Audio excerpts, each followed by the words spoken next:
Boop, boop, boop. Hi, everyone. How's it going? It's been a while since I did this. What, like 2 days? Yeah. We pre-gamed this, and now it's time for the game. Yeah. So sorry, the stream started a little bit late, but But you know what? We're doing this. I'm still in my work uh, uniform. I literally came in the door, grabbed my stuff, got everything ready, and started. Grabbed everyone into the Streamlabs. We're using Streamlabs tonight because it's a lot easier to set up. I don't want to hassle with OBS and spend like 30 minutes setting it up. So we're doing this, which is fine. I mean, it works. I mean, if it works for Nick Ricada, it should work for me. But I don't pay for it, so you get the little Streamlab crap at the top. That's right. But anyway, so I am here with. Go ahead and introduce yourself. I'm starting with Larry. I mean, I'm Larry. If you've been on Jim's stream, you know who I am. If you're on Jim's Discord, you know who I am. Jim and I did a little show together called Recording in Progress. I've come in to bring some sense to some libertarian conspiracy theory nonsense before when Jim talks about it. Hey, how dare Like you? about how the Federal Reserve is actually part of the government, despite what the people who are opposed to the federal government want you to believe. All right, next, let's do church. Yes, I am. I am here to ship post and know things, and I'm only good at one of those. I'll let you decide which one. Um, I mainly know Now, about comic books and weird lore and whatnot, but you know, I've somehow found my way here. now, if we had included alcoholism in those two things, well, it would be three things. Number one, then you would be good at two things. No, no, there's a difference between a skill and a talent. Um, He's got a point, you know.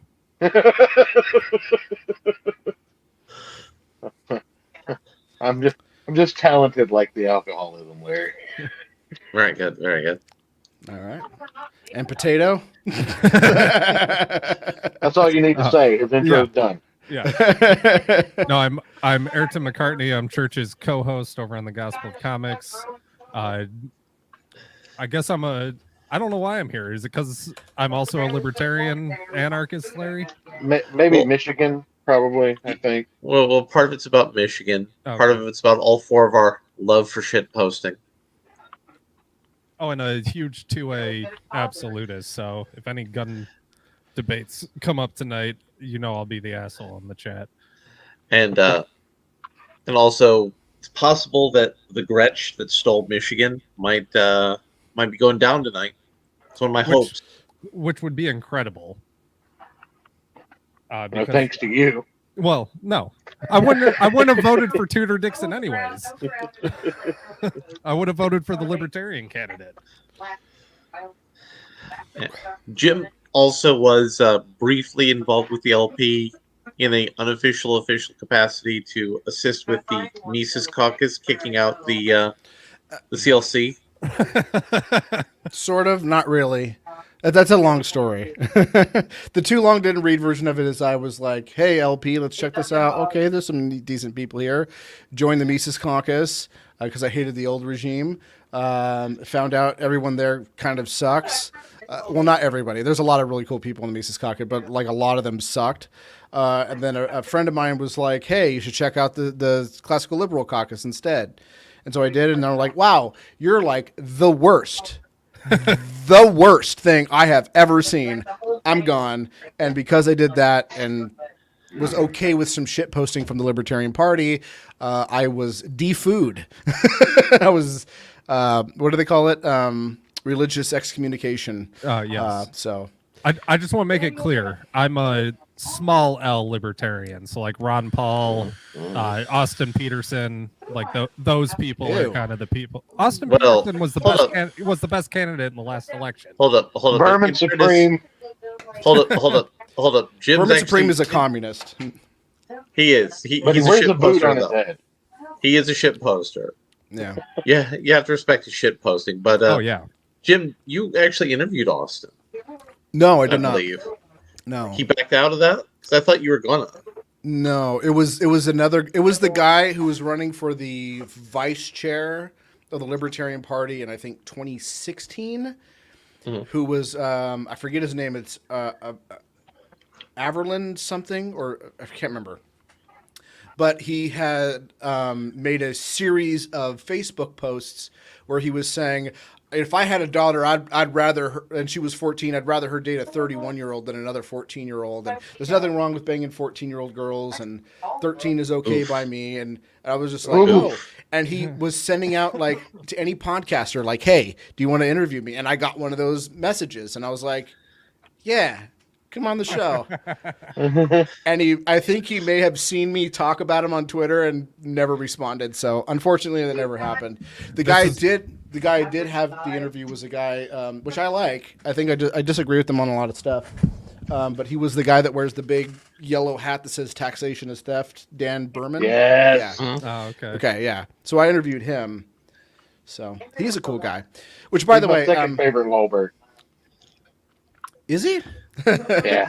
Well, By the way, Jim has a strong argument for the fact that he made the word Lolbert. well, no. Okay, I'm gonna check the chat. No, because the guy who actually coined the word Lolbert as a word for libertarians, because it's been a last name for people. Like, there's people with the last name Lolberts. In fact, someone sent that's me an a picture. unfortunate last name. Yeah, someone sent me until I popularized it. It wasn't. BRB going to get a name change. But I remember I was like, I started a podcast, and when I did, I had a flag made. It was actually one of the flags hanging on my wall. Actually, it's this one, which is just the Lolberts, the old Lolberts logo. And I showed a picture of it. I'm like, I'm starting a podcast, and I blurred out the flag, and I even got a flag for it and everything. And I got my co-hosts on and everything, and I was like, okay, this is what the show's called. It's going to be called The Lolberts. And everybody was like, what the fuck is a Lolbert? And I had to explain what a Lolbert is. And they're like, okay. And I was like, I know this because he said this word, and it caught on with me, and I started using it. And I knew that there was something to that word. And so I was like, this is going to be a thing. And so I was like, the Lolberts, that's our word. You know, we're going to take it back before it's even getting taken. So so I announced it, and I was like, all right, so here's the flag. This is the show we're going to do. And I was on a nationally syndicated talk radio show at the time. Literally every single person was messaging me. What the fuck does Lolbert mean? What the fuck does Lolbert mean? What the fuck does Lolbert mean? Next thing you know, you got Chase Rachel's calling everybody Lolbert. I'm like, I did it. So Did it, Reddit. So now what do you think of the merch idea I came up with? That's too dark. Yeah, it is. That's I mean, yellow, you like a should yellow. turn the lights off to symbolize the death of democracy. Yeah, this is just one a little bit darker. But That's so my merch idea is like yellow shirts or hats, and like the blue autism hats, but it says, "Please be patient. I'm a libertarian." Yes, I thought that was a great idea. that is a great idea. So I have some interesting merch. You can go to store.lolberts.com. I always get these mixed up. Shop.lolberts.com is my Amazon affiliate link. So if you're going to go to Amazon, go to shop.jim, whatever. They both work. Shop.lolberts.com takes you to Amazon. Store.lolberts.com is our shirt store. And we have like the shirt that was on Discovery, the Star Trek Discovery. Okay. The disco shirt. Yeah. But it says disco sucks. It's even in the same font and everything. I mean, allegedly, but it do. Allegedly same font. But it do. So so I wanted to start off. Well, hold on. Before we begin, because we have plenty of time. This election's going to go on forever. I mean, we've been promised we won't know who won the election for weeks, if not months. We're going to know. I think most of them we're going to know. But now that Arizona has had some anomalies, we're going to probably have to wait on that one a little bit longer. But I think we're still going to know. Weird. Quote unquote. So weird how that happened. It's weird how there's anomalies in the state, which there wasn't anomalies last year. Everything was fine. Yeah, Everything was completely fine. And the governor who's running there was like, I don't know if that's fine. In an election, what are you talking she about? won. Yeah, everything works fine. And then nothing's working fine. It's great. So anyways, right now we have $1 in the can from last stream for the Shot 'em Alort. Links are in the description to super chatting or whatever using the super chat feature that's in whatever. If someone joins Locals.com, I'll count that as well. Anything you want to donate, and I'll read all super chats. I got all my super chat stuff ready to go. Once we reach 100, I have to drink a shot of this, which is absolutely disgusting. I only took a sip of it, and it was almost too much for me. This is bad. And if someone donates 100, it doesn't revert it back to 0. We just keep it the same, and I have to take a shot on this. So if we get to 99 and someone gives me $100, I have to take a shot of this, and then if someone gives me $1, then I have to take a shot of Malort. So God damn, you're insane. Yeah. But until then, I'm going to be drinking Coke Zero by itself on the side, not mixed with. Maker's Mark. And the reason why I'm drinking Maker's Mark is because I haven't seen him in the chat yet. No, I haven't seen him in the chat, but he'll probably show up. Man with the penis. Isn't that like transphobic to say now? No, I mean that's his username on the internet. There's the quick story. The quick version of the story is his name was Man with Opinions. He said something funny in one of my streams. I had told my girlfriend at the time, I was like, "Hey, this guy made like this funny joke, and his name is Man with Opinions." And she's like, "Man with a penis?" And so the next stream I did, he showed up. I was like, "Oh, funny story," and he was like, "Oh." And then, like, a little bit later, I see him start typing again, and his name's changed to Man with a Penis, and he's been Man with a Penis ever since. Yep. And at some point, we'll probably have to get Tally in here as well. We will. All right. So now we set the rules, let's talk about what's going on. We're going to go to your browser screen, so put the porn away. I mean, how dare you, sir? And Church disappeared on us. Yeah. A second here. That is nothing to do here. Where's the thing for sharing? It's been a while since I used Streamlabs, so here we go. Share it says present. Okay. Yeah, I found it there. And... Did you get it? So, so for those of you who don't remember, back in the middle 2010s, Rolling Stone decided to make up a story about a bunch of college kids raping someone. They got sued and they lost money in court. This is not a I'm saying they made up a story. I'm saying court of law and a jury determined that they made something up. Now Rolling Stone's starting off this election season with a hot new bit of cope. Trump has been soliciting ideas for how he might be able to imprison journalists should he retake the White House. A knowledgeable source tells Rolling Stone. So, Jim, a knowledgeable source, so we made it up. Exactly. The source, I made it up. It came to me in a dream. So Jim, do you remember what happened when there were journalists saying a bunch of weird stuff during the Obama years that were related to national security? What happened to those journalists? I think they got in trouble, didn't they? They went to jail. Yeah. And you know what happened when journalists said things weird about national security when Trump was president? They didn't go to jail. That's weird. But somehow, if Trump became president again, he's totally sending journalists in jail. Trump keeps musing about journalists being raped in prison. He's not joking. The knowledgeable source tells Rolling Stone that the former president has wondered how he might be able to jail reporters if he retakes the White House. Donald Trump ended his pre-midterm rally blitz in disgusting fashion, calling House Speaker Nancy Pelosi an animal, championing the death penalty, and giddily imagining the prison rape of journalists who reported on the Supreme Court decision to overturn Roe versus Wade. Leaking from the Supreme Court is unbelievable, former president said Monday night at a rally in Ohio, but you get the information very easily. Tell a reporter and if the reporter doesn't want to tell you, bye-bye. The reporter goes to jail. When the reporter learns he's going to be married to a certain prisoner who's extremely strong, tough, and mean, he'll say, I think we can give you that information. There's this thing called jokes, right? What are those? No, everything's serious. Everything's serious. Because Nazis are everywhere. Oh, yeah, I forgot. Literally the rally on Monday wasn't the first time Trump imagined journalists being raped in prison. He laid out the same fantasy at a rally in Texas last month. Saying a reporter giving up the identity of the leaker as soon as they realize that they're going to be the bride of another prisoner very shortly. The audience burst out at laughter, just as they did Monday night in Ohio. So, it's a joke.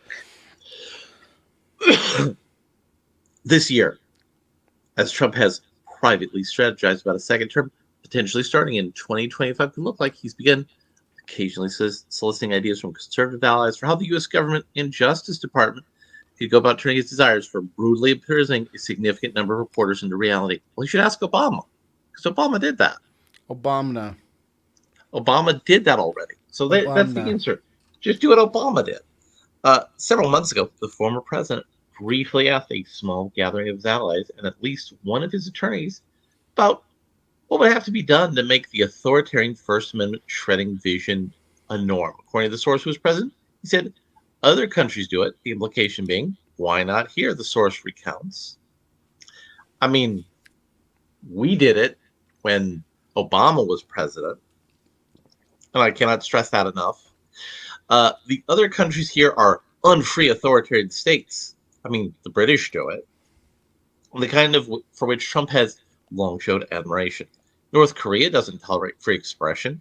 China and Russia are well known for jailing journalists. Viktor Orban, the Trump-endorsed autocratic ruler of Hungary, who's a NATO ally, and a key part of our foreign policy against Russia, by the way, has been targeting reporters as well. He's also a member of the European Union. Trump repeatedly made clear he wants to reshape America into a similarly brutal fascist state. Because what a fascist state is when you make up outlandish claims about your political opponents to demonize and dehumanize them, like saying that they want to arrest reporters and rape them. See, I was hoping you were going to come in with a bump there, Jim. I'm sorry, I'm still setting up everything. Rape. See, you just put Alex Jones as the person in charge of the program for getting the reporters raped. He'll get it done. He'll put chemicals in the water to turn them gay. Trump has repeatedly made clear he wants to reshape America. Silly woman. Into a similarly brutal fascist state. He praised China on Monday for executing drug dealers and sending the bullet to their families, drawing cheers from the crowd. I mean, it's not like drug dealers are bad and destroying people's families or anything. He touted his great relationship with the man responsible, President Xi, at a rally last week. He's president for life, Trump said. I call him king. Trump What's up, King? closed the rally Monday by noting that he'll be making a very big announcement, which is widely expected to be a declaration of his 2024 presidential candidacy at Mar-a-Lago next Tuesday. You know what I would do if I were Trump in this situation? I would announce my presidential memoir. Make them think it's going to be my declaring the candidacy and say, "Oh yeah, here's the memoirs of my 4 years as president." I'm gonna write a book. It's gonna be #1 seller. It's gonna be the best book, better than the Bible. Trump hasn't just recently started wondering about how he might be able to jail journalists in the White House in 2024. He was wondering about it almost immediately upon arriving here for the first time as well. What was going on there, Jim? We are back to zero. What do you mean we're back to zero? I just got $99. We started out with $1, so Yeah. we're down to $0. Wait, where's my actual shot glass? Oh, here it is. Okay. You need to go to solo layout for this. Okay. We need to see your Okay. face. Give me a second here. Stop And I here. have my purge bucket just in case. Nice. I'm going to sit here and enjoy my nice rye old fashioned while you take a shot of that. Also, Ayrton, Jim is a connoisseur of hot sauces as well. Oh, So nice. he is used to putting disgusting fluids in his mouth. Don't talk about his dating life like In that. fact, right here, I got the proof. I got the scorpion sauce. I also have I have some Reaper and some other stuff too. But what did I get myself into? You're drinking some Malort. It smells like Describe- a nail polish remover.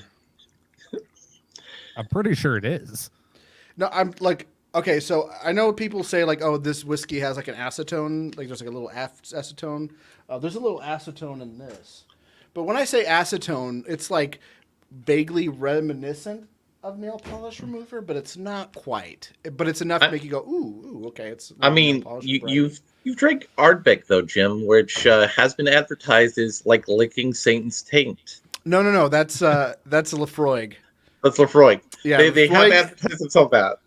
Lefroy's advertising is second to none. Lefroy. Lefroy advertises things like it's like making out with a cigar smoking walrus. It's like drinking a mermaid's bathwater. It tastes like a burning hospital at sea. You've been preparing for this moment, Jim. Don't they also have one that tastes like a leather boot that's been in the ocean for a month and lit on fire, but in a good way? Is that also them? Yes. That was one of their ads as well. All right. Should I say a toast? Yes. Here's to you, here's to me, friends forever we shall be. But if that ever ceased to be, then fuck you and here's to me.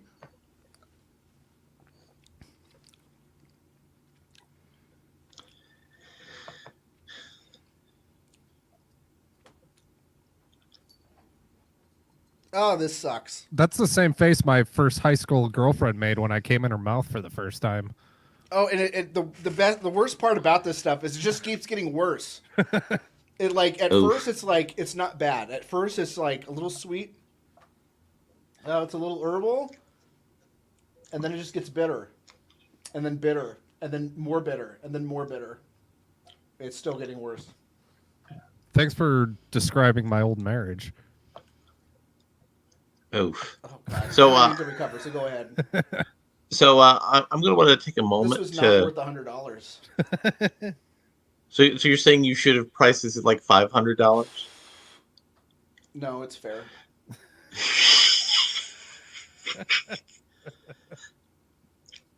Go on. Carry on. So no, I know. I kind of like wanted to appreciate this look here. So I wanted to share the big map, starting first with Florida here. So you see this red area here? No, we That's don't see anything. Miami. You don't see anything? No, he hasn't switched your screen share back on. Oh, you need to switch the screen share. Okay, I'm sort of recovered, but it's still getting worse. Okay, switch the screen share, Jim. All right. So we got here the map of Florida. Now you're going to notice something unusual. I'm shaking. I'm literally shaking right now. Can you not even? Normally, can't even. I am just literally shaking right now. Normally, you're going to see this area that says Miami in blue, but it's in red right now. Not just like pink red, like heavy red. Normally, you see Tampa in blue, but right now, it is also deep red. Right now, you got a light blue on Orlando, a light blue in Palm Beach, a light blue in Broward County, a light blue around University of Florida at Gainesville, light blue in Tallahassee. So this has been part of a decades-long decline of the Democratic Party in Florida. Oh, God. Ron DeSantis and Marco Rubio are standing tall over the corpse of the Democratic Party in Florida. We can't showcase Michigan yet because Michigan is late and gay, per usual. Yeah. Well, let's take a look at Illinois, the land of Lincoln. So you're going to notice most of the counties aren't being counted because they don't know how many votes that Chicago needs yet. So they're holding off to make sure that the Chicago voters can produce enough votes to counterbalance things here. While we're up in the Midwest, what's Fetterman looking like over in Pennsylvania? Like a fucking Neanderthal. Well, right now, John Fetterman is there's currently lawsuits going on in regards to the Pennsylvania election. All right, so I made some calls. By the way, did you have the tweets with my calls in them? I did not look at your tweets with the calls in them. So okay, tell us about the tweets. Well, no, I mean there's a map. I don't know if you did you do a prediction map? I did not. Okay, so it's one of my most recent tweets. If you go to my profile, you'll see some maps on there. I think No. I guess I'm not out. I'm gonna link it to you in private chat. The right. first Senate one is wrong. Actually, it's so skip the first map, but the other maps are correct because I made a mistake with South Carolina. I said it was going to go Democrat. Oop. I want to go in the private chat. Here we go. There you go. There we go. I don't care if anyone sees it. Just probably the better place to put it. Oh, yeah. Yeah. So Jim made a map of the gubernatorial races here. Yeah. So this is the way I think the night is going to go. It's not how the election, when it's completely done, is going to go. So there's like 3 states that are yellow, and it's because the Libertarian Party is going to win. No, psych. I'm not that stupid. The gold is where I put the toss up, which I think by the end of the night, by the time we wrap this up, we're not going to know who's going to win that one, but I think we're going to know who else won the other ones. Even if they don't get officially called, I think we can look at it and be like, oh, yeah. Should we get Mitch on here? Mitch, do you want to come in? I think we should bring Mitch into this. By the way, I really hate the term red wave. I really, really hate the term red wave. Sounds like a really heavy period. I was going to say, it sounds like a minstrel statement. By the way, Well, I haven't drank confused with the anything. minstrel show.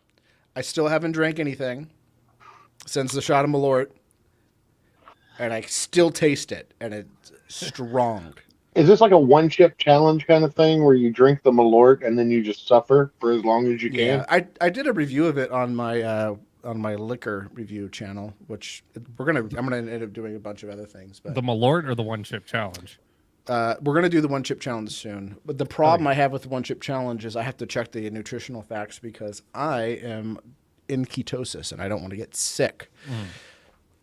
And not just get sick, like keto sick, but on top of it, like getting keto sick with a nuclear weapon in my stomach. And your butthole. Can you have just corn chips?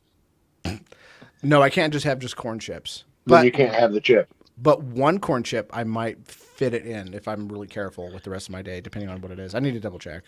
Okay. So let me share, and also in the private chat, my I just made my official gubernatorial prediction, and I unlike Jim, God. Don't I work. unlike Jim was willing to actually declare everything. No maybes. No. See, I said in the tweets what I think they're going to end up being, but I'm saying like this by the end of the night, this is what we're going to see. So, do you have the screen up? Let me put the screen back up. Doot. So forget the first one, but read the text of the first part because the first part that's important. The only thing that's wrong with it is the South Carolina says Democrat for governor. No.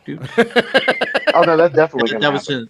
That was an oopsie doopsie. Yeah, that was a new. I mean, because I was doing it on my phone, and I think I tapped. Let's talk about South Carolina for a second. Who's their guy? Tim Scott in Senate. Well, that's the senator.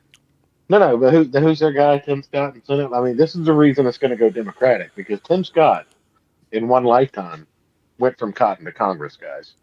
He did. All right. So let's look at Jim's Senate prediction here. Hold on. Where is StreamYard? There we are. I had to stream. Boom. So Jim's prediction for the Senate is pretty accurate. Oh. I think there's a possibility Colorado might surprise us in this. I think there's also a possibility that New Hampshire might surprise us. So okay, so I think the possibility is there. I don't think that it's gonna happen. I think it's gonna get really close, like kind of like how the New Jersey the last time, how New Jersey came really close, but not right there. Yeah, New Hampshire. What a lot of people are saying is, had the Senate candidate in New Hampshire caught on earlier, it might have been more likely. Man with the penis, you just missed the Malort shot. I am not happy. You miss Jim regretting all of his life's decisions. You know, for another $100, you can see it live. That's true. We can see another one live. I have 2 more in the bank. By the way, I'm only doing 3 of these things Now, max, and I just did 1, so you got 2 more. now over here, It's going to cost you I'm $100. And I'm going to correct South yeah. Carolina for Jim. All Okay. right. Even though I'm only going to put McMaster's as a light pink because. Well, this is what I think the election will be. Not. Oh. Well, Yeah. you Now, really think Michigan's going to go red? I think it's going to be more pink. Oh shit! I fucked that up. I thought I made that purple. Yeah, sorry. Oh, Sorry. okay. You think the Gretsch is going to steal another Christmas? Yeah, I do. So Oof. if you've seen like the campaign, It's a safe ads, bet. Like it really is. So here's the thing. Like, I would like. This is not what I want to happen. This is what I think will happen. And it's weird that like I have to explain this on the internet. You think that there would be like people out there that would look at it. What do you think is going to happen on New York? I think New York is going to eventually turn blue. I think it's going to be a toss-up, but I think it's going to come very close, and it's going to surprise a lot of people. If it goes red, it would not shock me. It would shock me that it did. Right? It would even shock me if it went blue. But I think a lot of people are going to be surprised that it's going to be down to the wire. That's my opinion. So Now, this map, as I have currently construed, is what you think is going to happen? Yeah. So Nevada's going to go red. New York's going to go blue. Michigan's going to. That was a mistake. Another oopsie. Yeah. Texas is. Well, this is for Senate. No, this is the governor one. This is the governor Okay, one. yeah. And Governor. here's my prediction for the governor one. I made a couple corrections to Jim's prediction. I think we're going to take both New York and Michigan. I think you are way too optimistic. Yeah, that's for Michigan, very dude. optimistic. Yeah, and for New York as well. no, But New York. The big problem in New York, from all the people I know who are from up there, and all the people who come down here to Florida, even though we tell them that Florida's full, they're paying $600, $700, $800, $900, some places $1,000 a month in property taxes. Yeah, well, They're getting shanked by criminals. the reason why I think this is because I know people from New York. Same. And everybody And, I know from New York is like, whoa, whoa, whoa. There's a lot of shit going on. Even people who aren't in New York anymore who just moved out because of the COVID stuff were like, whoa, whoa, whoa. Hold on there. See, Mitch, you're not wrong. They did piss off the Muslims, but I think the scare tactics coming from Whitmer's camp have been working on a lot of people. By the way, like Tally, in any other circumstance, I would not forgive you, but you did give me $99, so there's that. That's a good point. Oof. But yeah, just from what I've seen in the small town that I live in and the other small town I work in, the scare tactics coming from Whitmer's camp are completely beating out what Dixon can counteract with. Because her campaign ads are horrendous. I mean, I don't really like Tudor Dixon that much. I like Soledano or Soledinaro. I forget how to say his name. He was the Republican that I thought was going to be the best, but Dixon got that Trump bump, and the amount of Trump derangement syndrome up here mixed with those fear campaigns, I don't think Dixon's going to get it. And By the way, could you show something? Because this is what I'm going to buy with what Tally gave me. okay, you need me to like put it back into the screen share. Well, Yeah. Bring it up to screen share. And by the time you do that, I will have the image ready. Copy image address. I wonder if this will work for you. Because you know how WebMPs, I hate WebMPs. Whoever invented this Suck. suck. don't you mean web meeps? And to quote the great philosopher Nick Ricada, No, fuck you. Die. Die. I thought you were going to quote the philosopher Jagger. which, by the way, it's interesting. Anytime I quote someone now, and it's because of Larry, every time I quote someone now, it always starts with the great philosopher. And it's usually never anyone great or philosopher. Hey, shut your whore mouth about Nick Ricada. So No. you got the thing. He is great, but he's not a philosopher. I mean, he It's just does like, have a JD, your which opinion, is man. a doctorate of philosophy. Which, by the way, if anyways, to quote the great philosopher David Lynch, You fuckhead. That is the stupidest thing you interpreted there. To quote the great philosopher Robert Plant, "Shake for me, girl. I want to be your backdoor man." That could have been Richard Nixon, but I'm pretty sure it was Robert Plant. to quote the great philosopher Joe Biden, Women are, in fact, demented. They are dangerous people. So, what's this thing we're sharing here, Jim? by the way, I still taste the Malort, and I've been drinking Maker's Mark and Coca-Cola Zero. Thank you. Yeah. Thank So you, what's this Tally. thing? What's this thing here that we're gonna need to Oh yeah. share? Just you can just copy the link and put it in your browser, and Which link? the one in Discord.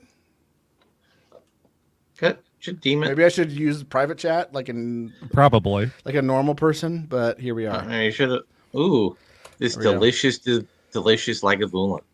Yeah. Look at that box. Well, look at that we bottle. well, the only thing we're seeing is the the fucking behind the scenes, the stream. labs. Jim, I don't know if you were a fan of Game of Thrones or the George R. R. Martin books, Nope. but they that's did right, a 'cause- That's right, because I have it sharing Firefox as opposed to sharing the Discord because I was on Discord. I wasn't expecting that. Give me a second.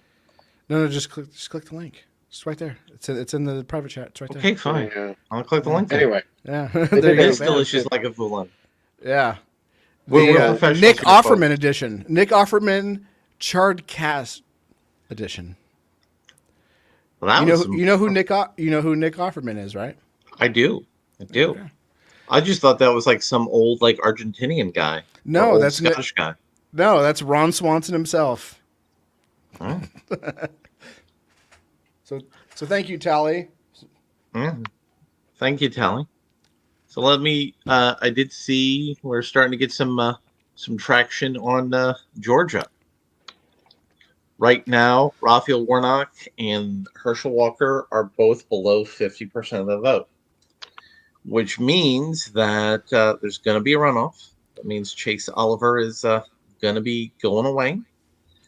And we're going to be doing another round of voting in Georgia unless Herschel breaks through. Okay, so what is the percentage in? So this is the one thing that I want to do because this is going to tie in directly to actually my first stream back after a long break. I was talking about how the Libertarian Party will never be a viable party. And one of the predictions that I made in my tweet was that the Libertarian Party will not breach 6%.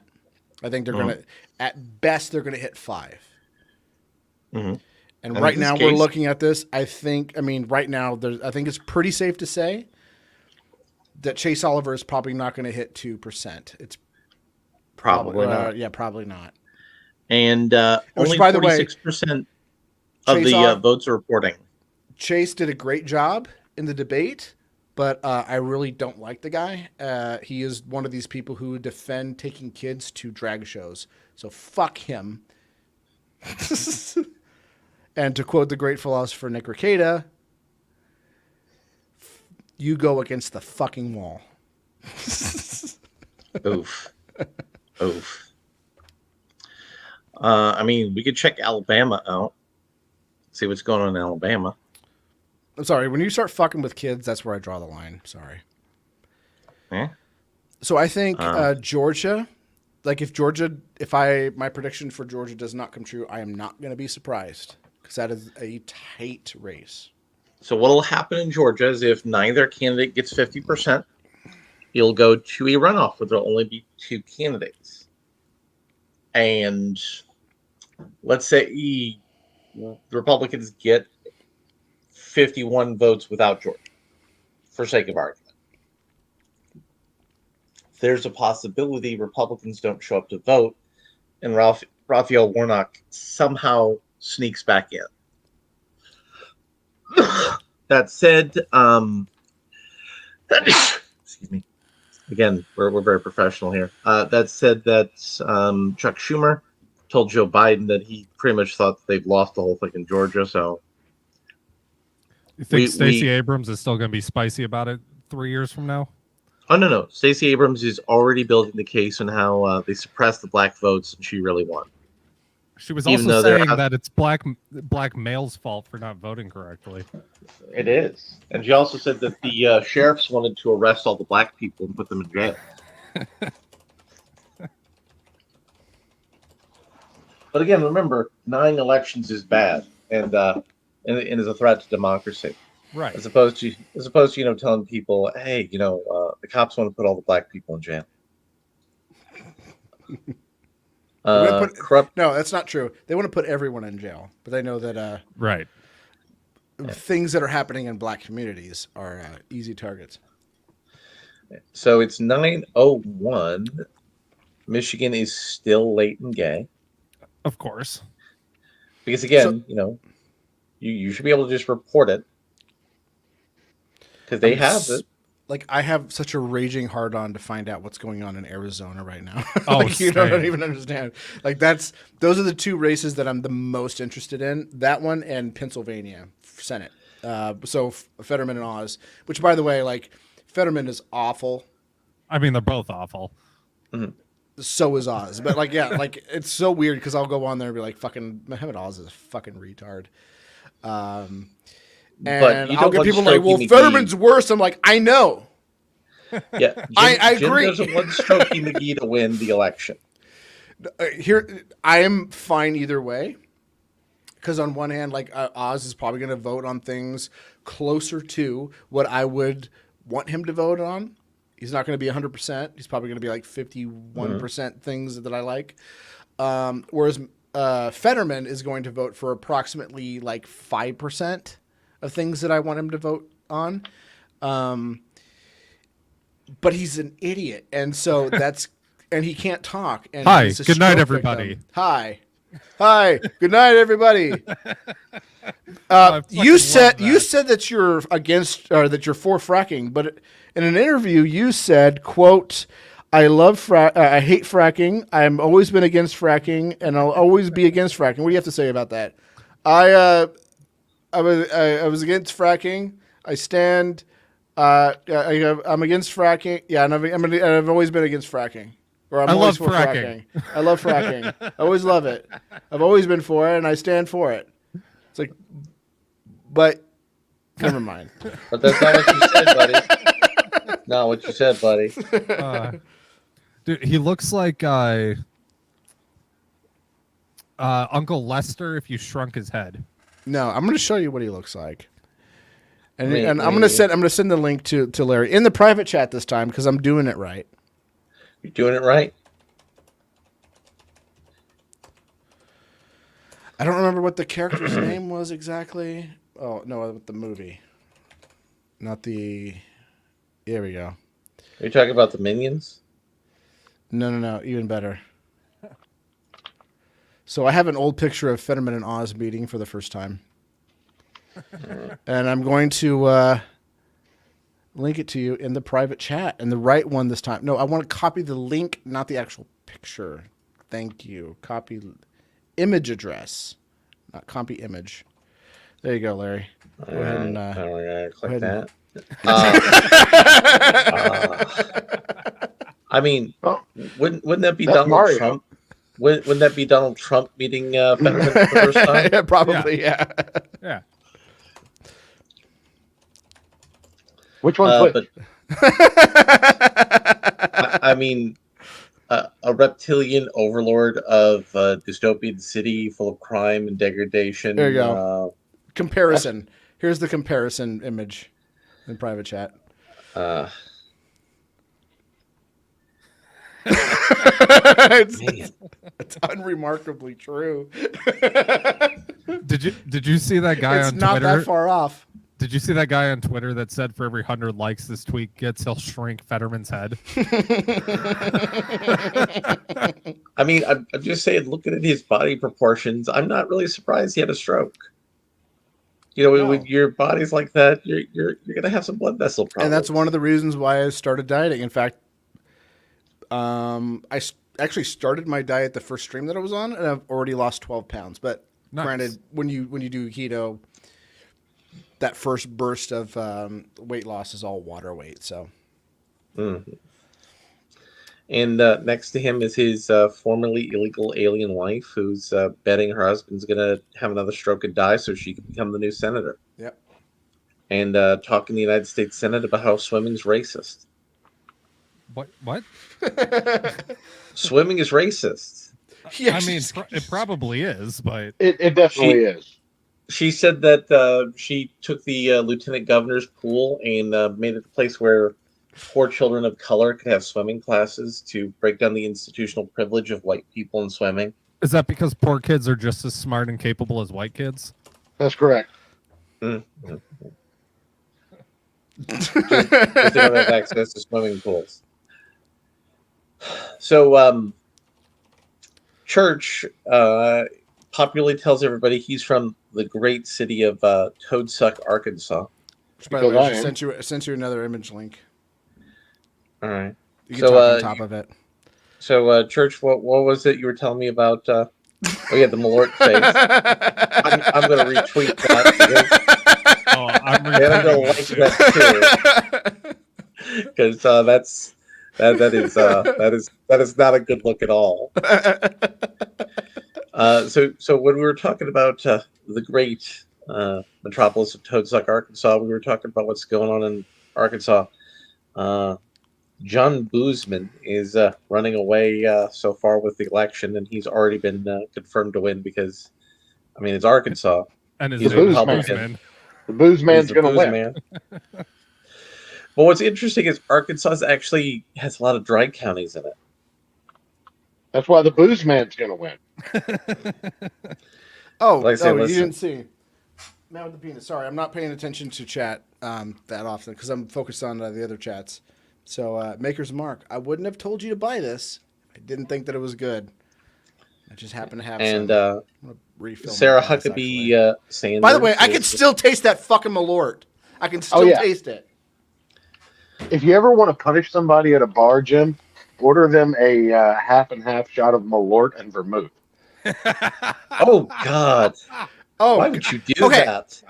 There is a YouTuber by the name of Unemployed Wine Guy. And the shtick is like he's unemployed, but he's reviewing wine. And since he can't afford the good stuff, he gets the shit. Winking Owl. Yeah, or he actually did Thunderbird and stuff like that, right? Okay. So he started branching off and started doing other things. People got him like Everclear and stuff. And he was like, I want to do Malort, but I can't get my hands on it because I'm not in the Chicago area. And someone sent him Malort. And he was like, thank you. I think. And he did his review of it. But afterwards, he was like, he's doing a series. And he just did one, I think, either today or yesterday. I think it was yesterday. Where he reviewed, or he was doing cocktails of Malort. So he was replacing one of the liquors in these classic cocktails with Malort. So he did White Russian. He's done a Manhattan, which he called a Sad Hatton. Ooh. He did an Irish... A Chi-Town iced tea. He did an Irish car bomb, which he called a Chicago sewer bomb. And he just did one called an Old Fashioned. And I love Old Fashioned. It's my favorite cocktail. And he did it, but he replaced the bourbon with Malort. And even used like Luxardo cherries in it. And right before he put the cherries in, he was like, I'm sorry.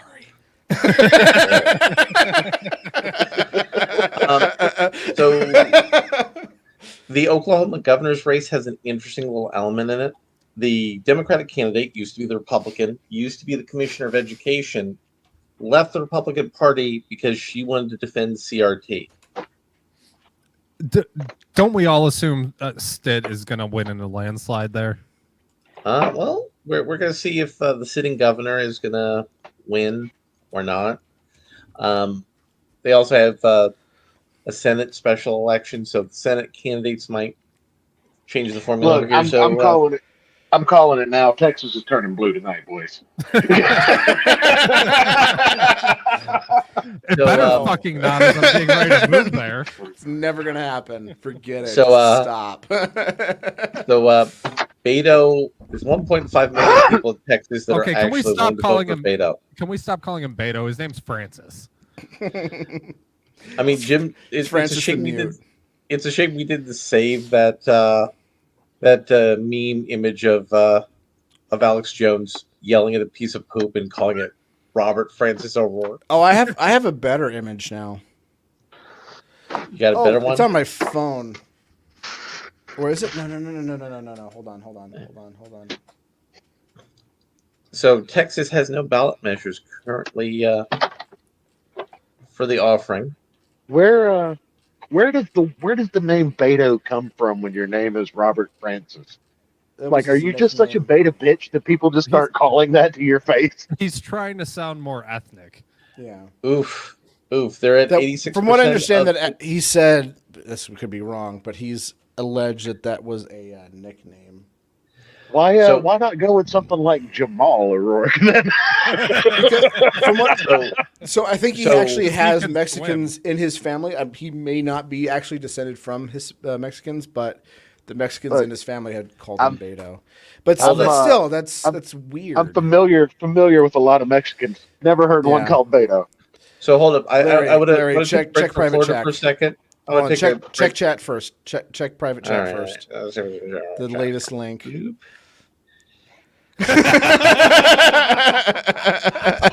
I remember that. I remember that image. That was a good time. So with 86% of the precincts reporting, Ron DeSantis is almost beating Governor Mantan by 20%. Imagine my shock. Yeah, I'm not surprised. Like Governor DeSantis, everyone loves him. Well, yeah, and Governor Mantan made a lot of people unhappy, and we don't have a whole lot of interesting ballot initiatives. Florida voters are going to give a special property tax break for certain government employees. Voters in Florida are going to repeal the thing that revises the state constitution every 20 years. I don't know why they're doing that, but that's their decision. And they're going to give the state the ability to give a special property tax exemption for flooding, for your property values. So anything you do for flooding will be pricing better. Here's the U.S. House races in Florida. They're all pretty much locked as expected. Yeah. Basically, the blue ones are almost entirely run from major metropolitan cities. Yeah. While we wait on some of the more unexpected results to float in, let me get you guys' opinions on the growing talk of Trump and DeSantis feuding with one another. I think it'll resolve itself. I think he's just throwing out Trump is throwing out some attacks early on DeSantis because DeSantis is suspected to want to run for president this election. He does. But I think DeSantis will not run if Trump announces he's running. Have you watched any of Ron's commercials? No. He's been prepping to run. See, I think that would be a terrible decision for him to run now. He should wait till after 2024, in my opinion. I don't know, man. I think the younger cat is the more attractive. Is the more attractive, like. I think this the more attractive option. I think the serious question comes down to it is that as Joe Biden looks more and more senile. Candidate. I was looking for candidate, but thank you later. Yeah. But as Joe Biden looks more and more senile, where's the heads of the voters going to be? That's fair. Because I mean, Trump's in his 70s, is he not? Yeah. He's in his later 70s. He's only a handful of years younger than Biden. And you know, as somebody in their 30s, like a 40-year-old politician, early 50s, that looks real fucking good right about now. A guy that can make it through 4 to 8 years without fucking shitting his pants on national television. or in front of the Pope. Goes to visit the Pope. Beat on you to national it, Larry. television. I mean, fuck the Pope. I don't give a shit about the Pope. This on national television bothered me. That's been wiped. By the way, so if the blue wave, if the blue wave happens, I'm taking a shot at Malort. Right? If the blue wave happens, I'm taking a shot at Malort. But if the red wave happens, we're doing Lagavulin 16. I'm not taking a shot of this. I've already shot this. I'm not doing it again. It felt wrong.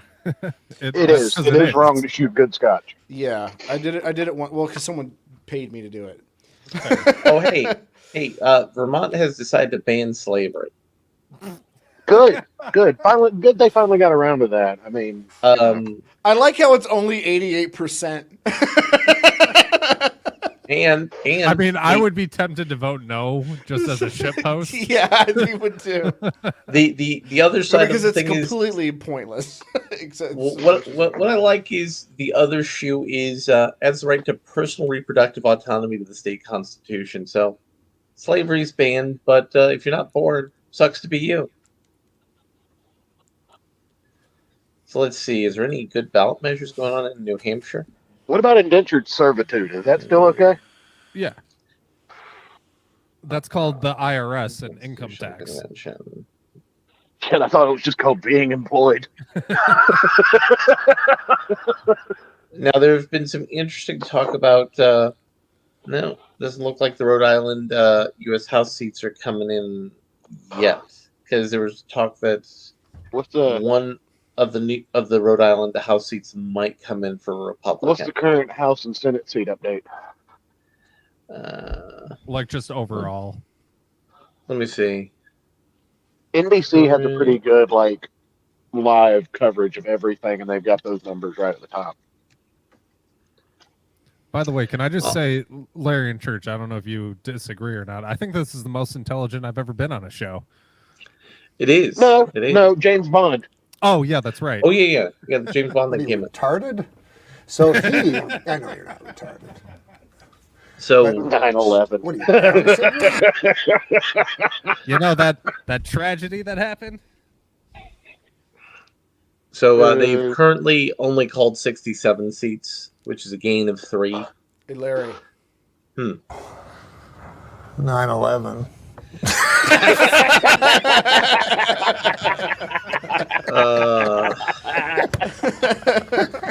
Every time. By the way, I need to for the people who are watching this who are new to me, I think I need to explain my politics. And I remember someone asking me, could you give us some of your political beliefs? Kill everyone now. Condone first-degree murder. Advocate cannibalism. Eat shit. Filth are my politics. Filth is my life. Take whatever you like. But what we need to do is we need to find a way to talk Nick Ricade into running for public office in Minnesota. God, no. He's never going to. No, he's never going to. He hates politicians about as much as I do. No, what we need to do is talk him into running for president, though. With Medicare as his vice president. I think as VP with those numbers, I think Medicare gets more votes nationwide. I can just imagine Nick Ricade running and being like, you know what's not going to be a problem under my administration? The elderly and the disabled. Because we're just gonna kill him. 65 years old, get in the shower. You know, Nick Ricade could also say, hey, listen, I'm going to go in my first foreign meeting with Justin Trudeau and explain to him how to actually wear blackface like a real man. No, you're thinking of Wings of Redemption. Now, all right, look, listen. Which, by the way, I have a major announcement to announce after we're at the end of the stream. So, be ready. It's going to be good. Hold on to your butts. How are you going to deal with the hair thing? The what? You going to use wigs or? I don't. Oh, not that announcement. That one's still in the okay. Oh yeah, no, that's you weren't supposed to talk about that one yet. And if I remember correctly, you signed an NDA, and so that's in court, pal. Yeah, I lied. Well, I'm going to sue you. I'm going to sue you in objectivist court, and I'm going to be pushing for the death penalty. Excellent. I'll advocate on your behalf. According to AP, apparently has called Ron DeSantis for Florida. Shocking. Yeah. I mean, again, say. Charlie Crist was not popular, and if Nikki Fried had been the nominee, Nikki Fried would have done better. Well, not getting beaten up, like they're going away from it. Oh, by the way, so hold on. We need to announce that again, but hold on. Okay. This is CNN breaking news. Ron DeSantis has been projected the winner of Florida. Shocking, I know. More at 11. I mean, maybe Charlie Crist would have done better if he came out as gay. You mean he's not? Not officially. Oh, okay. Let's take a look at the governor election in Georgia. Brian Kemp looks like he's not going to be going to a runoff. Go over to Arizona. I'm curious where they're at right now. Libertarian Party, what is it at? A Libertarian Party for governor in Georgia. 16,000 votes. Oh, that's bad. But expected. 0.6? Now, in the race for Senate, yeah, Chase all got more. Which is weird because I thought Shane had a much better debate presence. Because the DNC thought it would be a great idea to invite the Libertarians on to try to suck some votes away from the... But how many ties did he wear? That's the real question. True. Look, you keep talking about Libertarians and Vermin Supreme. One of these things is not like the other. Yeah, we won't be finding anything out about Arizona until 10 p.m. I think what's interesting is I think most people don't know about Vermin Supreme is that when I say he's a communist, I'm not like, oh, he's left-leaning, because there's a lot of... No, he's a communist. He's a straight-up communist. Like, when the riots were going down in 2020 and 2021, he was tweeting... He's tweeted a series of these tweets saying, like, well, what about the property? Is the property okay? Does the property hurt? Did the property die? Just mocking people who are complaining about the private property destruction. He can literally, he should go against the wall, up against the wall. Well, yeah, absolutely. But I mean, boot, head, many ties. Yeah, and when I saw that, I was like... Hey, champ, that's really interesting. Next time, keep it to yourself.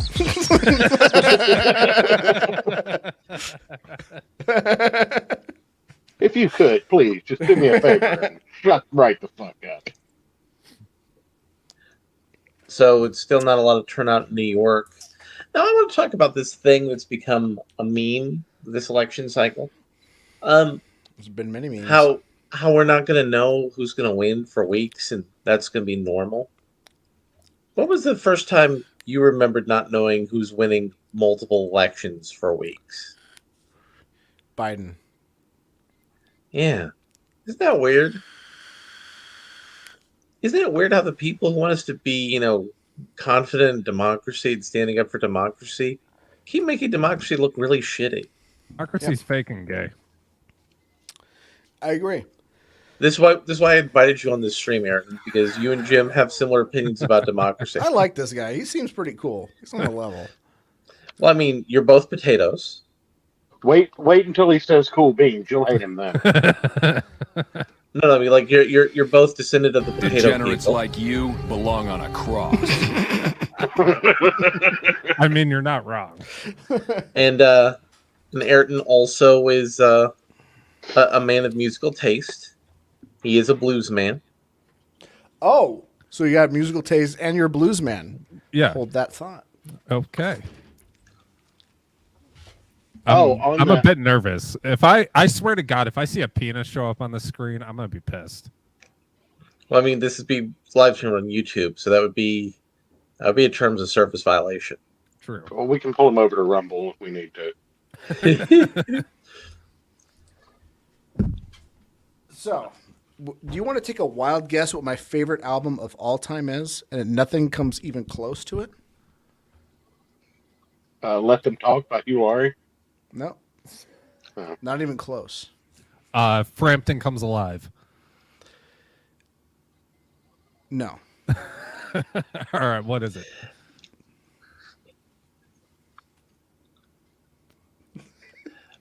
I have actually told Ayrton about Mouse nice. Replica. Nice. Yeah.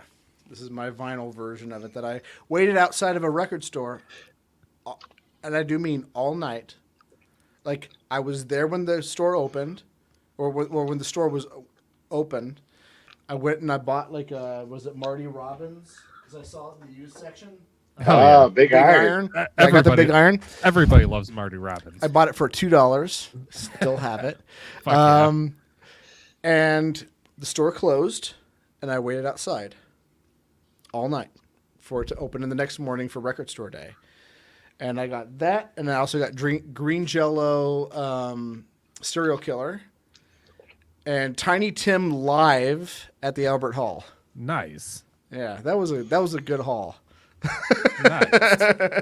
Yeah, I've been out of record collecting for a while, but I need to get back into it. I haven't been to a Record Store Day since COVID because all of the releases for COVID after COVID have been like not really interesting or not worth the wait. Right. I They've think gotten so expensive too. Yeah, a little bit. The one that I did want to get, but I didn't want to wait outside of a record store all night for just one album was they had a Dead Milkman. Okay. What the hell was it? Metaphysical Graffiti. That's the one with you've got a Methodist coloring book and you color really well. Just don't color outside the lines or God will send you to hell. Because God hates war and God hates crime, but he really hates people who color outside the lines. And surely not everyone was kung fu fighting. But yeah. So this is why, you know, also because you're both into vaguely anarchistic philosophy. Now you see, Ayrton, you're into this philosophy without being deeply entrenched into the idea. But Jim is. He does hold back a lot. I do. Some of our earlier shows would prove that. So philosophically, like 100% anarchist, but I understand it's you can't just like flip a switch and make it happen. Like there needs to be steps implemented to get to said goal. I agree with that. So I use libertarianism as kind of like a stepping stone to get people into that way of thinking. I think if tomorrow, like if someone pressed the anarchy button tomorrow, there would be a lot of bad things happening at once. But I think after a while, people would be like, oh, I get it. Like we don't have to have the government to provide these services. Okay, I'm not freaking out anymore. I think like there would be a lot of crime initially, and then because people think like, oh, there's no government, so I can do whatever I want, and then people were like, oh, people have private security and guns. Yeah, stack up or shut up. Yeah, right? And so people learn really quickly like, oh no, there actually is law and order. It's just not law TM and order TM. Right. Yeah. So there's some good news for the Democrats. Let's just popped across the stream from NPR. Share screen. This is CNN breaking news. This is CNN breaking news. So, Democrat Maxwell Frost has won the Florida's 10th congressional district, making him the first member of Gen Z elected to serve in the United States Congress. Well, what district is that? 10th Florida. Well, 10 Florida. Here's my message to you.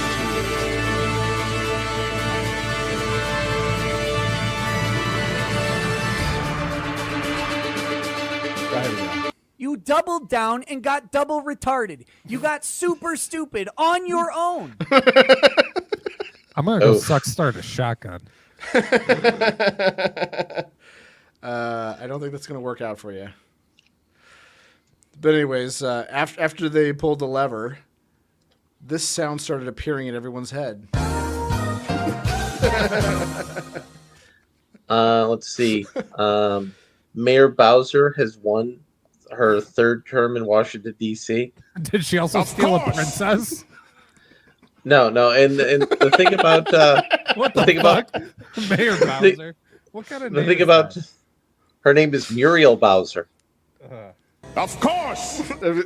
I don't have a Bowser drop. I only have a Bison drop. That's good. That's good enough. And the only other person who've been mayor of DC more than 2 terms was Marion, the bitch set me up Barry. Of course.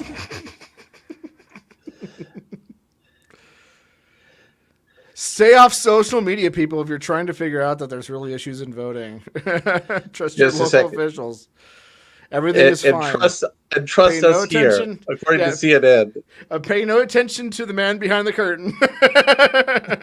And those of you on the live stream can see my immediate tweet response to this CNN.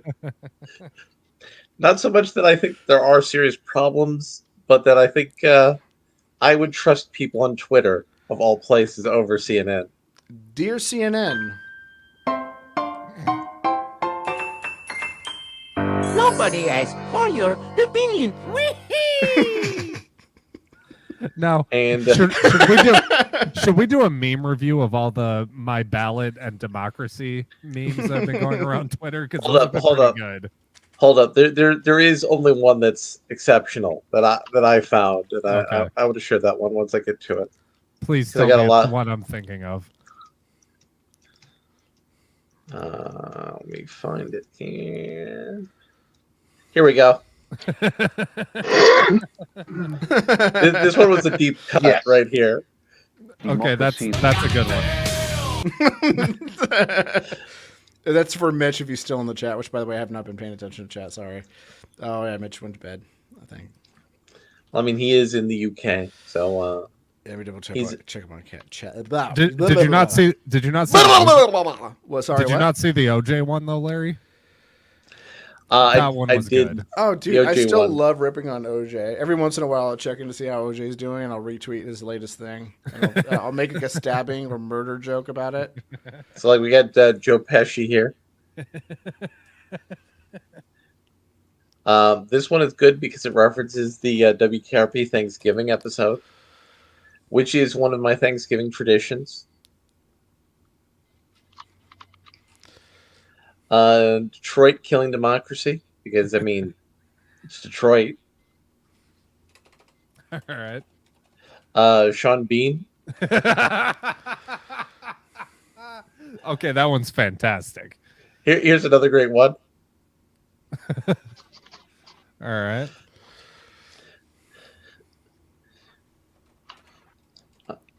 Oh, here's another good one. I don't get that one. So yeah, That's OJ Simpson Final Fantasy. OJ Simpson was complaining about not being verified. And he was like, "Congratulations, Elon Musk! Now I can get verified." And he uploaded a video, and I retweeted and I said, "OJ not being verified cuts deep." Speaking of cutting deep, here's another one.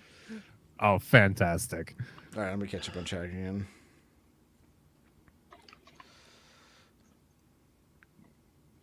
Oh, there's Mitch leaving. Okay, that's the jumping the shark one. That's pretty good. If Jim takes a drink of his favorite whiskey, I will ruin it by throwing another Malort under the table. So the question is, since Lagavulin 16 is my favorite whiskey of all time that I've tried so far, things could change. If I start drinking that, is he going to buy me another shot of Malort? No, let's rewind this. So I said I would start drinking Lagavulin 16 if there is a red wave. And I would take a shot of Malort if there was a blue wave. So no matter what, I'm drinking Malort. Yeah, exactly.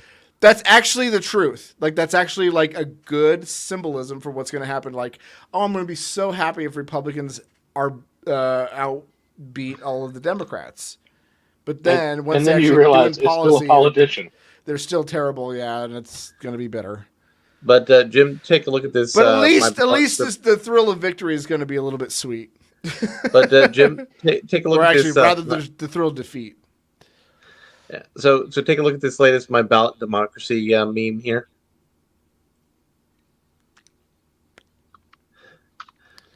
Mainly because I always appreciate any reference This to fucking how terrible guy, America's more free, or Canada's more free than America. I forgot that I could do that with chat. By the way, he is just trolling. Hold up, Jim, check out what I got here on the screen share.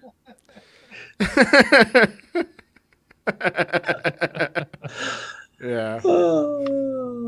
Democracy didn't kill itself. Hold up. Here's another one that's a deep cut.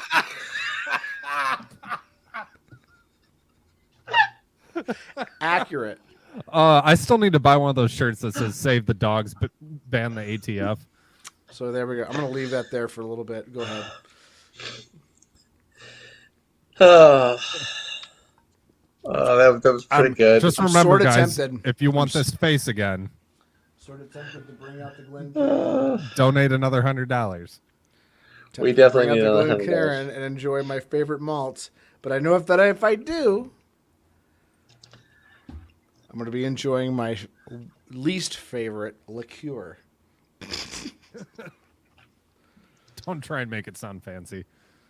I mean, no, that's what it's called, unfortunately. I know, but don't make it. But by the way, if he's gonna do the 100, we're doing this, which is the barrel aged Malort. What? Barrel aged Malort. Why would you desecrate a barrel by aging Malort? So, Jepson's, the company that makes Jepson's, rather, because Jepson has kind of traded hands in terms of who actually makes it. They actually just contracted out. The company, okay. I think the secretary sold it. But anyways, they originally was made in Chicago, and then it left. Then when the owner died, the secretary took over the business, and then she contracted it out to Kentucky, and they were making it there for a while, and then it went to I think in Florida. That's right. It was Florida. So then it went to Florida. It was being made there for a while, and then there was a Chicago distiller. Once that the secretary wanted to retire, the former secretary wanted to retire, and he was like, "Hey, I'll buy it off you, and I'll make it here in Chicago." And that's the only thing that they make of any kind of significance. They make other stuff, but I don't think it really matters. Okay. But what they did was they were sourcing barrels from MGP. Are you familiar with MGP? I know the name. MGP was responsible for a bulk of a lot of the American whiskeys that are on the market right now. It's sourcing. Yeah. And they make really good stuff. They really do. And a lot of people will source it and then do other things to it. They'll buy barrels from MGP, and then they'll finish it in another barrel or whatever. Yeah, they're like Midwest, like northern South, right? Indiana. So okay. Anytime you get an American whiskey, look where it's distilled. If it says Indiana, it's made by MGP. Don't let that thwart you away from buying it, because a lot of stuff that's MGP sourced is really good. In fact, one of my favorite bourbons is Angel's Envy, which is sourced from MGP. Okay. And then they finish it in port barrels, and it's fucking amazing. It's $50 a bottle, but it's great. I really am enjoying how we're doing musical and alcohol streaming, mixing with the election stream.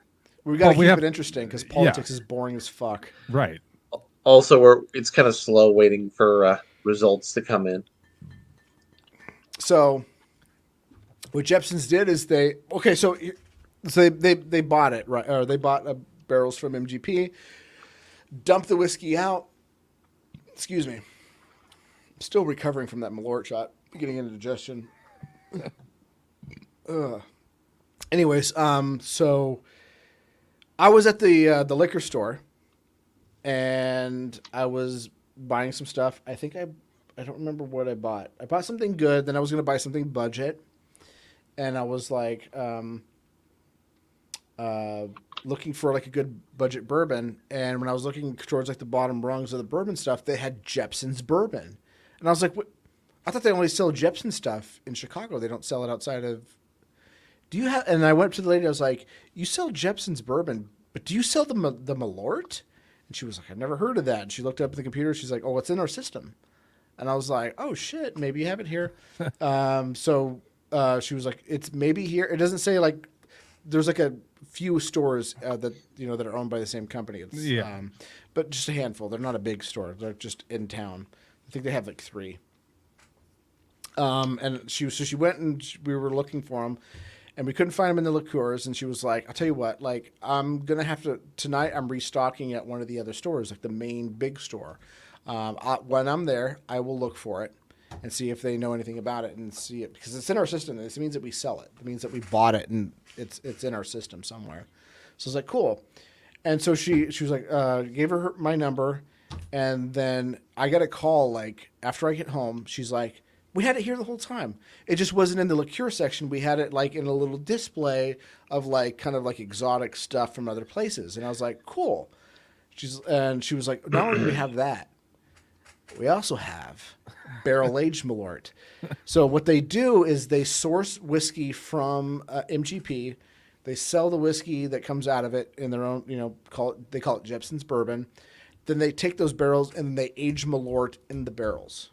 And then they sell it as BAM. And for a while, it looked like this bottle, but the only difference was that instead of having this little Jepson's thing, it was a little holographic label that said BAM for barrel-aged Malort. Just recently, they started selling it in a glass bottle that says barrel-aged Malort liqueur. Fancy. It's still 35% alcohol by volume, so they're probably putting the concentrate in there, and I'm looking at it. There is stuff floating in it. It looks like dust. That's Malort. That's how you know the quality. Pulling out any of the toxins in the wood. Is that a thing with regular Malort? No, regular Malort is clear. So they're not even filtering this. They just dumped it out and put it in the barrel. They didn't do any sort of, like, even a cheesecloth filter. This is, wow. This is going to be bad. Yeah, it is. So everybody, you need to donate that money so that Jim has to have an even worse time. Don't encourage him. Don't encourage them to do that. Don't encourage him. See, because we need a side-by-side of the Malort / barrel-aged Malort faces. You want me to get another Glen Cairn and AB compare them? Yeah. That's going to cost you $800. No, we just need a still of your reaction face side by side, and we'll see which one's worse. Yeah. There you go. Yeah. So Jim, can you switch screen share for a second here so I can show the big map? Hold on, we got to do the sound first. This is CNN breaking news. So we're getting close to the 10 o'clock hour. So while we haven't had a whole lot of the House and Senate seats declared yet, that's just because Arizona's still waiting, Nevada is still waiting. Oh, by the way, all the big states are more or less in, except for California, and California has a jungle primary. Yeah. So it's going to be a big issue. Now, here is where, and again, these are not all declared seats. This is where the map currently is looking. Walker is pulling ahead by a little bit, Georgia, but he is still within the threshold for the runoff. By the way, Georgia is one of those elections where it's like two terrible people pick one. Yeah, exactly. Now, speaking of that, we're going to zoom in on Oz v. Fetterman. Right now, they're only 27% of the precincts are reported in. Fetterman? And What are you, retarded? Go ahead. Yeah, but I love picking on the disabled. The Libertarian in Pennsylvania, incidentally, has gotten 20,000 votes so far. But he's only at 0.8%. Again, this is going to be the prediction that I think I'm going to hit perfectly. Is that no third party is going to hit 6%. I don't even think they're going to hit 5%. I don't even think any of them are going to hit 4%. Except I think maybe New Hampshire is going to be the outlier where we're going to get a little bit more. But the reason why I chose the reason why I chose the Democrat as winning, and look, the reason why real quick, Larry, go check your Twitter. Yeah, Jeremy Kaufman. Jeremy Kaufman's doing the best so far. Jeremy Kaufman is awesome, by the way. Take a look at Jeremy Kaufman's picture there. Yeah.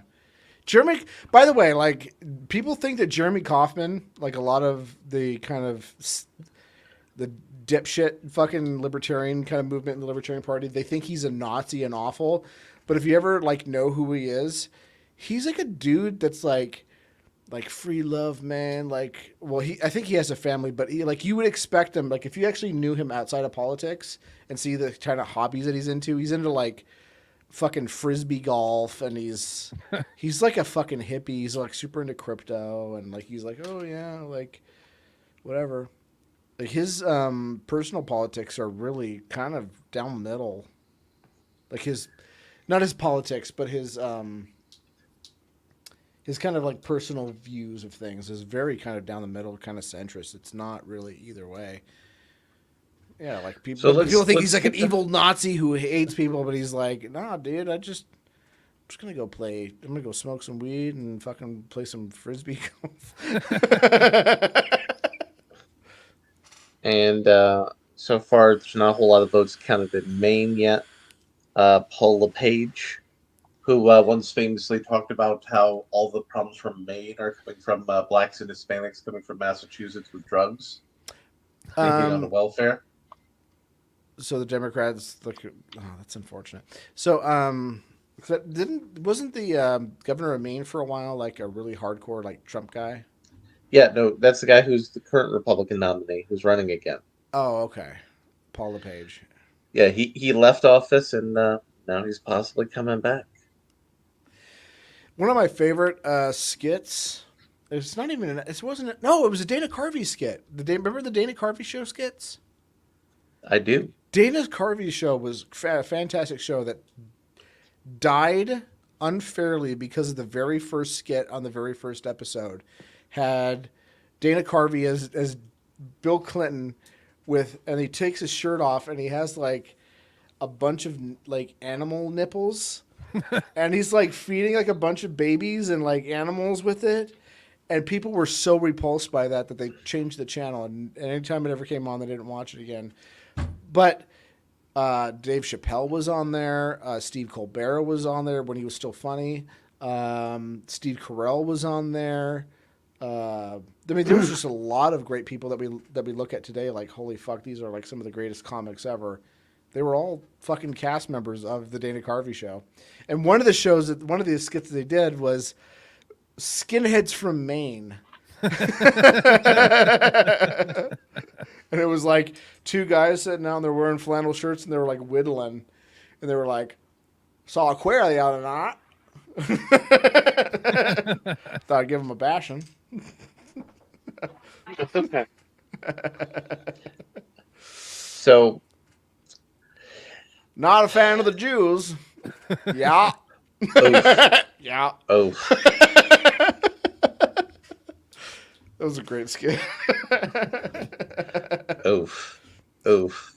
Highly recommend. I think it's on YouTube. Skinheads from Maine. It's fucking hilarious. You go ahead. Let me see when Nevada's got their Nevada. seats. It's Nevada. You say it Nevada. Stop trying to sound. Stop trying to say it in Spanish. It's not Spanish. It's not even Spanglish. No, it's so if you're gonna go and drink a great beer, I highly recommend you drink Sierra Nevada. And a great place to drink it is in Las Vegas, Nevada. Hope that makes sense. Yeah, we still got 11 minutes to see if Adam Laxalt wins. Let's see. There's a Brandon Davis running for the Libertarian Party. Did you know Brandon? No. Oh god, I just minimized a window and I have like 8 fucking browsers up and I don't know which one has Streamlabs or StreamYard. Well, I mean, you're on right now, so I can hear you. Yeah. But I minimized it. I didn't close it. Yeah. And I'm trying to find which one it was. And they got It's like Ed Bridges running in the American Independent Party. Let's see. What's going on with the Utes? We are the Utes of the nation. Utah's not showing me when Utah's announcing. It's kind of weird. So yeah, so Jeremy Kaufman so far is doing the best for the Libertarian Party with 2%. And again, I'm gonna have to keep reiterating this: the Libertarian Party will never be a major party so long as there's the quote unquote duopoly. The duopoly runs the show. They decide who gets on the ballot, and because they're able to do it, even though they're not going to be successful in keeping them off the ballot, it's going to keep them off the ballot just enough to get them to file a lawsuit, waste a bunch of money and time in court cases that are not going to be spent on getting people actually elected or growing the party. It's going to keep happening over and over again. It just happened in Texas. It's going to keep happening all over the country. Well, stop it. That and messaging. Well, hold up, Jim. How is that Egg McMuffin was able to get on the ballot in Utah? Did we lose Larry? No, Hold he's up. still here. I'm still here. You sure? Yeah. Oh, okay. How's Egg McMuffin? I don't know. He was running for governor or senator? No, he's running for the United States Senate, and he's totally legitimate, not the candidate for the Democratic Party. He's totally not the candidate for the Democratic Party, you guys. Salt Lake City. And he says that, hey... Wait, did you get that reference? I did. You did? I'm very impressed. Yeah. Very impressed. But that is the best thing I've ever seen, which, by the way, I have that on vinyl. It's a good time.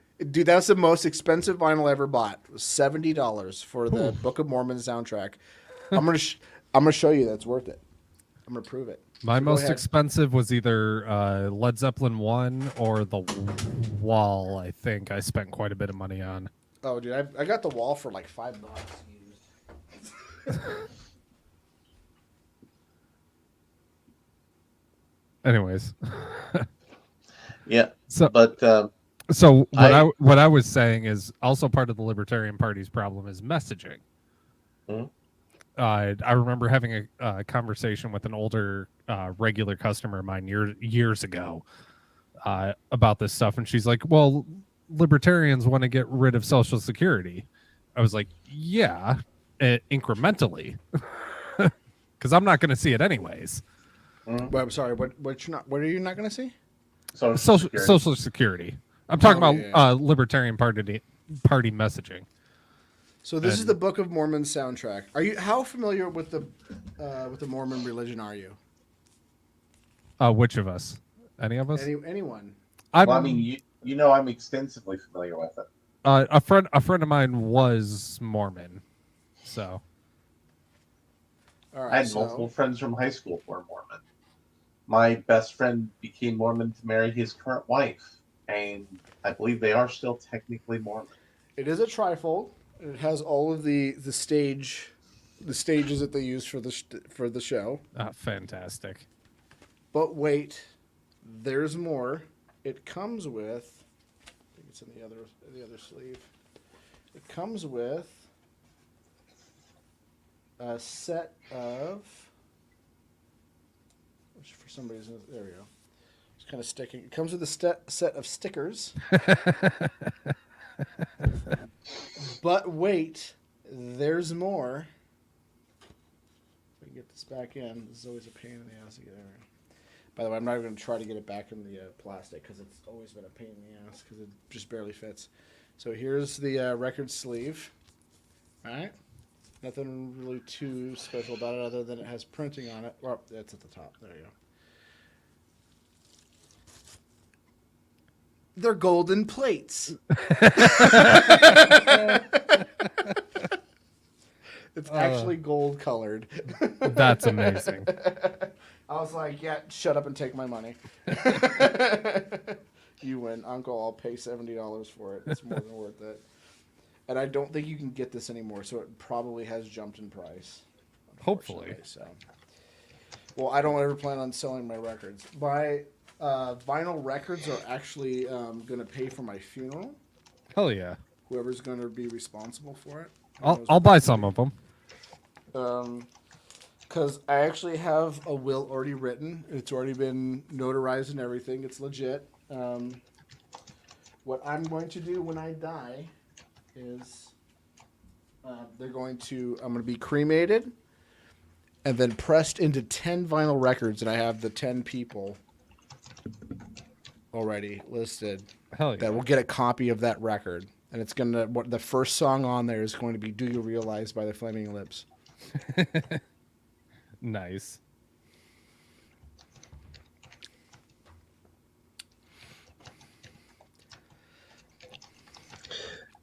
So, what do you think? Let's talk a little bit about the popular meme that Darth Brandon has been trying to circulate about how democracy is on the ballot.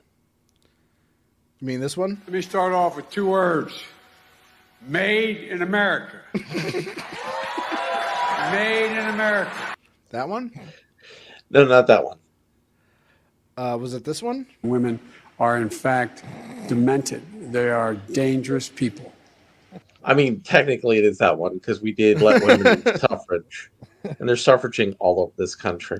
Which But no, I'm against women's suffrage. Exactly. Why should You're a women? humanitarian. Why are we letting women suffer? It doesn't make any Exactly. sense. Yeah. Oh, how about this one? America is a nation that can be defined in a single word. I was going to put him. But no, seriously. What about this one? Go, Brandon. I agree. That's good. But what is it you think about the whole meme about democracy's on the ballot? We could lose our democracy in this election. I wish it was. Same. Based? 4 But out you of see- 5 gang rapists love democracy. But you know what? You know what I like. Based? Hello. You know what I like. I gotta get out of here so I can get ready for work in the morning. Have a good one, Enjoy man. sleep for work. Later, guys. See it. So what I like about it is how what they're asking us to accept implicitly is that we need to subordinate our individual needs for the needs of the collective. So Jim, what sort of people would urge you to subordinate your individual needs towards the higher needs of the national spirit? What do you call those sorts of politics? Well, definitely one that does not involve giving me another $100. Oof. The same ones that made my car and my main carry gun.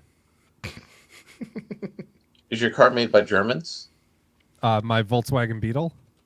Yes. Yeah, and my Walther PPK. Yes, that is a fascist approach to politics. Actually, I think the politics I most agree with is whoever said this. Could you give us some of your political beliefs? Kill everyone now. Condone first-degree murder. Advocate cannibalism. Eat shit. Filth are my politics. Filth is my life. Take whatever you like. That But- clip but will no, never get old. It doesn't no, get old well- on regular media, and it won't get old here. Hey, well, but seriously, what do you think about this whole scare tactic thing? Because we went from this is the most important election of our lifetime to literally the country will go away if you don't vote correctly right now. All right, I guess I'll take it because Jim looks like he's looking around for something. I'm looking for Tally. I don't think I think he's gone now. No, he's still in the chat. Just a second. You want me to like summon Telly to the? No, Anyway. don't. No, don't. Anyways, I think it's them trying to essentially. I fucking hate this term because people use it incorrectly all the time, but essentially gaslight people into believing we are actually a democracy and democracy is the greater good and democracy is the best system on the planet when it's not. It's the most retarded system on the planet.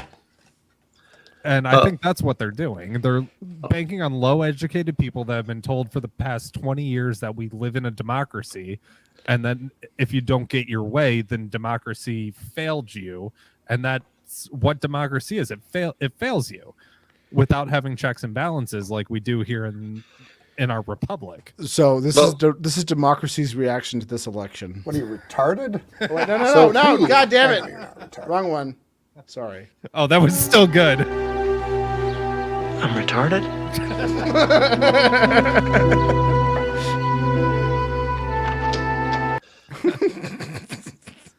Well, Jim, hold up. I do want to bring up something that is kind of unfortunate with what's happening in the election in Georgia. Give me just a second to pull the screen share back up. But I don't know what you guys think, but that's my take on this whole weird democracy is on the ballot thing. So right now. Jim, could you let me bring up a 10 picture steps of the ahead of you. I'm paying attention this time. Damn it! Uh-huh. So remember, this is the president of Earth. Stacey Abrams, who's currently losing her election in Georgia for being governor. God, she is so awful. She is. She's but a professional loser, just like Beto. That's why. Yeah. That's why I went against her in my my predictions. How much dirt do you think Beto's going to go eat out in the desert when he loses this one? By the way, can we confirm that there's a red wave right now? Is that confirmed? Not right now because it's still early. Yeah, it's still a bit early. You have to wait to get drunk, Jim.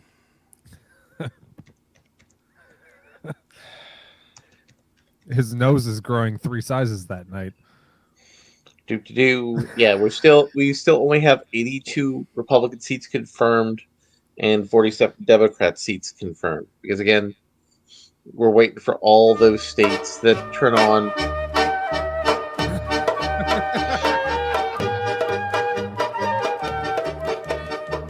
Play the 9/11 drop right after that. Oh God. And that's how Jim's channel got deplatformed again. That's why we're 9/11. I might as well announce it.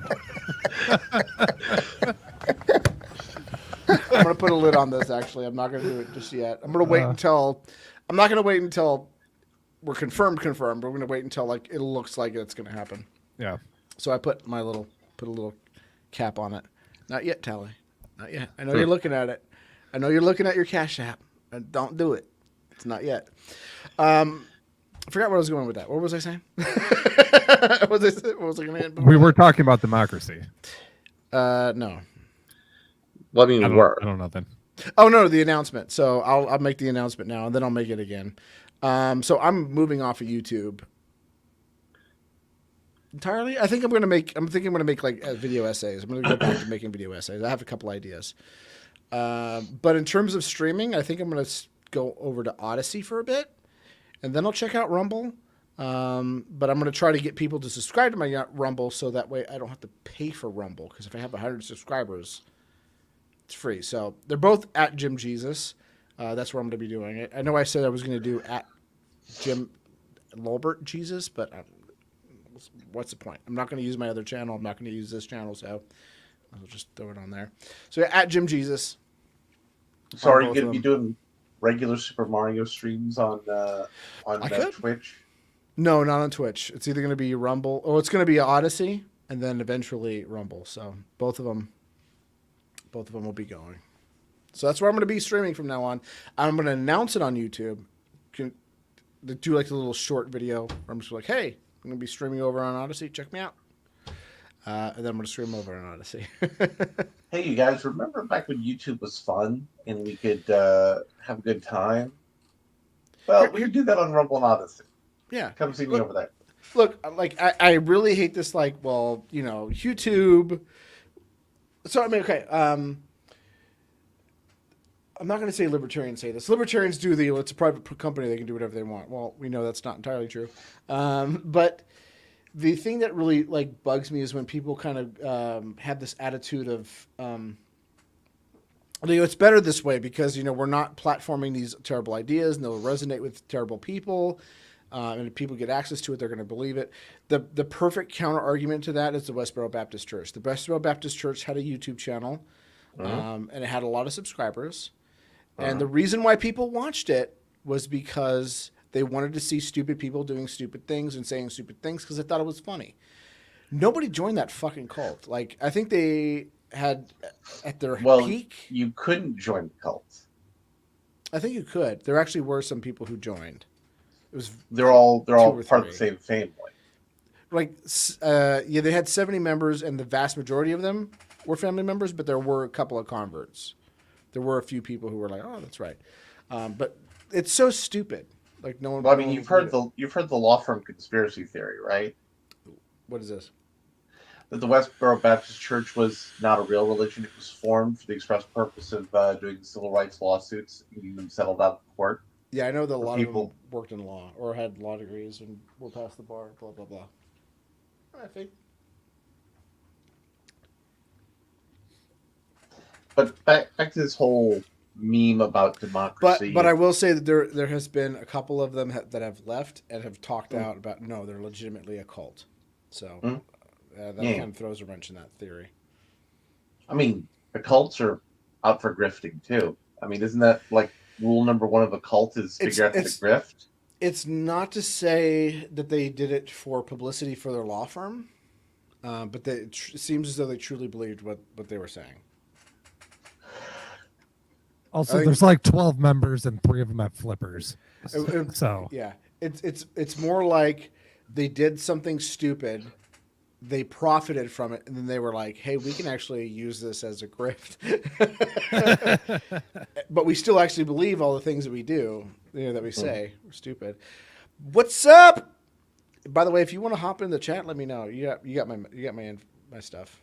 Liberty After Dark. He's great, even though he's wrong about ethics. He's good about everything else. But let me go into this whole democracy thing. The problem we have in our elections right now and in America isn't democracy. It's about incentives. Our government currently is incentivized to deliver bad results. And we, the voters, not we, the 3 of us who are here, because Ayrton says he almost never votes. And I don't vote the way I'm incentivized by the state. And you've generally not voted for the sort of people who have a chance to do anything. But we, collectively as a country, reward bad outcomes because we're incentivized to reward bad outcomes by our governing officials. Would you like a clear and tangible example of this theory? Well, I could say this. I've never voted for anybody who actually won, I don't think. I don't think I have either. No, I think I have. No, I think I voted for Dean Heller, and he got reelected that election. But then the next election I voted for him, he lost. So except for Dean Heller, and that was because I think it was 2012, and I was voting Republican down ballot just because it was like we needed there has to be something to stop fucking Obamacare because I thought Obamacare was going to be like disastrous, which it was, and it is. Yeah. Well, let me explain to you what I mean by bad incentives. Everybody knows the internal combustion engine is going away. Everybody knows that. I disagree, but continue. Well, no, you're not everybody. You're a peon.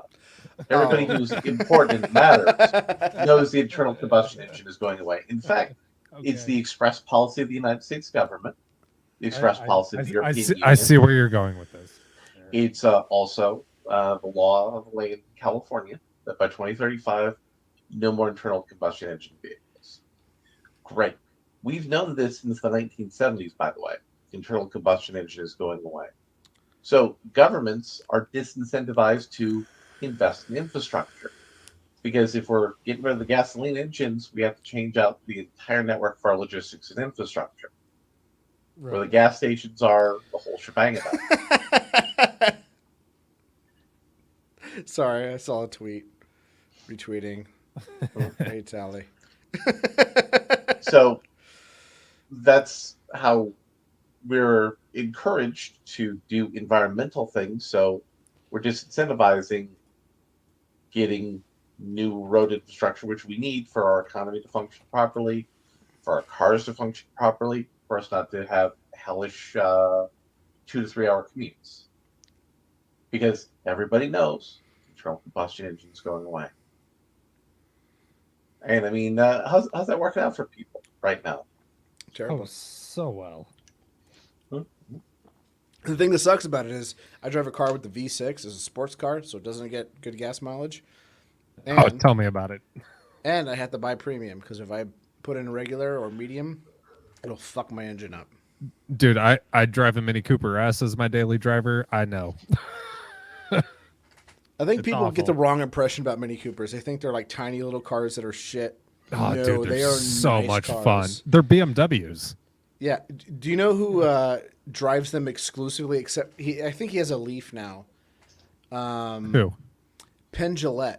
Really? Who's like 6'7" or something? He's ridiculously tall. They're super roomy. People don't realize it. They look small.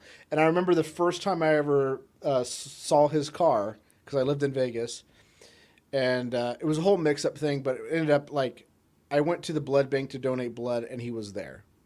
Okay. I was expecting him to be there because he announced that he was going to do some thing there, or at least one of his PR people accidentally leaked that they were doing it that day instead of Accidentally, quote unquote. Okay, so at the last, I don't know if they're still going to do it this year, but the last 13 days of the year, Penn and Teller do this blood drive where they get people to donate blood. And if you donate blood at the, I forget what the name of it is. It used to be United Blood Services. But if you donated blood or platelets or plasma or whatever, the last 13 days of the year, you get 2 free tickets to go see Penn and Teller. Oh, okay. During the first half of the next year. Okay. And they announced that they were going to do it, and they announced the first day was going to be the day before it actually started. By accident, because whoever their person was like, oh, Penn and Teller are going to go do the news recording for the news spot. And I showed up that day because I saw that tweet. And I was the only person there that even knew about it or anything. So I showed up, and I just happened to be at the one where Penn Jillette went to for the thing. It was just fucking sheer luck. And I showed up, and I was like, yeah, I heard there's Penn and Teller tickets. They're like, who told you that? And I was like, I saw it on Twitter, and I showed the lady, and she was like, oh, that's not supposed to be until tomorrow. But I think you should wait here a little bit. And I was like, okay. So I waited, and fucking I see Penn Jillette's fucking car pull up, and I knew it was him because it was a pink Mini Cooper with the license plate that read Nevada plates atheist. And I was like, motherfucker. Nice. By the way, hi, Christian. How you doing? What's up, gamers? What's up, gamer? What's everybody doing? And then Penn Jillette showed up, and they were like, how did you know we were here? And I was like, dude, look. And I showed them the tweet on my phone, and they were like, oh, yeah, that was a bad tweet. Sorry about that. Well, it's not supposed to start till tomorrow, but we'll hook you up if you want to donate blood. And I was like, hell yeah. So I got to meet Penn Teller. Nice. And when I was donating blood, he actually came up and hung out and chatted with me for a bit. Which does he drive a manual though? I don't know. Oh, okay, because that's the determining factor. If you drive an automatic Mini, you're gay. It was pink. That's okay. It can be any color. It can be any color as long as it's and it manual. had a Reddit tier license plate that said atheist. So well, yeah, that's extremely Reddit, but that's okay. But I mean, if you're driving Manuel, you're also pretty gay.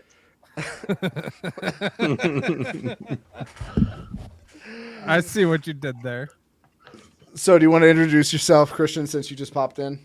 Yeah. What's up, everybody? My name's Christian, formerly of Liberty After Dark. Now I am producing content full time for Disenthrall. So nice. Oh, nice. Yeah, that's a thing. We announced that on the last live stream that we did a few days ago now. I think it was Saturday or Sunday. So Patrick's doing that good that he's able to like pay other people to do content. Oh, he's been doing that for a while. Yeah, I mean, but I'm he's just able I'm to just here afford doing that, but not through his show. Let's just put it that way. I just the show does pretty well, at least relative to mine, for sure. He and I have been working on multiple projects together for quite some time now in philosophy, and so it just kind of made sense for the collaboration to get a little more intensive, especially after we've already published some documentation together, and we're working on some new stuff coming up soon on like applied ethics. So yeah. So by the way, how's Vermont doing? I heard stuff. Yeah, he does. By the way, just breaking news. Oh God, do I need to play it? You do. Oh, come on. This is CNN breaking news. We're getting some reports from Vermont that the Republican candidate is doing pretty good, more than 11. Oh, the Republican candidate for governor? Was it governor? Because I think they've actually the governor is actually a Republican. Yeah, the governor's been Republican before. Oh, okay. They tried to recruit him for the Senate, and he was like, "Nah, I like what I'm doing here." Like, no, I like where I'm at right now. So Robert E. Boy Lee. It still confuses me. But anyways, he says that he's a rhino, but he's better than what the Democrats would offer. Fair. This is true. This That's is true. not hard to do. Yeah. I'd take a rhino over a Democrat. I'm except confused. McMuffin. I'm confused as to why it's still 28% in New Hampshire. Like, there's like, what, 20 people living in all of New Hampshire? And they're all members of the Free State Project. They they all live in a city called Keene. You see, that's actually the deep lore on how Jim and I became friends. But wait, you should explain that while you hit the bathroom real quick. And while you do that, Larry, empty out that malort. You should check my Twitter replies while you're doing this. So Jim and I met through the Free State Project, and I was involved in libertarianism down here, and I was inadvertently responsible for Ian Freeman becoming a libertarian because I got the Libertarian Party featured on our school ballot for one of those school mock elections, and Ian was like going, "Hey, what's this?" So I am literally responsible for Ian Freeman. Nice. And also Johnson, who's also with same Liberty radio show thing. He and I go way back also to Sarasota. Okay. And so when the Free State Project came around and Jim and I were hanging around a bunch of the same people, we're like going, New Hampshire sucks balls, yo. Yeah. Why would anyone want to move to New Hampshire? Like, if it had been Wyoming, I would have considered it. Way too far north of I-10 for me, personally. Oof. I'm looking for that Texas Free State Project, you know. I mean, right? We need to get It's a lot never more gonna people happen. there. Never gonna happen. Oh, if there's a Texas Free State Project, when I get down there, I will so join. Well, so the Texas Free State Project will happen once they secede. Right. There we go. Yeah, exactly. Right. Which I'm I so don't know. hoping for. I was, this election time, I love keeping track of it, even though I don't participate in any of this. For me, it's like, you know how like people have like their sitcoms or stuff like that, their reality TV shows that are like just big caricatures of reality. That's the same way I see the elections, and it was just a little part of my. It was very happy for me to see Beto just get absolutely thrashed in Texas. Like, I don't care for Abbott. Obviously, I think it's pretty clear that the fact that I'm here means that I probably don't care for Abbott very much, right? But it was just it was nice to see Beto just get kicked to the absolute curb. Oh yeah. Hey, Beto O'Rourke serves an important purpose. You are one pathetic loser. You see, Beto O'Rourke's important for our democracy because he takes money that could go to other Democratic candidates and affords it all for himself. Right. There we go. I think That's a good point. I was going to say, I think the only reason why he's running is because the DNC was like, we're going to get fucking crushed this election. So put out the Stacey Abrams and the Beto O'Rourke. The people that keep running and losing, sure, whatever. Go ahead. Well, no, the DNC is saying that Stacey Abrams totally won that time. The election was stolen from her. What do you mean the election was stolen? Nobody says elections are stolen. But if you deny an election, then you're a fascist. This is just exactly. Exactly. But speaking of Beto, Larry, did you find the tweet I'm talking about? Are we talking about that shitty TikTok? No, if you go to my tweets and replies, I literally just did it like 2 minutes. We actually ago. do have this thing called a private chat. We do. StreamYard, where you could actually link your thing, and then we could spend a whole lot less time digging around for stuff. Yeah, we can be professional. My computer is so Degenerates slow. like you belong on a cross. So I was checking Twitter from my phone because my computer sucks because it's like 12 years old. Shut up, silly woman. You mean the one that features the White Ranger? Yes. See, it was so much faster for him to get it than me to copy the link. Or the one for libertarians waiting for federal stimulus check? No, the White Ranger one. I saw a Ben Shapiro tweet that I thought was pretty funny. It says, and we bid a fond farewell to Beto O'Rourke, who will launch his 2024 presidential bid next week. He just runs for and nothing of value was lost.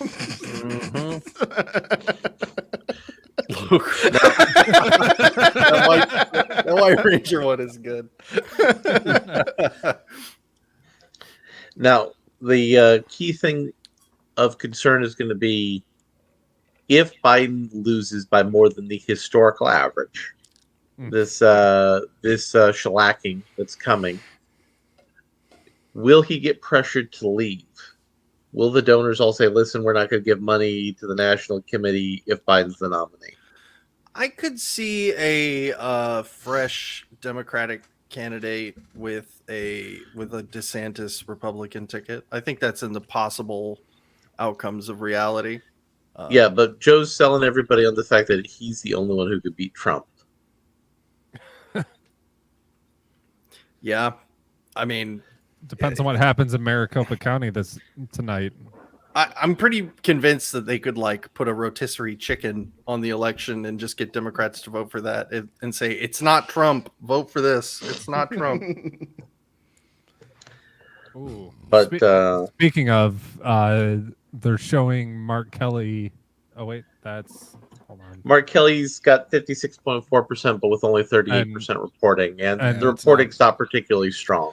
Yeah, Katie Hobbs says 55.5.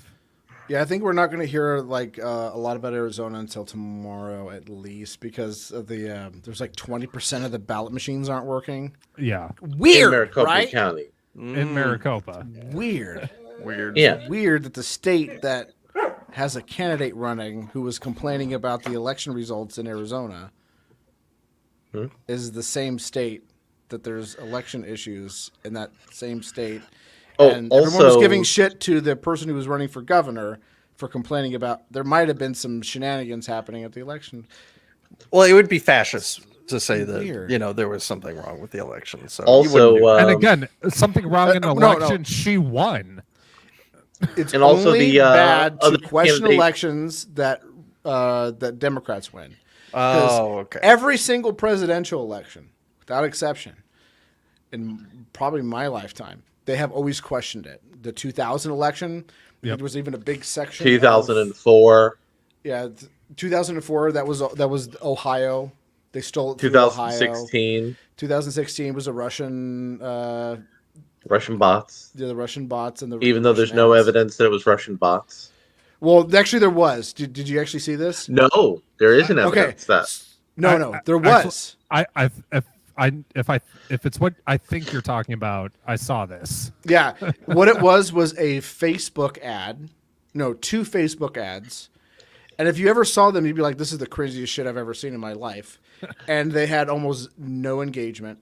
Well, what I mean by they actually tied them to a Kremlin account, but it was like it was they like tried $10,000 worth of ads, wasn't it? Yeah, it was like it was not enough to do anything. Yeah, but here's the thing. And if you saw them, you'd be like, "This is the cringiest shit I've ever seen in my life." And it was like supporting Bernie, one of them. Like, it was dumb. Yeah.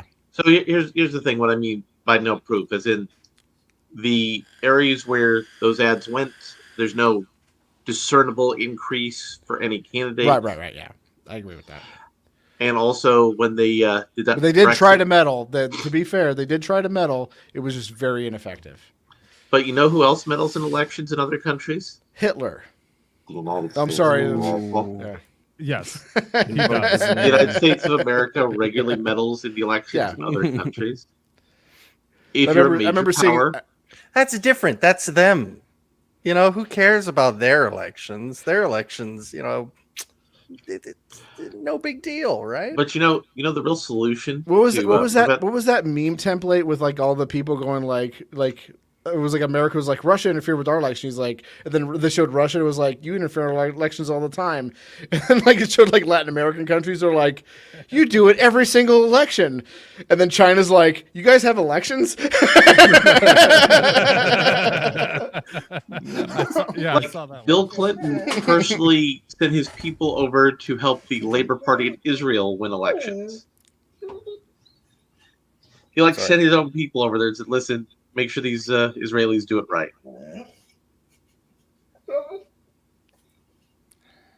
He's smelling the whiskey again. Just smelling. No drink. No drink yet. I get So on if I- stream and if I I start... take a drink, Tally said that he was going to pay me $100 to drink a shot of barrel-aged Malort. Oh, I mean, we should get Tally on the stream just so we could have official glow-in-the-dark supervision for this stream. Yeah, we should. Tally, DM me if you want to get on. No, but you missed the where I took a shot of regular Malort. Yeah, It was not a good look. Maybe Larry. But if you take a look on Jim's Twitter, it has been immortalized. The immediate picture of him of the pain on his face. Oh, that's what that screenshot was. Yep, my Malort face. And there's still pain in his mouth from tasting it. It's pretty much gone now. Oh, well, that's no good. Now. Somebody throw $100 up in here. Well, then I got to do the barrel-aged Malort, and that's a wild card right now. From what I understand, it's worse. It's like far worse. I'm sure it is.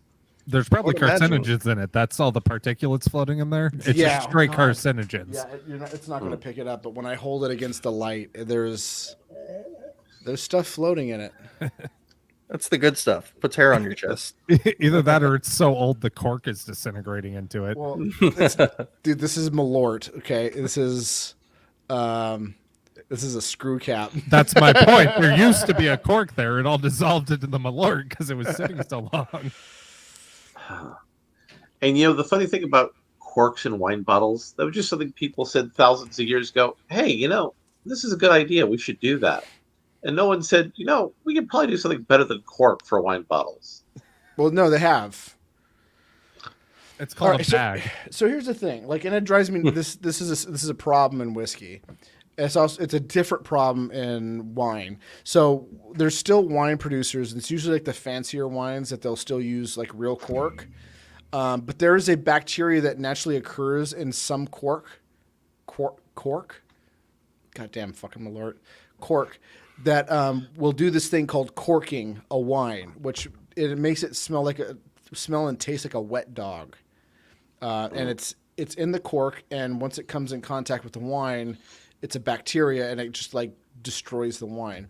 So there's like a policy in every good wine shop that if you get a wine that's corked, you can bring it back and they'll just replace it for you. And wineries are well aware of this, that it happens, and they'll do it.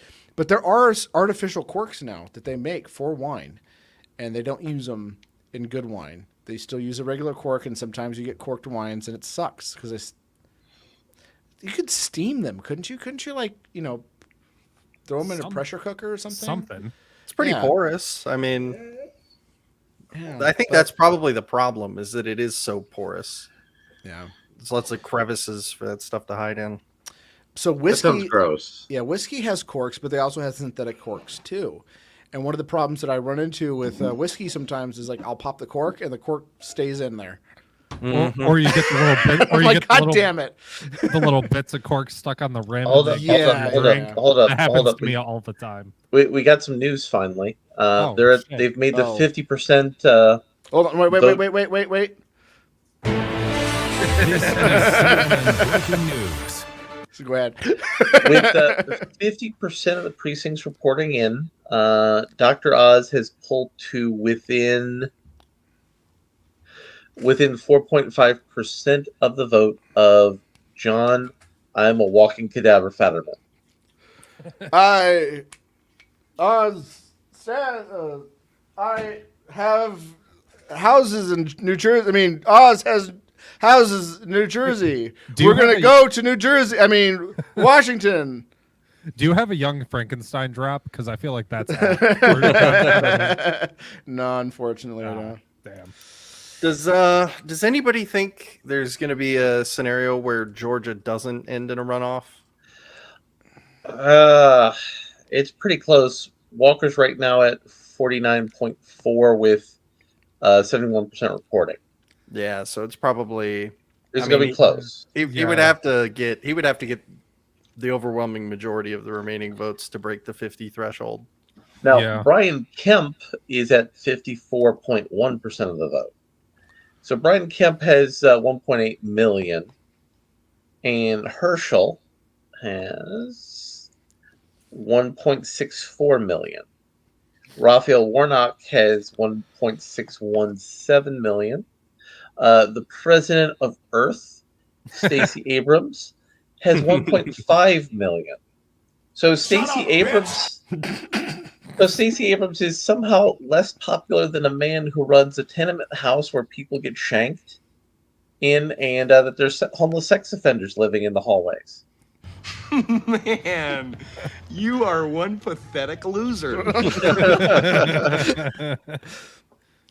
Is New Hampshire considered a close? Is it going to be a close race? I haven't really looked into. I think Kaufman is actually going to spoil it for the Democrats, which is fine because he said that's what he wanted to do. He said spoiling will continue until candidates improve.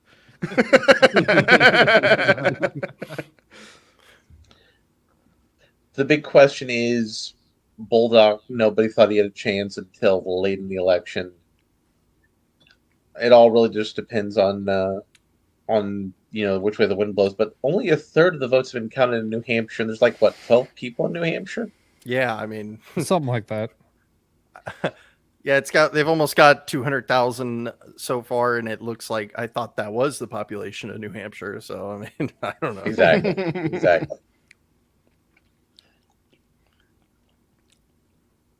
And Richard Blumenthal looks like he's projected to win the Senate race in Connecticut with 25% reporting.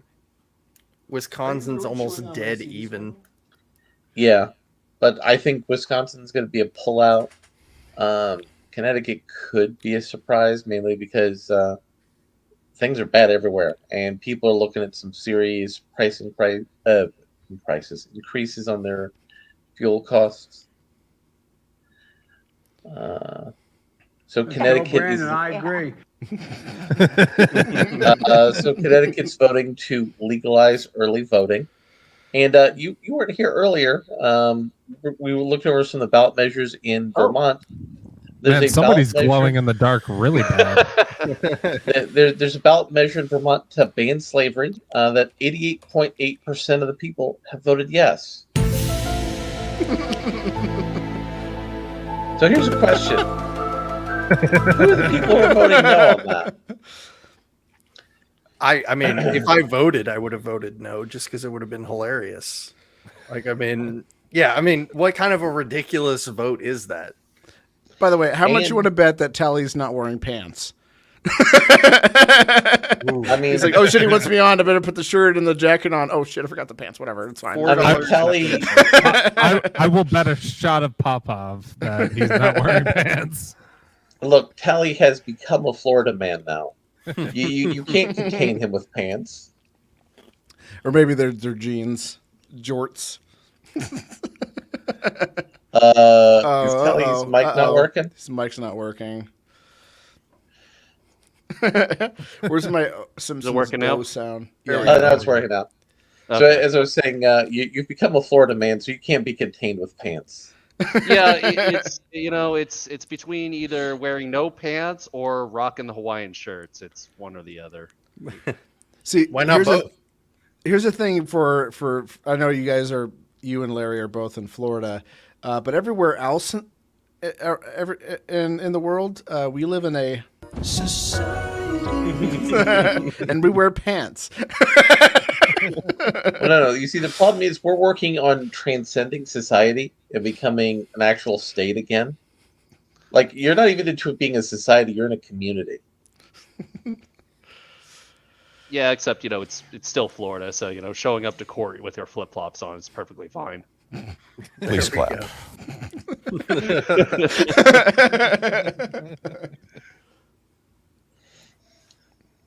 Yeah, this is it's pretty interesting. I've already been seeing, I'm sure you guys have seen them too. The meltdowns have already started on Twitter. The fact that clearly obviously lost Democrat races went to the Republicans just made them insane. I just posted a Rachel Maddow clip in the private chat if we want to pull that up to watch. Twitter. Oh, I'm afraid to check Twitter because I've been so focused on the super chat stuff and Oh, which by the way, I did not look at the Streamlabs. I had that closed for some reason. Wow, way to go. We're still good. There could be We're still good. there could be No. $100 in there right now. Oh, then I'd take a shot of Malort. Nah, we're good. Oh, damn it! Come on, people. How many people we have watching right now? Tally's still waiting for me to put my lips on the Lagavulin 16. Fingers on the trigger. That Fingers on the delicious, trigger. It's that right delicious Lagavulin 16.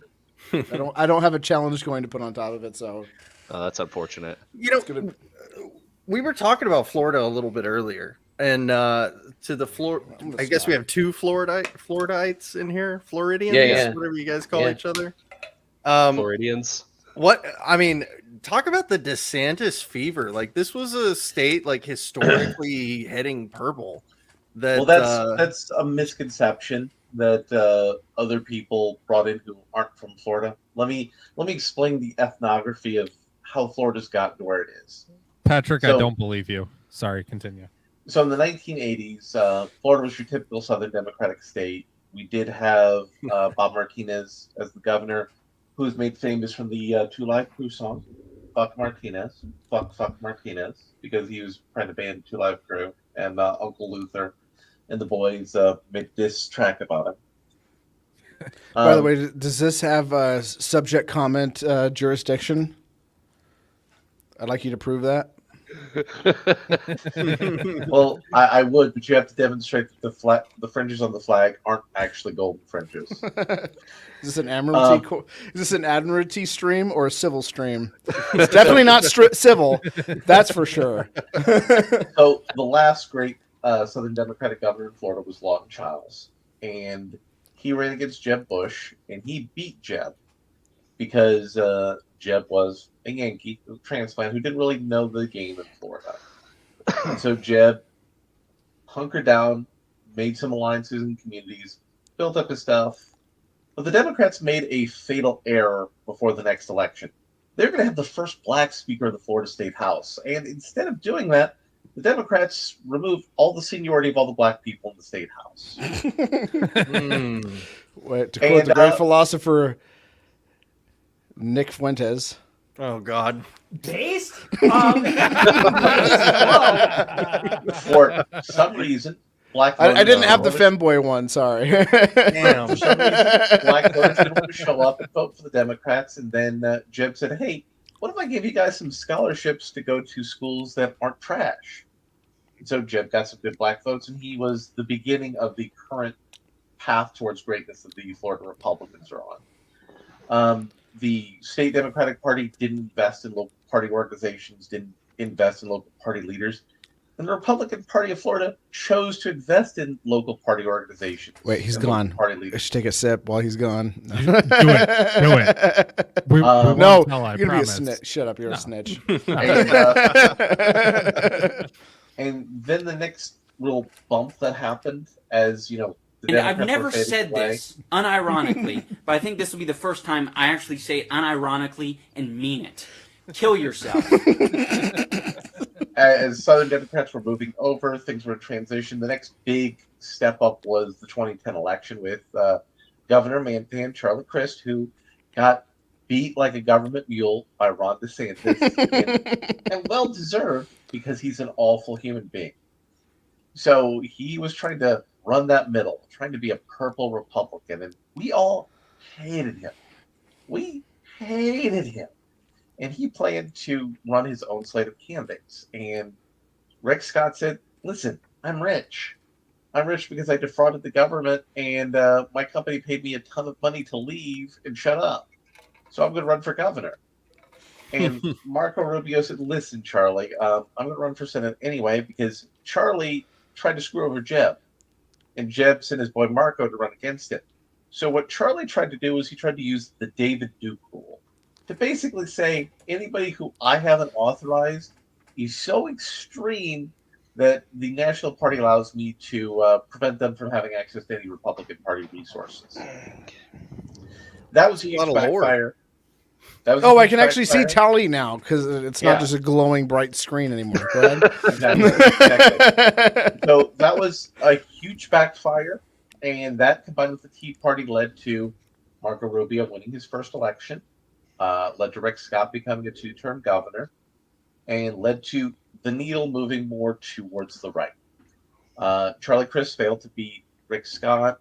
They sent Bank of America president against Rick Scott. She also failed because Bank of America is incredibly unpopular. Yeah, fuck Bank of America.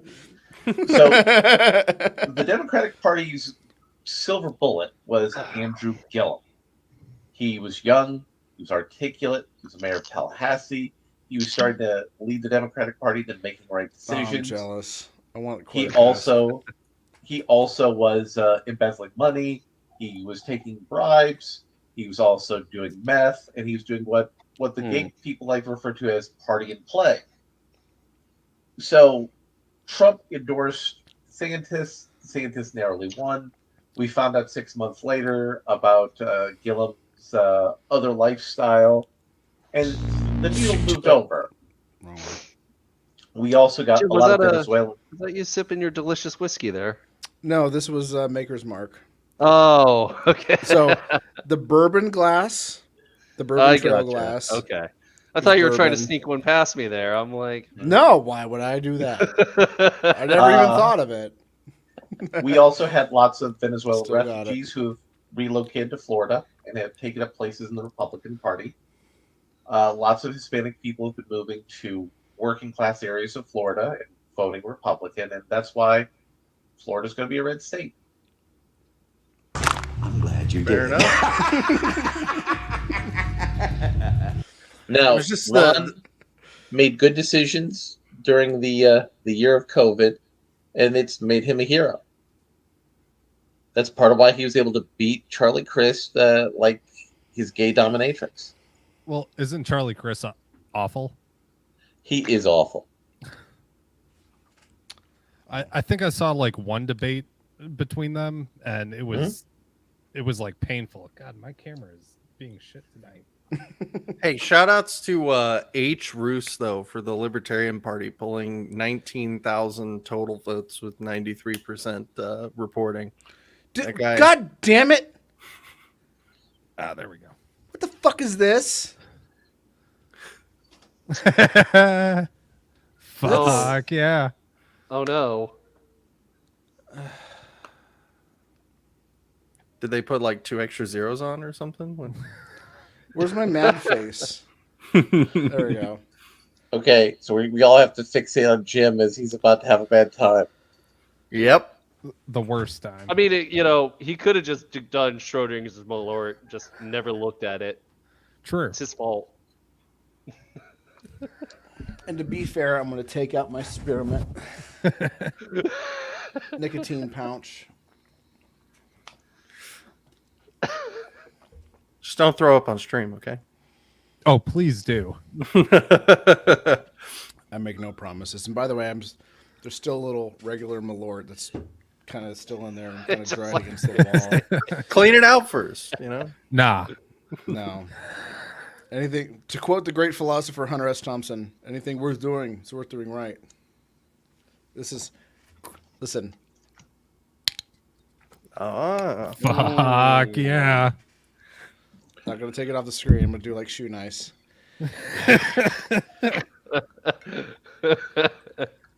Gay face. All right, everyone. Oh, no. I'm sure it'll be delicious. Hey, everyone. Shoe Nice again. And basically, someone just paid me $100 to shoot a shot of Malort. So, game face. Game face. 1, 2, 3. Shoe Nice. Fuck yeah. Oh, it's goddamn worse. Hey, Jim. No. Why would you do? Please tell me somebody got a screenshot of this. Jim. Why would you make this? Jim, somebody donated $50. Oh. And by somebody donating $50, that was me donating $50. I can. This one I'm holding back. I can Holding back see it. vomiting. I can see it bouncing off the bottom of your I'm stomach. not gonna drink water. I'm gonna fucking rough it out. What's it taste like? Give Is us it like, the. is it like give a us the moldy notes. barrel? A little bit. Okay, so What's the nose? What's the feel on the mouth? What's the finish? Give us the whole run through. all right, so it tastes like Malort, except Malort is just really, really bitter and gross. It's like, and I love bitter beers and stuff, so I can handle it. But it's like it feels like it's poison. This, it's not revolting. This has that same flavor, but it's even more bitter, which I don't understand. And there's a revolting, like, rotten quality to it. This is the worst thing I've ever had in my life. So Jim, when you drink Malort, your face looks like John Fetterman. I feel like his face I don't know is what you're doing the talking same. about. I've always supported fracking.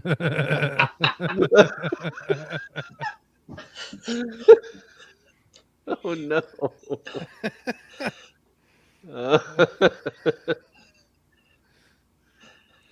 Hi, good night, everybody. Oh God! So I only have one Malort left, and I'm glad it's not going to be this one. Holy fuck! So what are you gonna do with the rest of that bottle? It's a challenge now. I mean, again, I'm going I to keep gave, doing this, but this is a mistake, and hopefully at some point I'll grow some sort of immunity to it. but I threw $50 in. So anybody else want to put in the rest of the 50? Jim's gonna be a Malort connoisseur. Well, I'm at going the back end to of this. regular Malort because the deal was you had to do the 100. I only have one shot left. Maybe if it's a maybe after the cumulative, barrel-aged then it's one, it's going to be slightly better. oh fuck.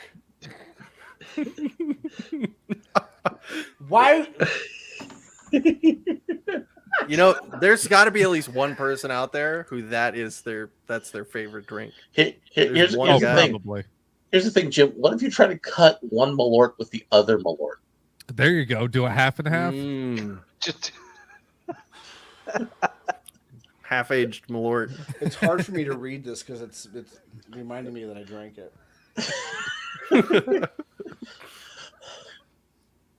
Yeah, this small batch of Jepson's Malort was finished in bourbon barrels Small to be batch savored. Malort.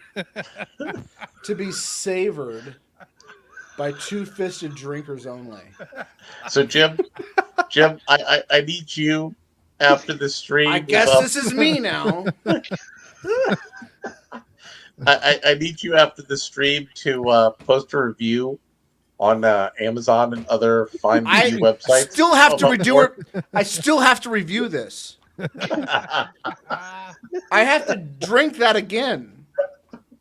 Just take your notes down now and just Well, I drink took a like shot of it, so it's not like I'm not gonna be picking up like, ooh, I'm getting notes of fucking garbage bag. I'm not doing that with a shot, okay?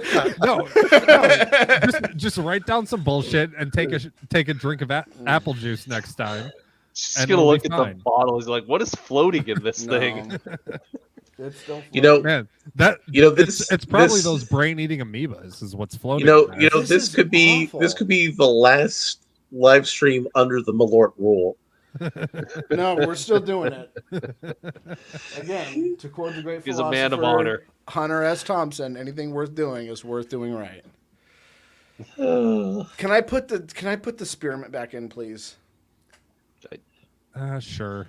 Well, it's not your call. It's the person who paid for it's call. It's probably going to make it worse. Spearmint and old. Yeah, moldy it's actually barrel. no. I don't want to. If you feel like you need to, no, I don't want cleanse your to. palate. No, I still had like the little bit of the flavor right here in my lip. No, it's not good. Oh God, it's not good. The question is, when you go to drink your good whiskey, is it now going to be ruined? Ah, there we go. I'm not even going to try until after this flavor is gone. So Jim, here's a question: do you think Lefroy could wash this taste out of your mouth? Yeah. Oh. Quarter Cast No. might be able to do it. Ooh, Your stomach is that's not a rough happy with burp. you. That is not a good burp. No, That it was a not fuck good you, burp. what are That you was a doing to me whining burp. That was a bubbly. Yeah, it's a bubbly burp. Oh. I'm bringing this out just in case. All right, people. Only 50 more bucks for us to get him to do another one, and then he might throw up on stream. Well, I'm not doing the barrel aged because that's already out of the equation now. All bets are off the table with that one. It's going to wait Do you till think it next was? stream. Do you think it was the floaters in the barrel age that was what made it so awful? God. I think I'm already having through Joan poisoning. It looks like you're going into a DMT trip. Like you're just contemplating your whole existence. You're feeling the universe around you, wondering what you're doing with your life. So weirdly enough, I don't taste it. Well, there's a little bit. It's not. It doesn't Hold up. last as long as a regular Malort. But holy fuck! Hold up. I think you have a good Alex Jones drop for this, not the rape drop. The shouting one? The I'll eat ass one, because that's probably what your mouth feels like right now. I will eat your ass. I don't have that one, unfortunately. Oh, I thought you had that. Oh, I got something. I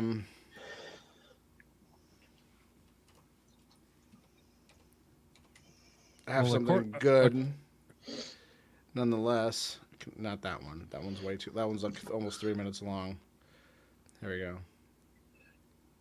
But it's strange what they're against, because on the one hand, there's the corporate voice, let's say, that characterizes the media, and on the other hand, there's the left-wing progressives, and you can't really put them in the same camp all that easily. Well, hopefully we will be putting them in the same camp.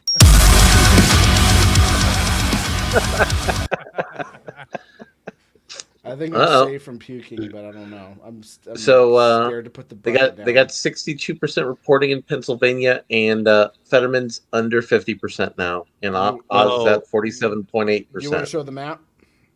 Oh, give me a second.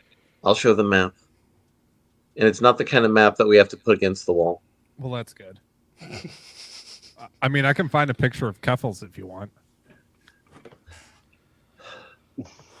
So, Jim, are you okay? Do you think you're going to be able to make it to the rest of the stream? Yeah, I'm good. I got this.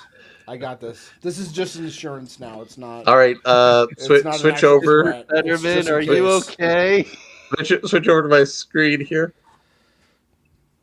Oh. I'll try to remember to go back to regular mode, or at least solo mode if I do Chuck. I think I'm good. I still haven't drank or put anything else down me and to wash it down or nothing. 8%. I'm roughing it. I'm a big boy. And Dr. Oz, 47. Is 7.8%. That is a Libertarian Party candidate has 1.4%. That is a hate crime. And the Green Party candidate has 0.6%. I find it funny that they don't even have pictures. Jim's gone all woke after taking that shot of barrel age Malort.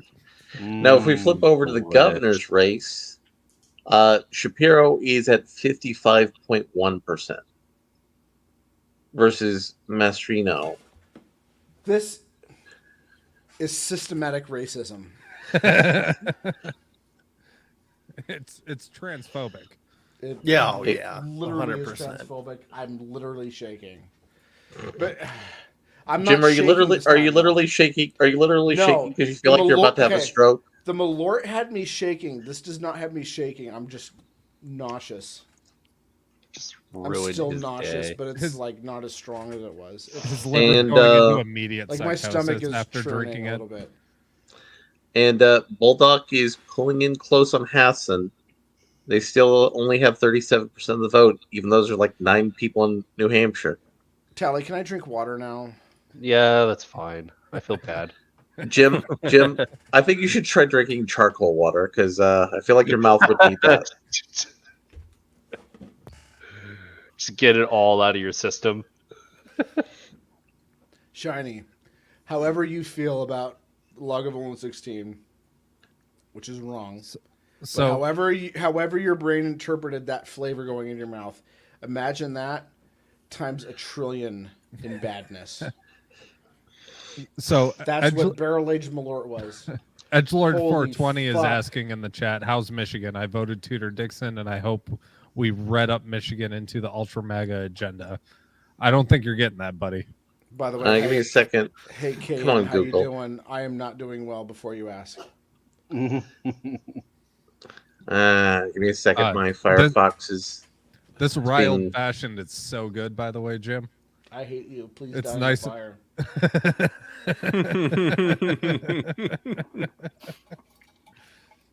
think I'm good. I think that water helped. Delicious old fashions. All right, I so want to think about liquor right now. liquor damn near killed her. Heyo. So the Gretsch that stole Christmas currently has 52.8% of the vote in Michigan. Tudor Dixon has 45.6%. Which is surprising. I thought it would be closer to 40%. Folks in the UP still haven't finished their voting. Well, yeah, because it takes 12 hours to drive anywhere up there. But all the usual suspect places like Flint, Detroit, Grand Rapids, and Marquette are blue. And Lansing. Yeah, but Lansing's just on the edge of the pink area. Yeah, and Ann Arbor also is obnoxiously blue. Yeah. And so far in Illinois, J.B. Pritzker, who's one of the people funding the transgender agenda in the United States, is currently still comfortably ahead as governor of Illinois. What's not comfortably ahead is the state of Illinois' ability to pay their bills.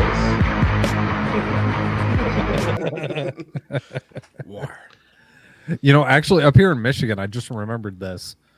I forget who it was. It was Dana Nesser, I think is her name. She's some sort of whatever politician, but she came out in favor of like drag shows in elementary schools and shit.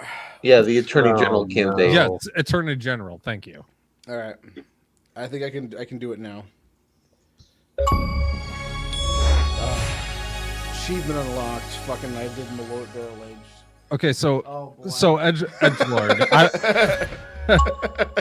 I don't know where you are in Michigan, but at least in the area I'm at, even in the small towns, like kind of surrounding, I'm like halfway between Ann Arbor and Flint. Even in these small towns, people have fallen for, as I said earlier, the fear mongering. Tudor Dixon's campaign messaging was terrible, and there's a lot of Trump derangement syndrome. So that's how they're winning. Plus, you have a high union population here in this state. There's a lot of reasons that Michigan always goes blue. All right, so now that I've recovered and I'm checking in on chat, KM, do you have a text version of this article, or if at me at Twitter if you want us to check it out, because we have plenty of time to kill. We're waiting for trickle of information, because maybe Larry will give us a weight on it. I'm still recovering from that barrel aged Malort. Holy fuck! So how's the finish on it? I mean, Does it taste like Hillary Clinton socks? The finish on it tastes like I'm gonna be honest with you. I don't remember it. It was such a traumatic experience that I was not noticing like flavor notes. Are you gonna have to go to therapy after drinking this? You probably should go talk to a professional about this. I'm just literally surprised that the flavor washed out of my mouth, because after I did the Malort, I was still tasting it by then, even though I was like sipping water and everything. I was drinking soda. I have not drank nearly as much water. Yeah, Well, so maybe hydrated. Maybe the floaters in the Malort aren't water soluble. No, they're not. So Edgelord 420 says unions are such an industry killing cringe. They are. especially up here. That's like the mash and then the barrel. Just they didn't even like filter the thing when they poured it. No. At least they could have ran it through a cheesecloth, but they didn't. That costs money, Jim. They don't have that. They do. They do now. You know, I don't usually look that far north whenever I'm considering any kind of elections or whatever. It's so far away from me. It feels like the other side of the planet. But how much political pull do the unions have up there? Oh, it's ridiculous. It's mainly the public employee unions now because it is. They outpace the UAW. Well, so the problem is the UAW, and there's so many fucking. There's a grocery store workers union up here. All right, yeah, and the main union industries and like the heads of them all donate to the Democratic Party. Every single one of them, because the Democrats give them handouts, give them all this welfare and stuff like that. Say, we're going to give you X amount for pensions, all this fucking bullshit. So your average worker, not so much, but your union heads, especially with like the auto industry bailouts in 2008, that was a huge push from the unions to get that shit. So they have like a stranglehold on politics up here in the Midwest in general, not necessarily just in Michigan, but it's pretty bad here with the big three auto industry being up here. So is there any specific like issues that would pull voters in that area towards Democrats, or is it really just all derangement? It's a lot of it's derangement. A lot of it's people stuck in kind of like 2005 politics, I've noticed. With like the whole religious right scare from like the late 90s, early 2000s. There's a lot of that I still hear people talking about. I'm like, you realize nobody on the right cares about gay people getting married anymore. Nobody has for 10 years. Yeah. Maybe longer. Like a lot of people are still stuck in that mindset up here, and that's the biggest problem. And they're so married to the unions. Like the unions are so great, yet you can't get a new car for less than what, $30,000 for a piece of shit. Yeah, that barely runs.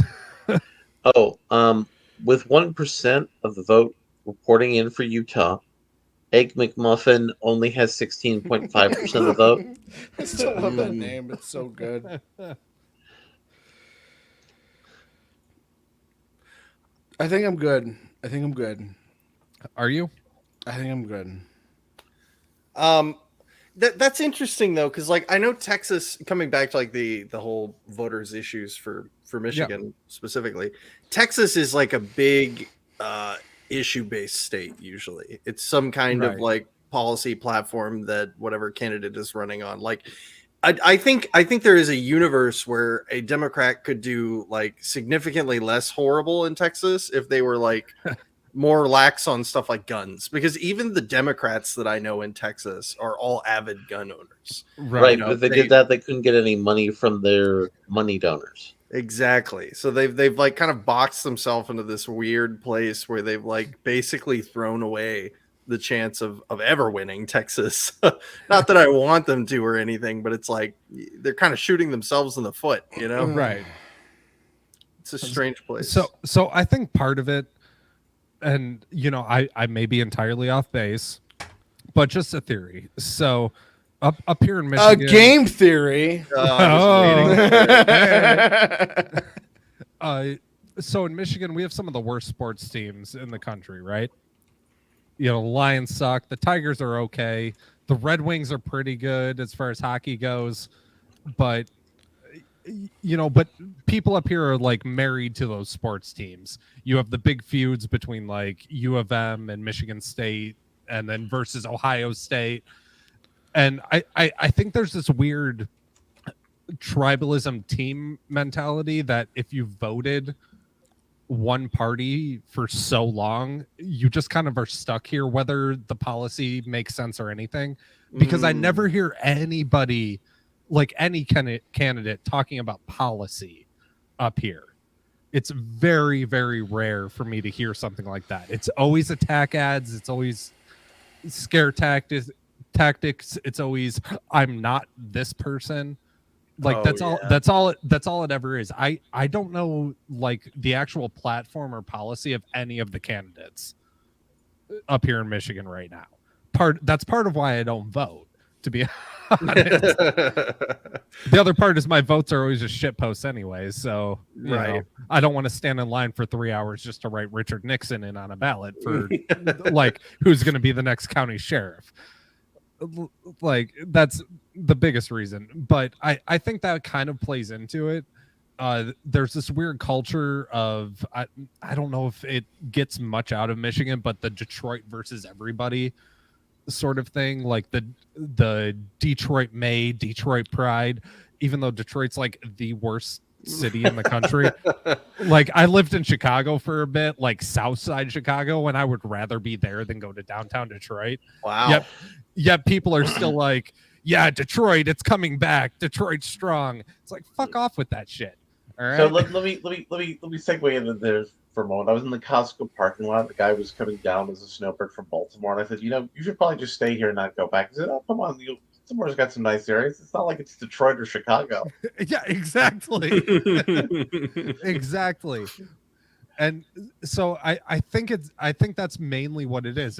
It's this weird tribal mentality, like Michigan, Detroit specifically, which is a big voter population, but Michigan in general has been Democrat for almost 60 years or so. Our last Republican governor, he kind of fucked up the Flint thing. So that's a sore spot for a lot of people. So they just assume another Republican is going to continue to fuck up shit like the Flint water. You mean like the Gretsch making old people die by putting people with COVID into nursing homes? Right. Or oh wait, no, that doesn't count. Or because that was on purpose. Or not letting people buy seeds and gardening equipment at the beginning of the pandemic. Ooh, that's a big one for a lot of people. That was a thing. Stores were not allowed to sell gardening equipment. You literally could not grow your own food in Michigan, or you could not buy the supplies to grow your own food when you weren't allowed to go to the grocery store. Damn. Yeah, that was 100% a thing that she did, and people don't talk about it anymore. It's been entirely memory old. Yeah, I actually forgot about the Flint thing as well. You know, again, probably because I live, what feels like on the other side of the world from there. But yeah, I'm sure that's a sore spot for a lot of people. It is. But you know what's funny? When we talked about Chicago, we can actually solve the problems with Chicago with the right kind of president. It's very simple. And it's something that's been talked about by the Chicago news media. So Chicago you're not wrong. So Chicago has an unusual city system of government where they're aldermen, and the aldermen have influence over the police in their areas. Well, in those areas where gang violence is very high in Chicago, those street gangs give money to the local aldermen.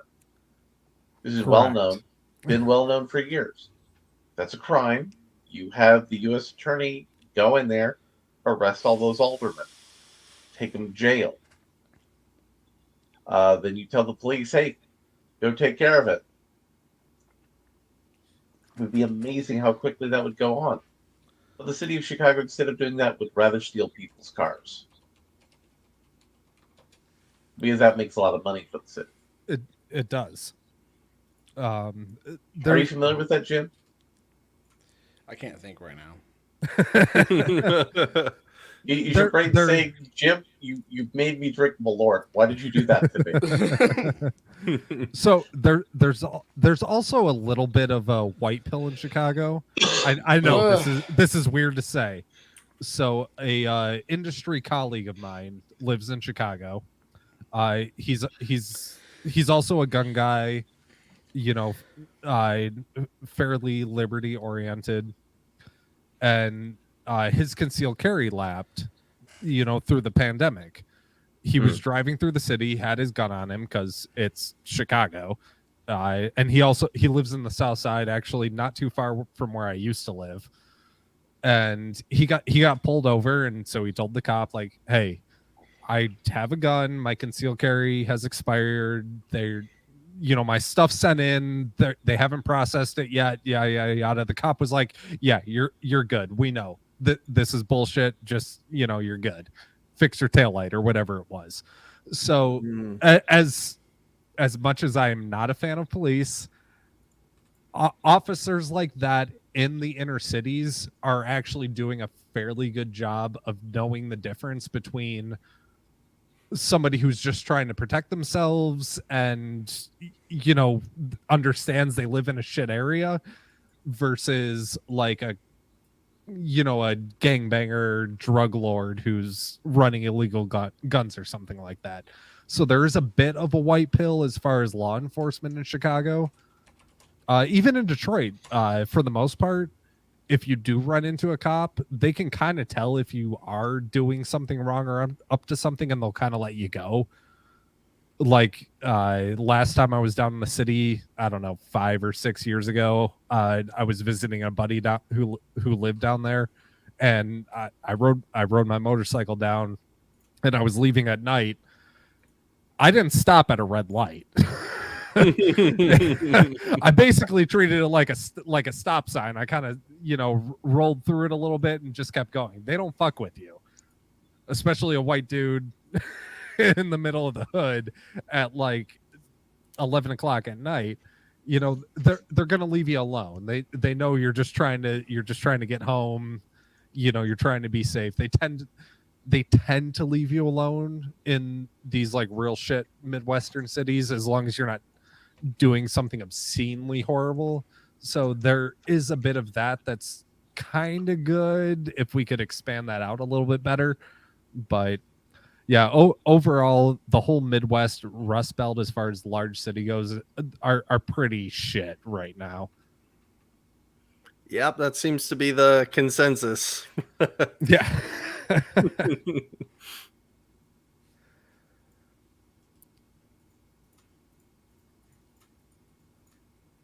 Any breaking news as far as updates?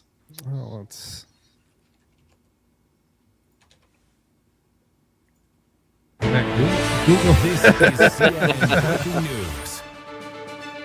Google I still really have a does- marginal command over my soundboard. Sorry. Let's see. We have 30% reporting in Michigan right now, 52.1% for Whitmer, 46.3% for Dixon. And Arizona, we have 47% reporting, 56.9% for Hobbs, and 43.1% for Lake. Interesting. And All right, guys. Texas as has much as I been would like called to- for Abbott. So Yeah, I mean that was obvious. They should have just called that before the votes were even done. They really should. But guys, I would like to keep hauling this out here, but my body's saying, "Nah, man, you need to go to sleep." Fair enough. So I will hopefully wake up and see more images of Jim disappointed from drinking Malort after the big red wave finally kicks in. Yeah, and as soon as I'm done ordering chicken wings. You gotta They need to be really hot watch and really greasy chicken wings. The hottest and greasiest, like, Memphis wings. Yeah, I'm just double checking to make sure that I'm not going to get thrown into like a getting out of keto all that flu. grease is gonna like soak up all the oil from that Malort. And whatever's one in can those only floaters. hope. Oh man. Yeah, I'm still getting like maybe like aftershocks from the Malort. Yeah, something like that. They have Old Bay flavored? What? They have Old Bay chicken wings? Oh, I thought you were talking about Malort still. Old Bay Malort. That That sounds like a riot. No, that's not. Let's how about no? Just making a flavor for everything. It wouldn't kill you, probably. Somebody screenshot that look. To quote the great philosopher John Cena. Are you sure about that? It's okay. I'll go through the video later and take some screen caps. Hell yeah. Uh, So let's see. Fetterman and Oz are only 1% off of each other. Let's go look.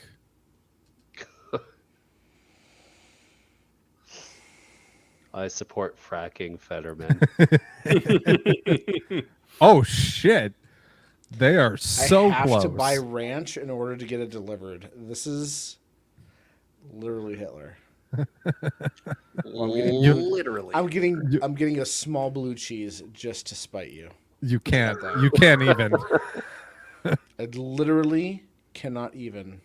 Yeah, Fetterman's 49.4 and Oz And is you thought this was going to be a 48.2. good night. I can't believe you've done this. Sorry, what did you say Oz was at again?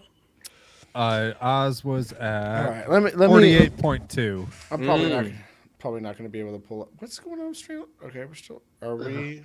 Okay, no, we're still going. For some reason, my video is borked on the stream.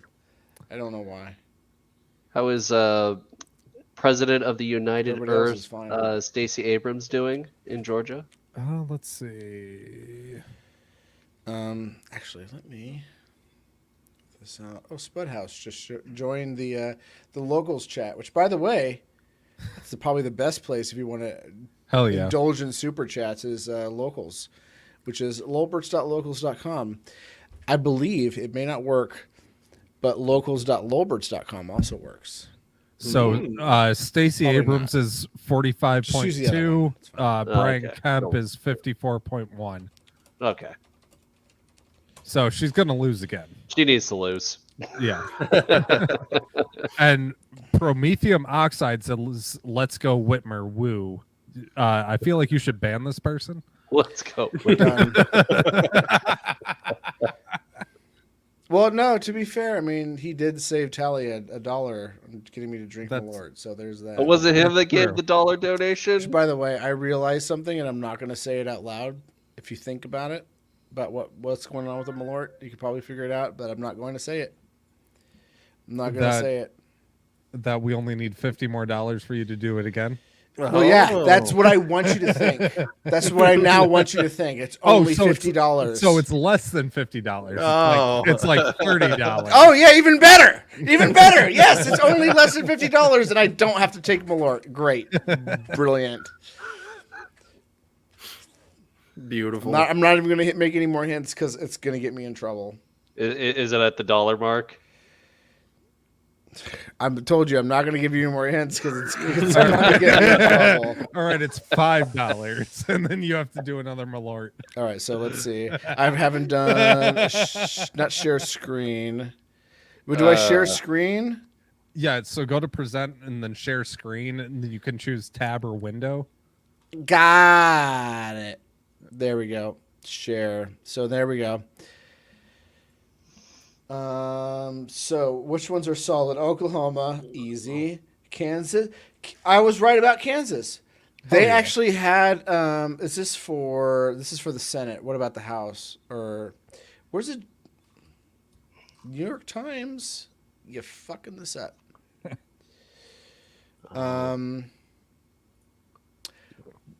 Where's the?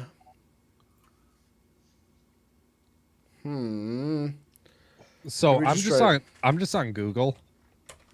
Let's try Google. They're using AP as their source. So Not Kenya. I don't give a shit about Kenya. That was like the top result when I typed in elections. Like of Kenya. Yeah, that's what I want to see. Let's do a Kenya election stream. Yeah, we're rebranding the stream, everybody. We're going to Kenyan elections. I bet Obama would win. Obama. This is probably not again.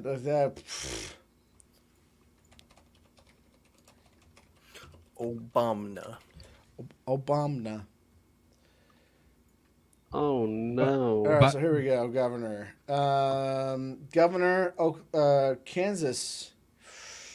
I might be wrong about the Kansas one. Kerry Lake is down with only 47% reporting. That's not good news. That's really New not. Mexico is as expected so far. Brian Kent's got a lead in Georgia. Nebraska is getting a little closer than they thought, but still. New Hampshire, Sununu is gonna keep it. I think I labeled that in my. I'm not sure what I labeled that in my Senate, but I think it was blue. Maggie Hassan, Donald Bluke for Senate. Maggie Hassan looks like she probably has it. Sad to say. Ooh, yeah, it looks like the New York was not going to be too close to call. I think they were wrong about that. I think they kind of overestimated that. Yeah, because, I mean, with 60% and they're well above, or almost 60%, that's not a good look. Sorry, Malice, it looks like you were wrong. Oh, it's Mike Lee and A. I thought McMuffin was the Republican. No. No results yet for Nevada. That's going to be interesting. So the... God damn it. You're fucking this up. You're doing great. You're doing great, Jim. It's fantastic. I believe in you. We're not getting anything for Nevada, which, by the way, like Nevada, if Nevada gets a blue wave, it's really tempting to want to move back because that's my home and I'm still homesick. I'll watch a movie like Hangover and I'm like, fuck, I want to go back. Are you sure that's not the Malart talking? No. Oh, okay. No. Malort makes You're sure? What? I mean, Malort makes me want to move as far away from Chicago as humanly possible. Are you in Chicago? Oh, okay. Do I look retarded? Nobody answer that.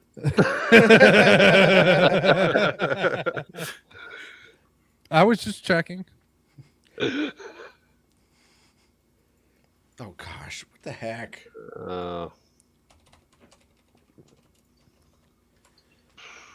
Come on, there we go. Thank you.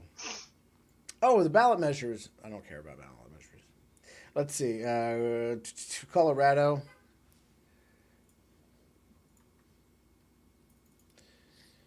Yeah. I remember Larry was saying, well, no, it's a toss-up. No, there you go.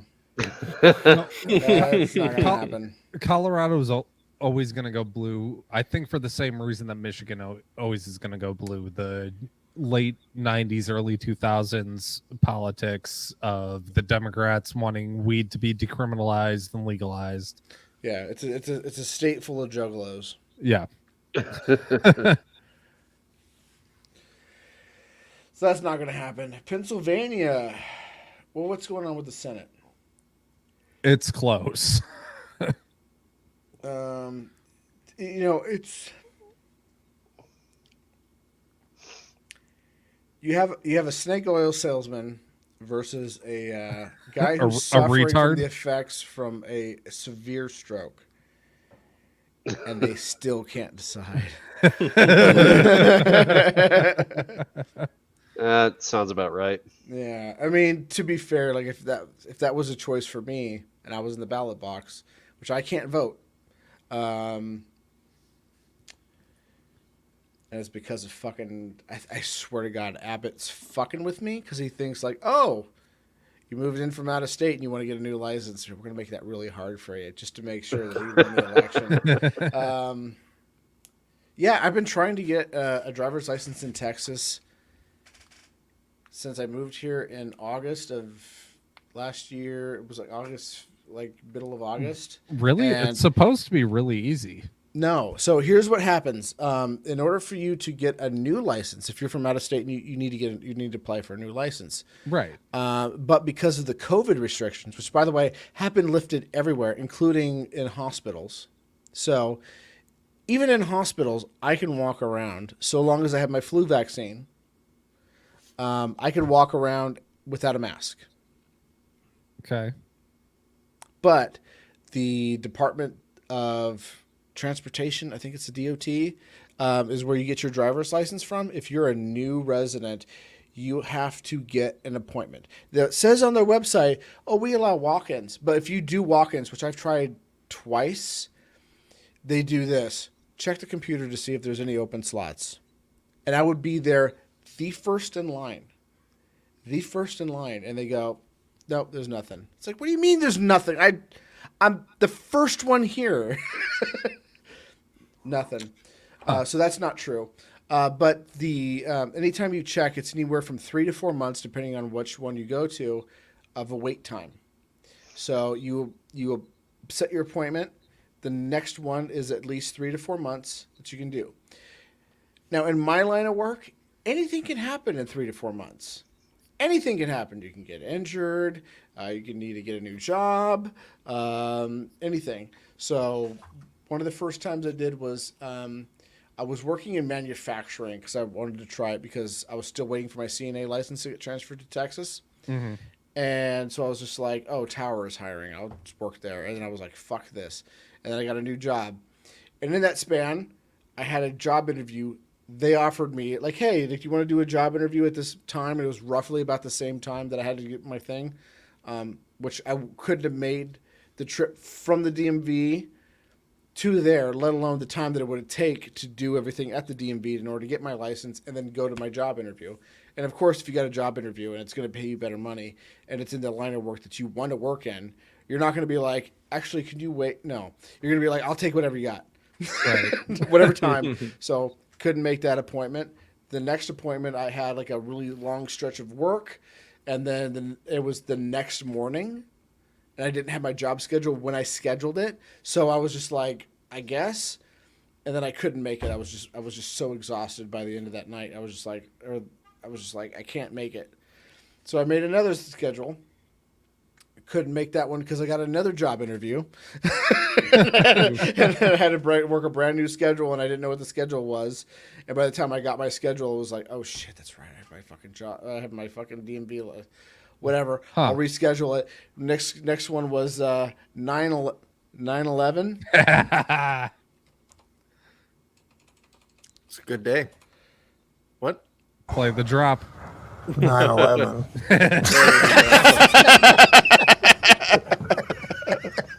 Actually, it was 9/12. And guess what happened on 9/12?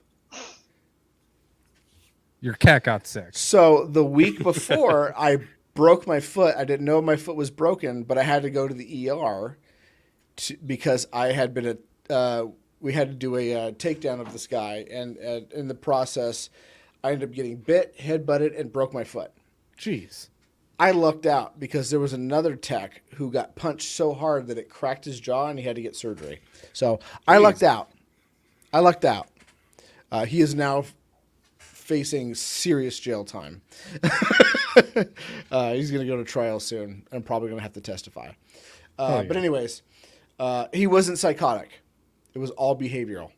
He's probably going to go to jail for the rest of his life. But a week later, I was like, my foot's not getting better. It's actually getting worse. And all of the nurses that I worked with were like, no, we're not going to let you. We're not going to let you work. You have to go to the ER, Jim. You have to go to the ER because we're sitting here watching you wince in pain. This was 9/11. This was 9/11. So the morning of 9/12, I was in the fucking ER. Couldn't make my appointment. And then I was like, fuck it. I'm not even going to fucking try anymore. I'm just going to keep being a Nevada resident until my driver's license is run up. Then it's like, okay, I got to get it. So I made another appointment. So we're hoping for January. It's been a year and some months, but we're hoping that I can get my thing. Vegas driver's license don't expire for like forever. No, here's the thing. I had to renew it 2 months before the new fucking one that lasts like 10 years lasts. Oh. So it's going to expire, I think, next year. I don't have my license in reach, and I'm not going to go get it. So See, that's crazy. So I'm working on renovating an old RV that I have to move down to Texas, and everything I read is Texas is super easy to do that with. Essentially, make an RV park your mailing address, and you can just live out of that, and you're good. You can be a Texas resident. It's super easy doing it that way. Is everything I read. So it was like Texas, South Dakota, and Florida were like the 3 easiest states to do that in. Florida just depends on where you go, but South like Dakota. You're up in the Panhandle. You can walk in; they'll take care of you. True. I mean, I love South Dakota. It's fucking gorgeous out there, but it gets goddamn cold, and I don't want to deal with that. And especially because I'm just taking I'm gonna strap my motorcycle to the back of my RV, so I have to go somewhere I can ride year round, and I hate Florida, so Texas is the best option for me. So that's a little disconcerting hearing about that, but I'm sure you'll be able to navigate it, or not. Yeah, I'll terrible luck. I'll figure it out when I get down there. Whatever. I don't give a fuck. Yeah. I don't know. When I was in Texas, it was just like I walked in, I paid for my shit, they threw their license plate at me, and I was good to go. Hell yeah. And I guess it depends on where you're at too, right? I think what we're saying here is that yes, Greg Abbott is actually personally slighting you, Jim. I think that's the conclusion that we've reached. To be fair, like I was born in California, and I spent the first 24 years in my life in California, and I thought California was the coolest place, and I was like, why would you want to live anywhere? Like I remember thinking, like, how terrible must it feel when you fill out an address on an envelope and you're not putting CA or NY or IL at the end of it? Like, why? Like, what's the point of living at the maybe FL, maybe FL, like TX, KS. Ugh. Then I went to Kansas and I was like, man, this place is a shithole. I can't wait to get back to California. But there were certain things that were happening in Kansas that I didn't notice. And then I went back to California. And when I went back to California for 9 months, I went to LA, which was probably the best place to deprogram me. Because it was just like, because I had already became a libertarian at that point. Just go into the cesspool. Yeah, because I started being a libertarian in California. It was like right before I left. And I went to Kansas as a libertarian, but it was more like a small government libertarian. And then when I moved back to California, I was an ANCAP. And I was just like, oh my God, I can't even get in an elevator with some sort of government bullshit in front of my face. Like, because it was like in California, there's like little signs on that have to be posted on every elevator that says, like, this has been inspected by like whatever, and then the taxes have been paid on it. Like, everything you do in California has some sort of sign, government mandated, that says that it's been inspected, taxed, regulated, or whatever by the state of California. Yeah, it's got to be displayed in there or displayed somewhere on that. Yeah. Yeah, and what really got me was going to the grocery store. That's what killed me. Was like I would go to the grocery store and things that I could buy in Southern California before I left. Outside of the greater LA area, and things that I could buy in Kansas, my trip would cost me like $80, and it would be like a healthy thing of groceries.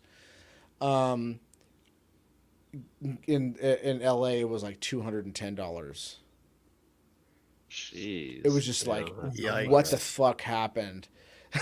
And it was no different. Like, and I would go and visit Riverside to my friends in Riverside, and I'd be like, holy shit, it's still bad out here too.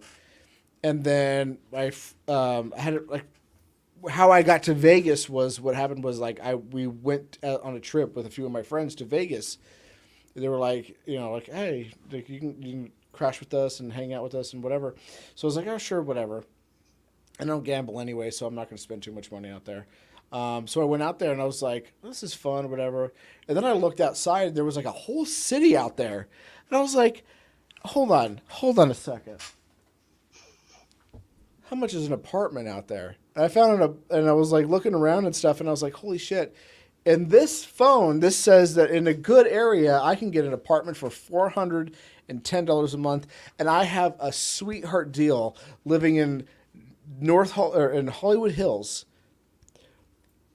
across the street, 2 doors down from Quentin Tarantino, and I'm paying $1,000 a month for a tiny room. I'm going. Then of course it was a shithole. It was the worst part of the town possible. In fact, there's actually a clip of. Actually, I wonder if I can do this.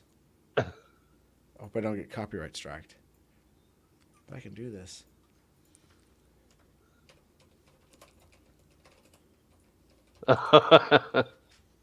Careful. I moved out of. I was like, this is a shithole. As soon as my lease is up, I'm out. And then as soon as my lease was up, I was out. And then after I was out, I was at work, and I looked on the TV, and there was cops playing, and this clip was on. This is the full one. I'm not gonna play the whole thing just because it's gonna get me nuked from orbit for copyright violation. But this is the corner. Like my apartment is visible on this clip. Wow. Yeah. So that's the building right here, right here. That's the building. I'm on the opposite side, and at some point you can actually see my little awning window. If it.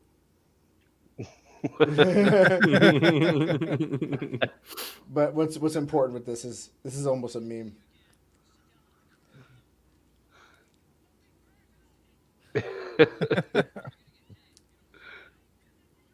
just boom.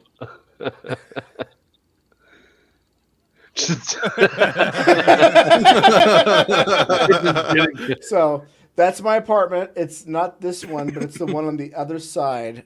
I don't know if you can see my cursor. It's on the other side of the building. That was my apartment. All right. It's on the corner of Curry and Donner Avenue. Holy shit, was that awful. I heard gunshots all the time. When I ordered pizza, they were like, nope, we don't deliver pizza to that apartment complex anymore. We got robbed too many times. We're not doing it again. It's one of those. If you ever want to know whether or not, if you're moving into a new city and you moving into an apartment and you want to know whether or not it's a good area, call the pizza place nearest to it and say, hey, can you deliver a pizza to this address? If they say no, they go run. Never mind. Don't run do for it. the hills. Yeah, that's the best way to tell whether or not you're in a bad area. Yeah, a buddy of mine lived in an apartment in like Metro Detroit. They wouldn't deliver pizza after dark. And it was across the street. That's like when I lived down in Gardena in California, just to be like down the street from work, and I was maybe like 3 or 4 blocks from work, and just that area alone, I would not walk that. I wouldn't walk it. I'm like, no, I'll just drive to work. I feel safer.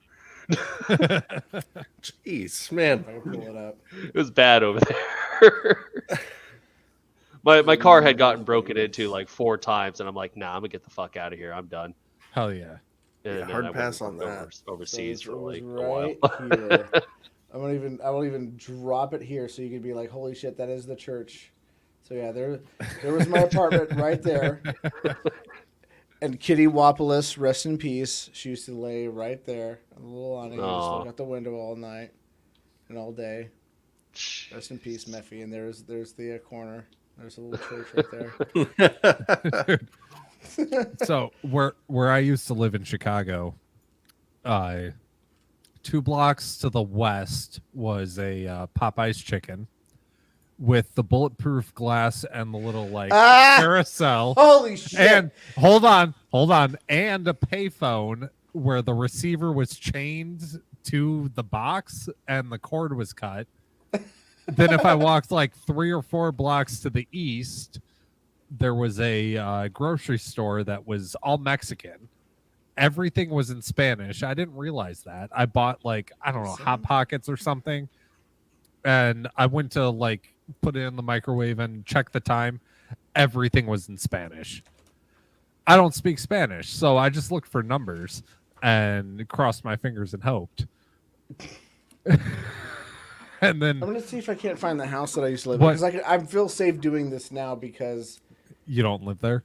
Well, I don't live there, and the guy who owns the house moved out too. Oh, okay. Which, by the way, we should check on this. I don't think anything's changed. But so what I used to do is I would put headphones in and put the cord in my pocket and not actually have it like playing any music or anything, so I could hear what was going on around me, but it looked like, hey, don't talk to me, I'm listening to music or something. I had this crackhead sit there and scream at me to give her like $3 to take the bus to get to the hospital. That was like a block and a half away that I could see from where I was standing. So it was close. It was 7444, not 7333. Woodrow Wilson. Yeah, don't harass the people that live there. Yeah, don't do it, Chad. Yeah, the guy who was renting the house and all the people that lived there at the time have all moved out. Yeah. So yeah, but that's where I used to live. Yeah, South Chicago is fun. Let me tell you. Probably could someone could use that to dox me, but whatever. I don't care. Come at me, bro. Well, wait. I mean, Scientology already doxed me. I don't care. But from what I understand, I think. Wait, is this not that one? Part of the street looks like South America. This is Quentin Tarantino's house. Oh. Hold on. So let's see. So yeah, the house. Well, no. Where is it? Okay, so Superdry. So there was the house. So one across. This house wasn't there. This was about ready to be built when I moved there, but this car was there. Oh, is a pussy wagon gone? Oh, please tell me. Where's the? Hold on.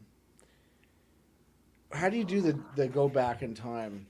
Because it used to be that there was the pussy wagon, but that's a Kill Bill car. It's definitely themed like Kill Bill. Fuck it. Where there used to be the pussy wagon. He actually owned the pussy wagon, and it used to be parked in there. If I can go back in time, on the map, which I know it used to. You used to be able to do that. Huh. Yeah, but that's Quentin Tarantino's house. Which, by the way, this is not information that's new. These are on like star maps that you can buy. Way to go, doxing Quentin Tarantino. Yeah, seriously, jeez. How dare I didn't sign up for that. Now, see if I can't remember. So I took Woodrow Wilson. Hold on, let me see. I know how to get up there. That's still in my brain. So there is Court, Cahuenga. Oh boy. Okay. Maybe if I'm actually on the street, I can actually show you something kind of interesting. Let's see. No, it's this way. All right. So this street, this street. This street, you go up, you go over the hill, and then there's Burbank, right? If you go this way, let's see if I can't remember. I think it's this one. Is it this one? I believe so. Should be a fork up here. Is there a fork? Yeah, okay. So this is the way. No. I want to go this way. Wait, no. Is it? I'm wrong. That's wrong. It's been a while. We're just taking a trip down memory lane. Yeah, it's been about 12 years. But there's someone interesting and relevant in the news. That's what. Okay, so it's this way, and then. Nope. Was it that way? Or maybe it was this one? Is it this one? I'll figure it out. I'll figure it out. Yes, Sure, it was this one. Okay. No. This way. Jeez. No, wait, that's not it. That's not it. That's the wrong way. It's been, to be fair, it's been 12 years. This looks more right. Yeah, there's the fork. Okay. There we go. You go up here, and then it kind of street sort of ends, but there's a little hook at the end. Yeah. Keep going this way. Yeah. And then so the street ends, and you go this way. Somewhere around here is the guy who did Ren and Stimpy, who kind of got canceled for statutory rape. Uh-oh. That'll happen. Which, by the way, I was... Rape. At some point, there was... I was going to have the opportunity to hang out with him. It never worked out. And then a little bit later, it turned out that, oh, yeah, he was guilty. He admitted to be statutory raping a 14-year-old girl. So that was a thing that happened. Oh, no. Yeah. So that never... Not a good look. That didn't work out. But Ren and Stimpy's still an amazing show. By the way, so these streets, you can park on one side of them. They're about the length of 2 cars. So if a car's, like, let's say you're coming up here, right? And a car's coming this way, you have 2 choices. You can either pull over and let the car pass you, or hope that they pull over so they can let you pass. And so you kind of always have to do this. But I would fly up and down these streets. And I learned like this method because some of these houses, especially around the turns, see if I can't find one. Somewhere around the turns, like people would have like these little like bubble mirrors. Yeah.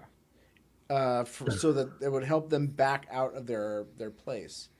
I can't see one now. Sometimes it would be up against like the other side of the street. Let me see. But it would have these bubble mirrors, and I started learning how to use the bubble mirrors.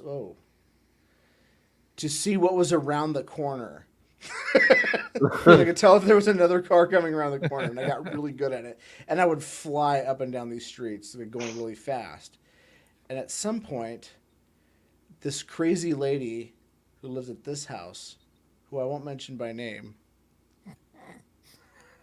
used to jog around and stuff, and she used to get mad. And at some point, there was a sign that was posted, I think it was on like this tree or so, that said like slow down. I wonder if it's still in the archives. Let's see. This is from August 2022. So I was there about earlier. Oh, this is even after I left. Well, let's see. There was a sign that said like slow down or something. And they posted that because I used to drive up these streets fast as fuck. And at one point, I almost ran over this celebrity female comedian with red hair who just may have been recently banned from some sort of social media platform. And I believe, I could be completely wrong, don't quote me on this, she lived at this house right here at, what was it?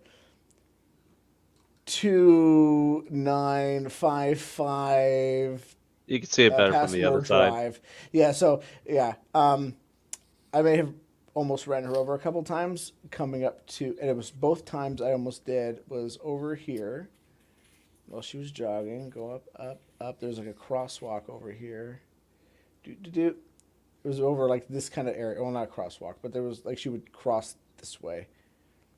Right? And so I would come around the corner and she would be coming back to her house, allegedly her house, this way, and then I would be like,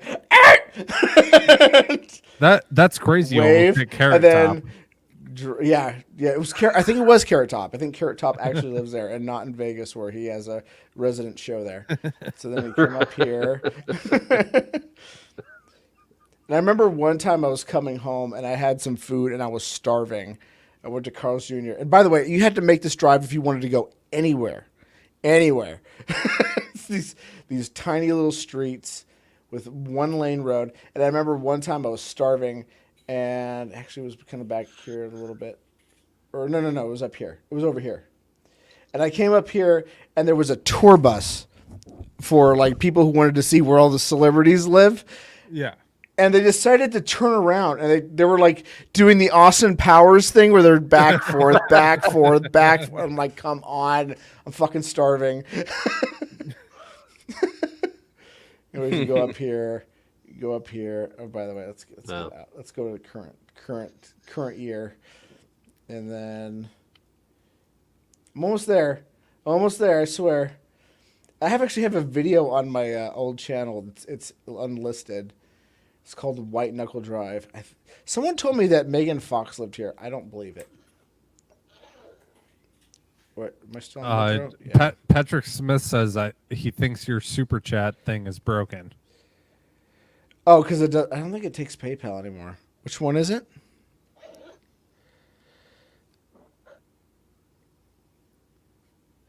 It wouldn't let me give you your filthy consequence of money back. Yeah, well, because it doesn't take PayPal anymore. I've gone over PayPal for reasons that you cited. In fact, you were the reason why I noticed that thing was back. I was like, okay, they said it was bullshit. They took it off. Okay, well, let's see how it goes from here. And then you uploaded a video that said, yeah, we're done. It's all your fault, Patrick. So I was like, okay, I'm done too. So there's the house. Well, you don't want to get slapped with a $2,500 fine? They can find this dick in their mouth. CC failed too. What is CC? Patrick, you could always come on. Yeah, we could talk about Beto getting smashed. If you were on Rumble, you could just donate. Is that some sort of gay thing? I don't understand all that. Probably. Okay. I gotta call it a night. I gotta go brace my workplace for Nicole. Oh, sweet, thank God. You know what that means, right? You guys would be happy about it. If my psych gets leveled, you guys be cheering. So good. Anyways, have a go, guys. See you, man. So here we go. The governor looks like it's closing in. GOP 22. Yeah. I was taking a look at some of these while you were going down your trip to memory lane. Some of them are incredibly close at this point. Yeah, Utah, not close. I don't know why they're not calling it now. Oh, no, Evan McMuffin jumped up quite a bit. That's why they're not calling it. Mark Kelly, Blake Masters. Ooh, that's not a good look. But then again, it's only 50% reporting. And if that could jump up in that amount of time, who knows what else is going to happen. I figured that's what you meant, but I wasn't sure. So your credit card declined, and that's my fault. Yes. Wow.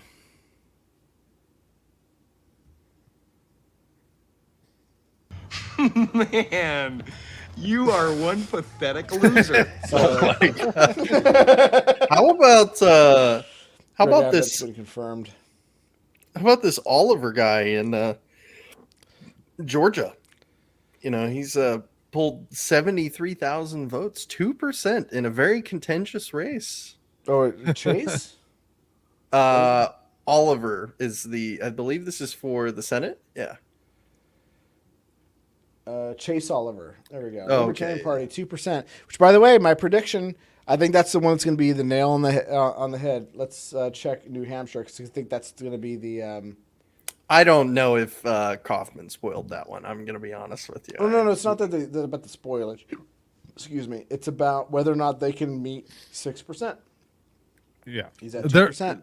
Yeah, a libertarian isn't going to get anything in this. Yeah, race. I said that none of the third-party candidates will get 6%, which means I was giving them the benefit of the doubt. Yeah, I was giving them the benefit of the doubt. But I also said that I think they're also going to do a whole lot worse than what they do normally, which so far that has worked out. Because it seems like a lot of them kind of get like 3 to 5%, depending on the state. They can't even break 2. And this is Jeremy Kaufman in New Hampshire. Yeah. In New Hampshire. See, the biggest problem, I think, weirdly enough, is the MAGA cult.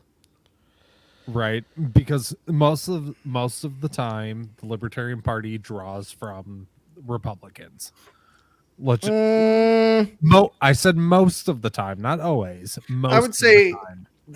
that's how most people get into it, is that they're like, oh, I'm a Republican, but I also think weed is cool. And then the libertarians are like, hey, come check out us. I think that's right.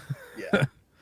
So I think right now the quote unquote MAGA or America First, whatever movement has more of a hold than libertarian ideals as far as philosophical politics go.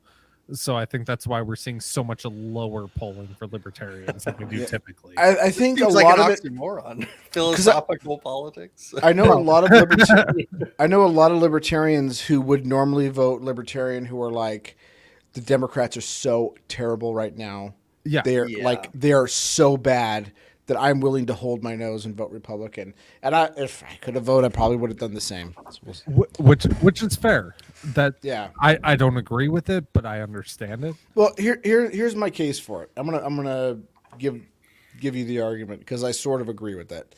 But then again, I'm because of fucking stupid fucking rules. I can't get my driver's license, so therefore I can't register to vote without jumping through some crazy hurdles in order to do it. It's not worth it.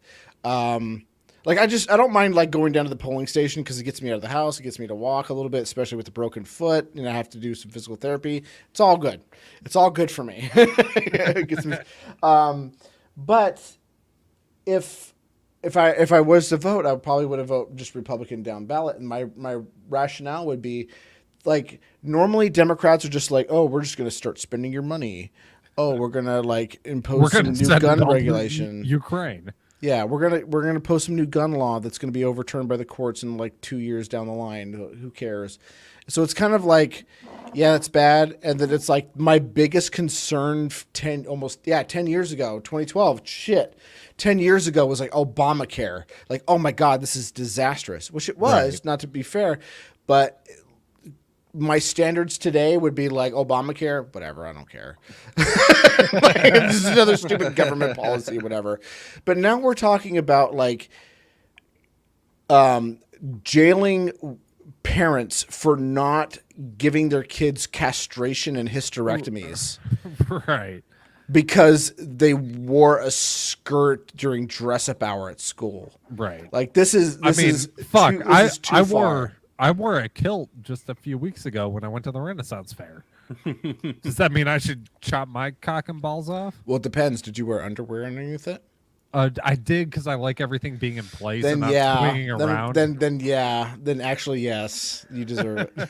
I could only, when I was in high school, I tell this story every once in a while when this topic comes up. When I was in high school, we did this like fundraising opportunity for some charity, some local charity thing.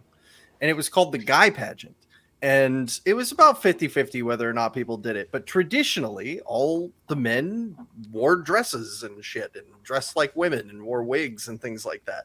And it was funny. It was like for the humor. It was silly. We did like dance routines and like came up with fake names and threw our voices and stuff like that. But I'm just imagining you can't do stuff like that anymore now because either one, you're going to have like CPS knocking on your parents' door like, hey, we think your son might be trans and that you're, like hurting them or something, or you'll get called a transphobe. And it's kind of sad to see because that was like a really fun thing I did when I was a kid. Yeah, I'm not going to get into specifics, but like kids do like weird, crazy things when they're little. I remember I saw this like comic where like this kid was like, "Hey, look, Mom, I'm an astronaut. Look, Mom, I'm a cowboy. Look, Mom, I'm a princess." And she's like, and then fucking like, "All right, it's time to turn you into a girl." And he had like the scissors. There were, I think there's things that like young boys go through when they're younger, and girls too. Girls do the same thing. Like, look, I'm a football player. Where like a parent could look at that, depending on their ideology, as they're just a kid. They don't know better. They're just, getting to know who they are. That's fine. They'll grow out of it. If they don't, we'll accept them and love them, whatever. Or you could be like, they're trans. We're going to go get you on puberty blockers. And I'm told, it's wrongly, that it's completely reversible. reverse, and it's not. Well, it's more than that. They're being told your kid could commit suicide. Yeah, if they don't take get it. on this drug. Yeah. Yeah. And I remember things from my past that I did that would alert any one of those types of parents to be like, oh, Jim is trans. And if I had actually gotten any kind of surgery or puberty blockers that would have affected my ability to do any of that stuff, I'm thinking about it as an adult like, fuck. Right. Yeah. That would suck to the point of suicide is on the table. So, like, okay, so bringing this conversation back around to voting for a second, I agree with you. The left and the Democrats have gone fucking batshit insane with this kind of stuff. By the But way, I still- invite Patrick to come on because I know he would love to debate me on this, and we've had talks about it before. Carry on, sorry to interrupt. Well, yeah. So I mean, I don't know. Maybe I won't tell you anything you haven't heard before, but I still think that there's a big issue with legitimizing the system of power that's attempting to enact these policies by doing that. And if you want to look at this from another angle, maybe you've heard like this argument before. Another one that I like to talk about is, do you know how many opportunities I've had today to talk to people about why I don't vote? Like it is in crazy good activism, because everybody, you know, we live in such a politicized society now. Everybody wants to know, did you vote? Did you vote? And when I say no, I didn't vote, and they're like, oh, are you going to? No. And I get to talk about why. And that's a really like it completely catches people off guard. It like, really does. Yeah. Yeah. They don't see it coming. It's like a left hook. They're expecting, you know, maybe you won't say who, but like, yeah, of course you're gonna go vote, right? Like everybody, it's your civic duty, blah blah blah. And I had a couple of really good conversations today with people about like, hey, why I don't think I get to have a say in how you live your life, and I don't think you have a say in how I live mine, and we should just be okay with that. And I wouldn't be able to do those things if it's like, well, you know, normally I wouldn't vote, but the Democrats are just so crazy that I had to get up. You know, like that throws that whole talk out the window. Like you can't approach people on that level if you're going to be doing things. Yeah. Well, this is why. This is why. Let me just say go this, ahead. and then I'll let you go. So in Nevada, what I would normally do, unless it was one of those exceptions, I think it was Mitt Romney. I did vote for Gary Johnson, and that was only in spite of Gary Johnson because his running mate was like, I endorse Hillary Clinton. Was like, well, fuck, if you don't want me to vote for him, that's an endorsement. That was the only election I ever voted in. Yeah. And I voted for Gary Johnson, and I never voted again. Yeah. But it was 2012, I voted Republican down ballot. Every election since, I voted none of the above down ballot. So it was just the 2012. And then I voted for Trump in 2020, but he didn't win, so whatever. But again, everything else was none of the above down ballot. So what was great was all of the times that I didn't vote for any of those candidates. And I can always lie about Gary Johnson because it's basically voting for nobody. People would be like, "Hey, Jim, who'd you vote for?" I'd be like, "Oh, did you vote?" Like, "Yeah." "Oh," and I'd be like, "Yeah." And I'd volunteer this. I voted none of the above down ballot. Oh, why is that? So I can understand that position, but at the same time, it's like, I think right now, and I'm not going to be like, this is the most important election in history. It's not. Well, actually it is, because every election is the most important election in history because the government gets more and more power, and Right. you're voting for who's going to like wield that power over you. And so if I can say like, hey, you know what? At least don't fucking cut the kids' dicks off. I can at least get some progress, and then, you know, I can move on from there. I think right now, the Democrats are so bad that if they don't suffer some kind of massive loss, they're going to keep down this route and cutting. And we're going to opine for the days where we're just talking about like, oh, you remember when the Democrats only just cut kids' dicks off? I think that's it. I think they just need to suffer a massive loss, and it's just only going to need one. And if that one doesn't do it, I think we're going to end up in a civil war. That's fair. It's not off the table, right? Yeah, even still, it's not off the table. But you know what I mean. I mean, besides 2020, I voted Trump, and the rest was libertarian. Mostly, I voted Trump for the shitpost because I thought he was funny. To be honest, that's why I voted for him, is because I like the way he tore everybody down. Which I did not. I was very anti. I was very anti-Trump during 2016. I was very anti-Trump. Oh, so was I. Okay. But so if I were to have gone and voted today, I would have voted Republican for House and Senate because we have a Democratic president, and historically, DC gets into a gridlock when you have a Democratic president and Republican House and Senate. And everything else would have been libertarian, which is pointless to me. Right? Mm-hmm.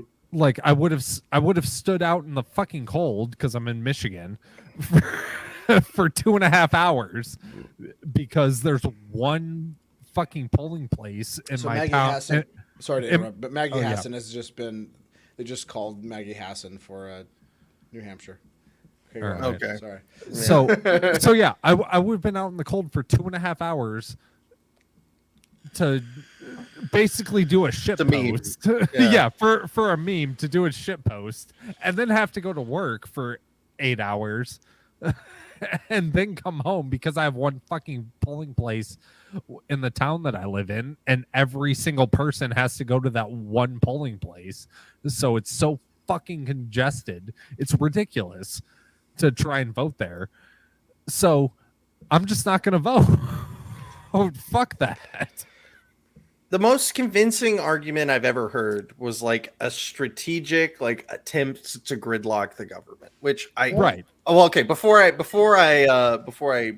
say why I don't like it, just to explain the idea fully, it's like, hey, if you want to make sure nothing gets passed, you get like a Republican House and a Democratic Senate or whatever. They'll work together if they need to. Exactly. Right. But the idea it's better, but yeah. not. It's not as good as people think it is. Yeah. Exactly. The idea has like some kind of thinking behind it in an attempt to undermine the power of the establishment, which I can respect. There's a historic precedent to it.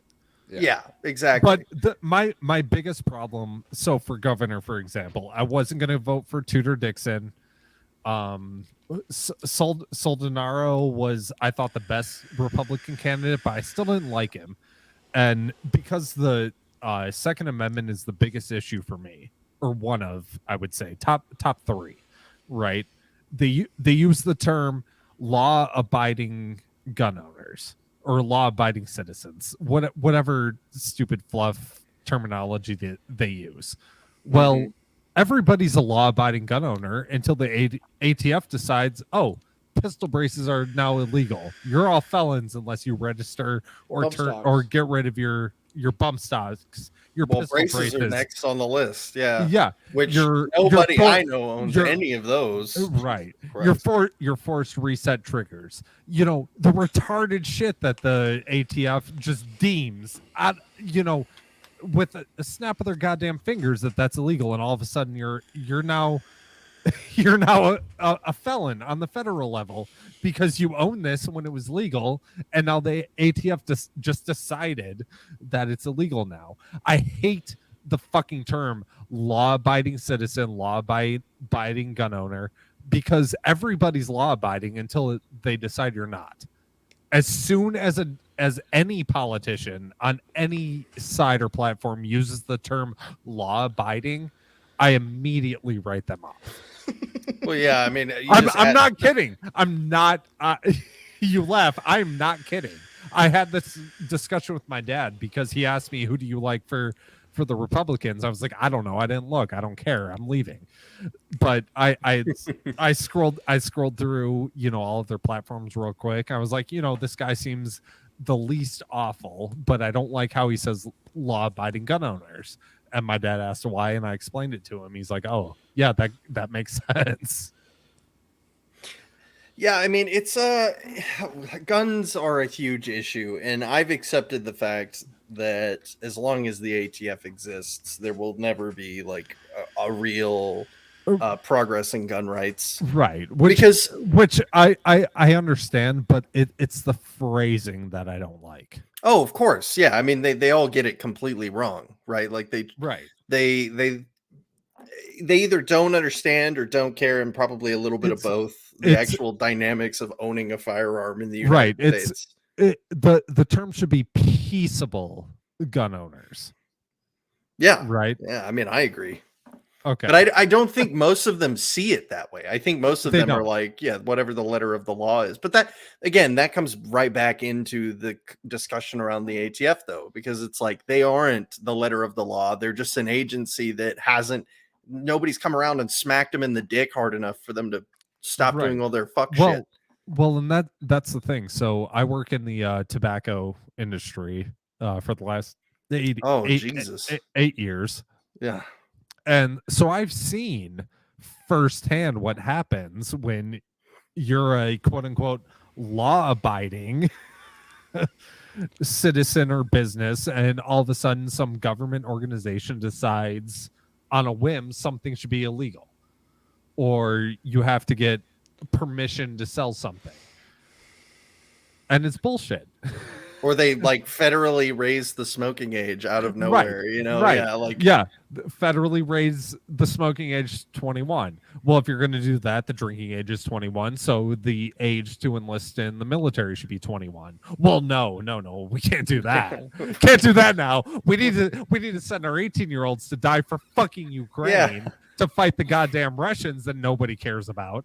The reason they can't raise it beyond 18 is because they can't enlist people who've already got their shit together. And by the time you're 21, you have to have a job, and you gotta have some, you gotta at least be heading that way, right? You at least start to kind of get your shit together. And that's why they will never raise the age to enlist above 18.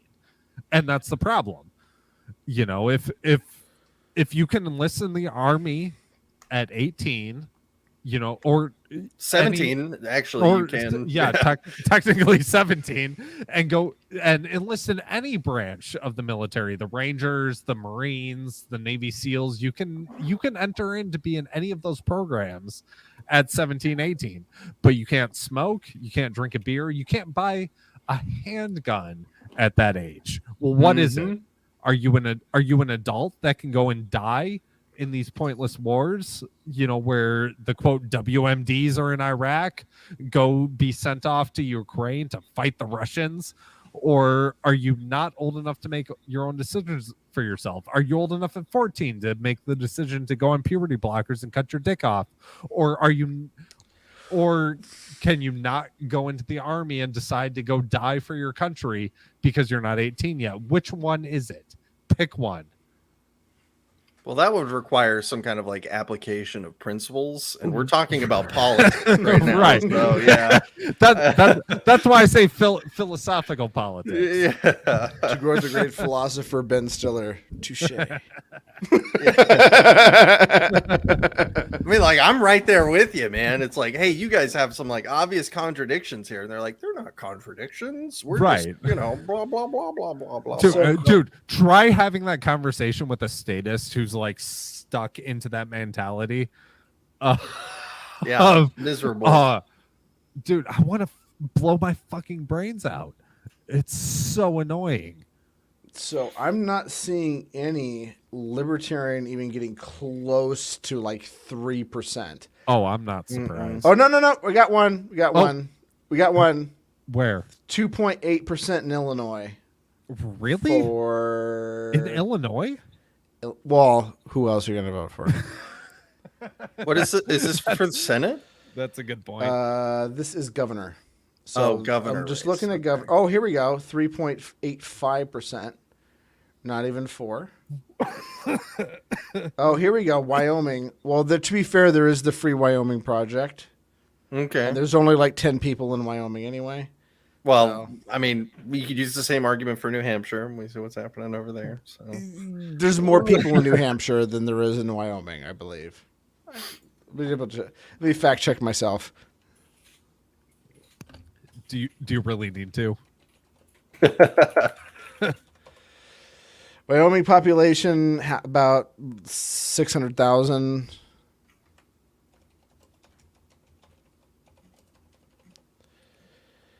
$1.3 million for New Hampshire. Okay, so a few more, a handful more. Twice as much. Just a couple. Just twice as more. It's not that much. And it's like 8 times the size. True. Oh, here we go. Oh my gosh. Oh wow. I'm gonna eat some crow because Idaho got 11%. But to be fair, It's early.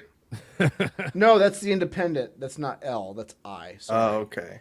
So I is 11%.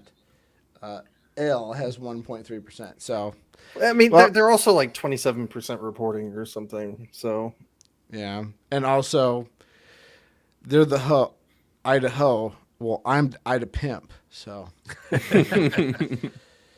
so California, I don't even think they have. Yeah, they don't even have a. there are think some they're doing places that, where I wonder why they even do elections. Like California is a state that's just condemned itself to permanent blue. All right. Libertarian Party of Idaho is the most embarrassing one yet. So go look at go 0.32%. look at Georgia. It's 58 or 53.8% for Kemp, 45.5% for Abrams, 89% reporting, and they still haven't officially called it. Yeah. Well, but so Texas is 55.6 for Abbott and 43.2 with surprised- 71% reporting, and they've called that one for Abbott. but I'm also not surprised that they called Arizona yet, when 3% of the 3% of the vote was in.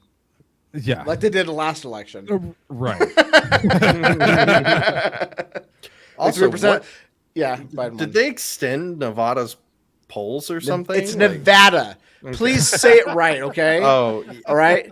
This is not. You're not ordering a beer. All right. This is not Sierra Nevada. What This if I is am? What Nevada. if I am? What if I am ordering a beer? Then order a beer. Then don't talk about the great state of Nevada. As I was saying, Get your Nevada, California bullshit out of here, okay? I'm We're only keeping gonna Nevada, Nevada. I'm only gonna call it Nevada. I'm only gonna call it Nevada from now on. Nevada. Yeah, I mean, Nevada. Why the fuck would I say it like that? Nevada's so much easier. It's Nevada. It's You know what perfectly. it is? It's perfectly in line with the American vernacular than it is Spanish or. Yeah, whatever. You get the idea. You're not doing faux Spanish like, oh, I'm gonna get me a taquito. It's like, fuck off. It's taquito. Just get a fucking taquito. Quit fucking saying it. Like did that SNL skit. I'm gonna order me a burrito. Still waiting on Nevada, and I think Lombardo's probably gonna win.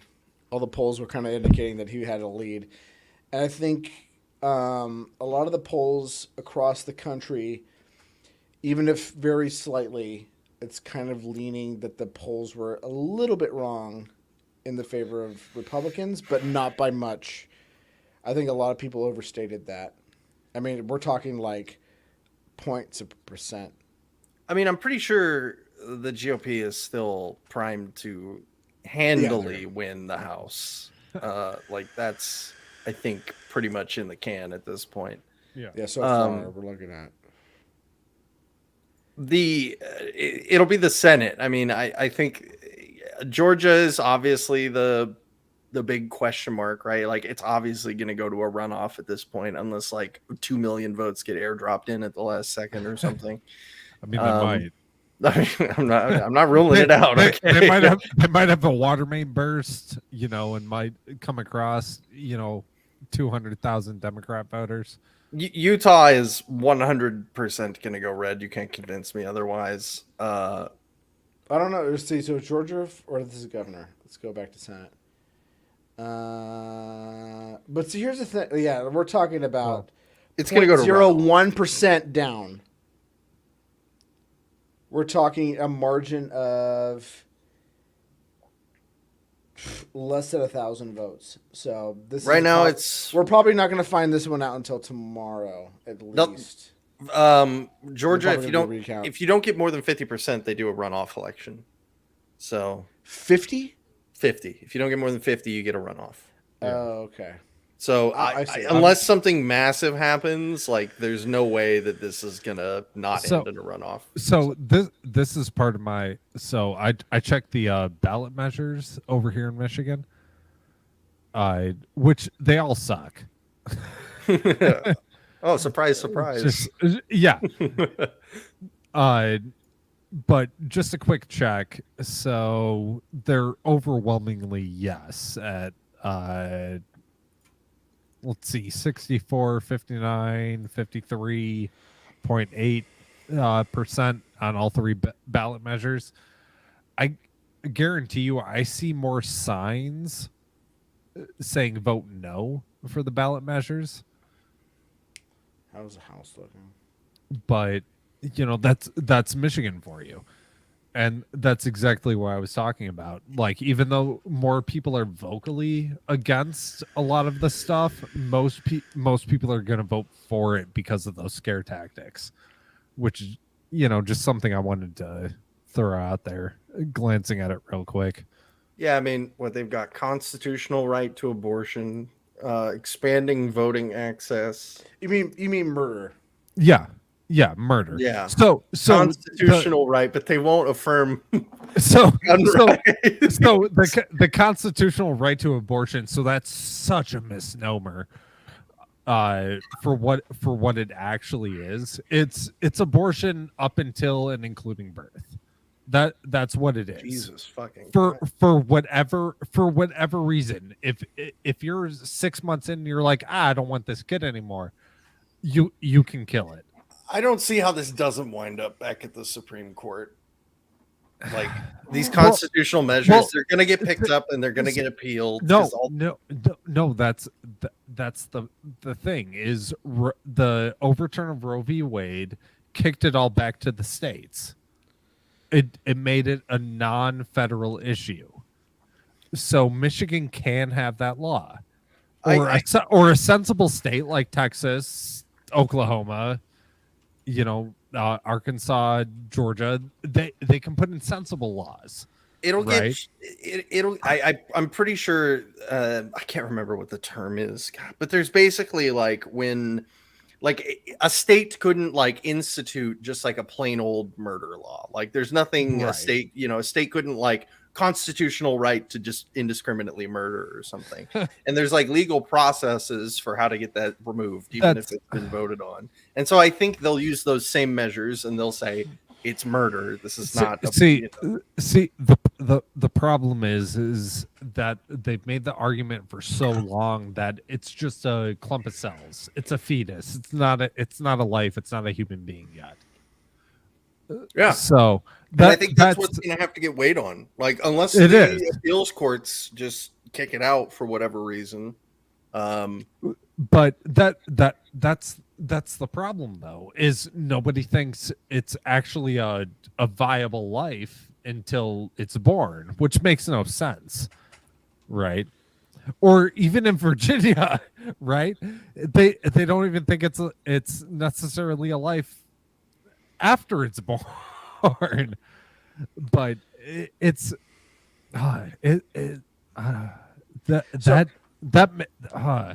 So I got a question for you. Since you're well, not you. Oh, okay. This is nutrition, since he's the non-voter here. Okay. So let me ask you a question. So I posted this on the Lulberts podcast. I didn't vote in it, by the way. I don't vote. I think it was like you don't even vote on Twitter. Yeah, I don't even vote on Twitter. I don't want to legitimize the institution like that. Oh, by the way, I'm probably a little bit late on this. Sorry. Have a good one, man with a penis. Hail Satan, all that jazz. So the poll was like, so if you're, I know you're not a diehard Libertarian Party candidate. In fact, I'm pretty sure you're anti-Libertarian Party. Yes. Yeah. Okay. Generally speaking, no, not generally speaking. Yes. Next, something we can agree on for probably the same reasons. Probably. I watched your video on that actually. I thought it was pretty good. Okay, we'll talk about that. Because I'm not sure if he's heard that. When he gets back, then we'll cover it. So the question was, if you're a diehard Libertarian, like vote gold or vote or go home type of person, and this was the ballot that was proposed to you, and I had two different ones. As you can see, there was a little bit of conflict, but then again, I don't know how many people who are actually diehard that meet the criteria that actually voted for it. or just kind of saw the three options, was just picked it and didn't read. So I'm not going to take into account this thing. But if you were presented with the option to vote for someone for president, who would you vote for? Would you vote for the Republican Ron DeSantis, the Democrat Mao Zedong, assuming that he's still alive, or Libertarian Joe Jorgensen? Who would you vote for? I'm probably not going to vote for the Green Party guy. So, like, if I just had to pick from those three, If you had to pick, like, if a gun to my head, I die if I don't pick somebody, kind of thing. not only that Just you coerced. die, but like 3 generations of your family either way. Yeah, they're all horribly tortured or something. Yeah. Okay, well, I'm being coerced, so I would probably vote for Ron DeSantis for purely pragmatic. Yeah. Oh, by the way, and the also condition was that Joe Jorgensen was going to poll 5%. Yeah, I mean, like, Yeah. I knew that, so Okay. you didn't have to clarify that one for me.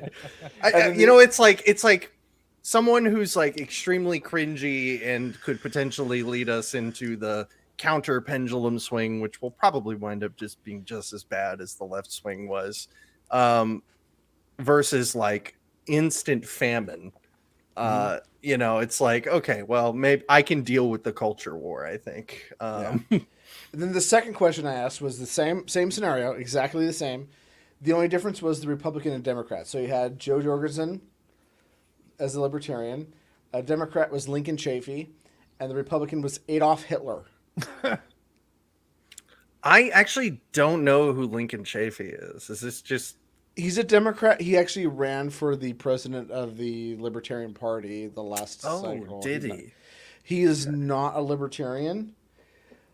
But I actually I reject your premise that Hitler would be a Republican. This is all theoretical. This is all theoretical. I understand, and I probably would agree. I think he would be part of the Green Party.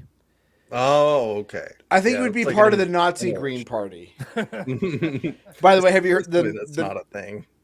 No, it is. Oh, jeez. It is. It is. Well, there's still a communist party, so fuck it. I mean, let me get the full possible, name right? of it because it is TLDR.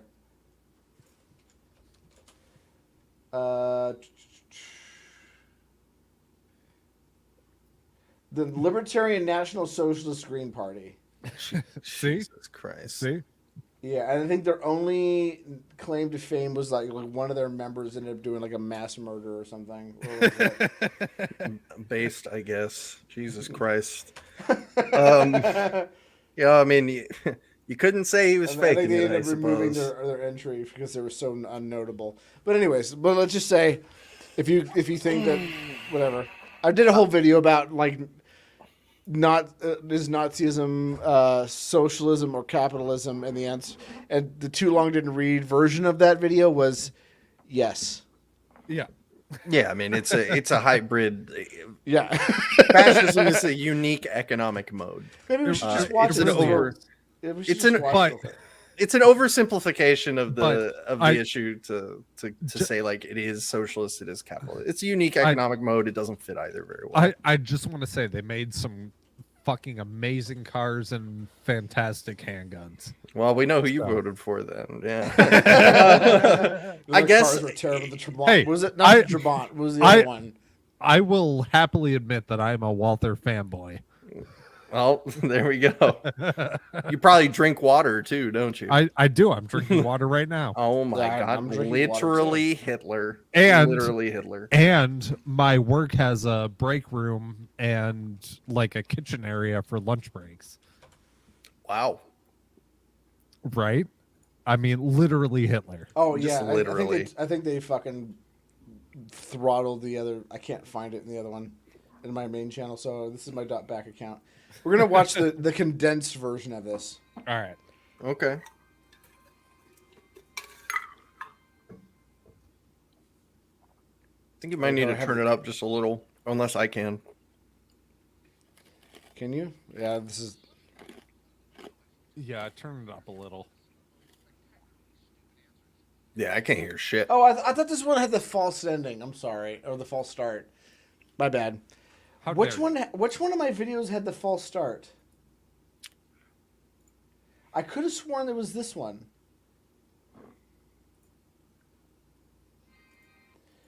I think it was like. It sounds like it's broadcasting through your headphones. It's your own. It's your own. No. It's your own video, shouldn't you? Well, know? because I had to edit it because YouTube took the original video down for hate speech.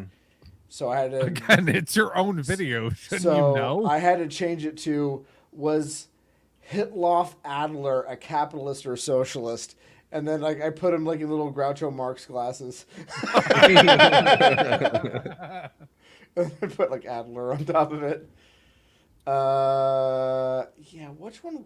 I had a video that actually had a false start, which it was like it started off like, and I just gave a one-word answer. I think it was that. Maybe you edited it out. I think I may have edited it out for that version. Yeah, I don't see it because this is when I started doing the kind of video essay stuff. Yeah. Actually, I wonder if I can switch over to my other account on this tab so that you don't see behind the scenes. See the videos that I uploaded that were legitimately get my account banned or something. No, I'm just kidding. It's fine. Every single show. Actually, Hitler was really good.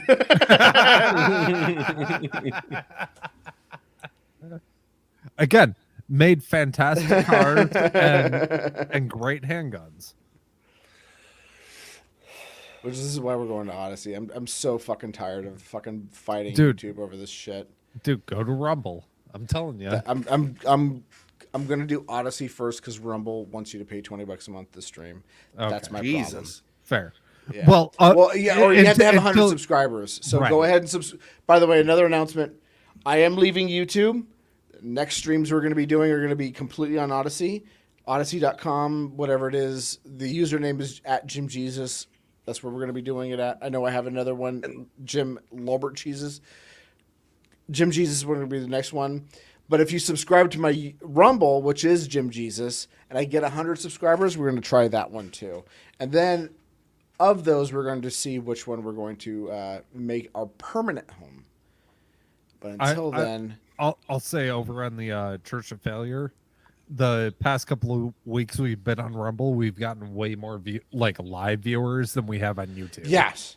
So I did a which by the way, lolberts.locals.com. I do a series or I do podcasts from my car while I'm driving or to or from work.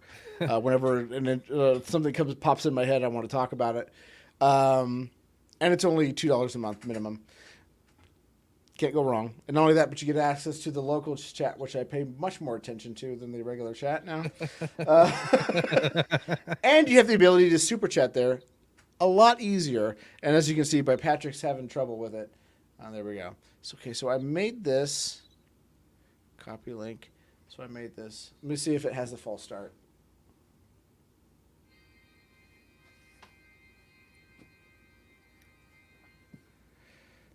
Am I allowed to plug shit? Oh yeah. Oh hell yeah! Well, go check out the. I did introduce you, and I was like, that was a hint to plug your stuff. Go check out the Church of Failure podcast for new pop culture nerd shit every Saturday at 10-ish p.m. And I will be starting my own channel over on Rumble, Ayrton McCartney, Ayrton McCartney, just like the Beatle. I'm going to be vlogging kind of my trip and kind of my workings through doing the RV life, moving from Michigan to Texas. That should be coming up in the next couple. Nice. Where in Texas are you going to? I'm going to go somewhere around San Antonio. I haven't quite decided where I'm going to start yet. Oh, let me give you a bit of advice, because as someone who lives in San Antonio, has lived here for a year, going to live here for another year, I'm moving. All right. San Antonio's. That's why I say around San Antonio, because I have to find RV parks to stay in and shit. So like Bernie, somewhere outside of San Antonio, but still kind of close. to the city because out of all the places I've been to in Texas, San Antonio is my favorite at the moment. San But Antonio is cool to visit. I don't know about Yeah, cool to live. that's the though. thing. That's it. Because San Antonio has a lot of really cool shit in it. It's got it's got SeaWorld, river. it's got Six Flags, it's got Ranger Creek, it's got the Riverwalk. All of those places are really awesome to fucking visit. The Riverwalk, fucking gorgeous. Yeah. Yes. But so I hate Houston sucks. I'm not going to Houston. Dallas Fort Worth was all right. I was impressed by it coming from the Detroit area. I was impressed by the city, but San Antonio, for the most part, out of those 3 major metropolitan areas, was my favorite. So I'm gonna start there, and kind of travel around from there. Yeah, I'm probably gonna move to Austin because Austin's like a nice sweet spot. So if something's going on in San Antonio, I'm not too far. If something's going on in Dallas Fort Worth, it's a little bit far, but not as far as it was if I was in San Antonio. It's about shaving about an hour off. Balcones is in Waco, which is not that far from Austin. But Austin has like, if you're really into like breweries and distilleries and like hipster shit, it's Great fucking food. great food. Well, so Texas just has great food though. I have a full stop. A cousin of mine lives in College Station. So I have some connections down there, and again, I'm going to be in an RV, so I'm kind of limited to where I can be. I can't be like in a city center. I have to be kind of outside of it. So that's why I'm thinking I'm going to start in San Antonio because out of everywhere I've been, that's where I like the most. Just kind of get my residency, kind of settle into the Texas life, and then I'm going to travel from there. So I'm going to be posting vlog stuff. I want to go to Drive Tanks, which is in Uvalde, I think. I'm going to kind of do the whole Texas thing, ride my motorcycle through the desert, post some cool videos of that kind of shit. So that's kind of what I'm going to do over on my Rumble channel, versus my YouTube, which is kind of like music stuff, is for the most part what it is. We do some after show streams after the Gospel of Comics occasionally if we're still kind of pumped and I'm a bit drunk like I am tonight. But we're doing an election stream, of course. Right. We're gonna be drinking. There's Well, no of way course. around that. But yeah, I mean, elections will drive even the fucking a teetotaler like fucking. All right, give me some of that Lagavulin. Right. But no, in the next 3 to 4 weeks, I hopefully should be heading out. As long as everything's good and everything goes according to plan, I should be heading out to Texas and by the second week of December.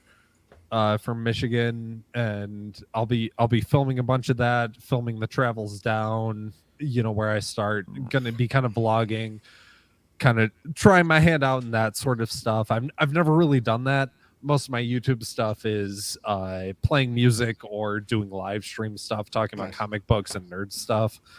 So I'm gonna see how the vlog stuff goes, kind of traveling, and so my friends and colleagues back up north can kind of keep in touch because that's what they asked. They were like, oh, we gotta stay in touch with you. I was like, I think I'll vlog some stuff so you guys can kind of see what I'm up to.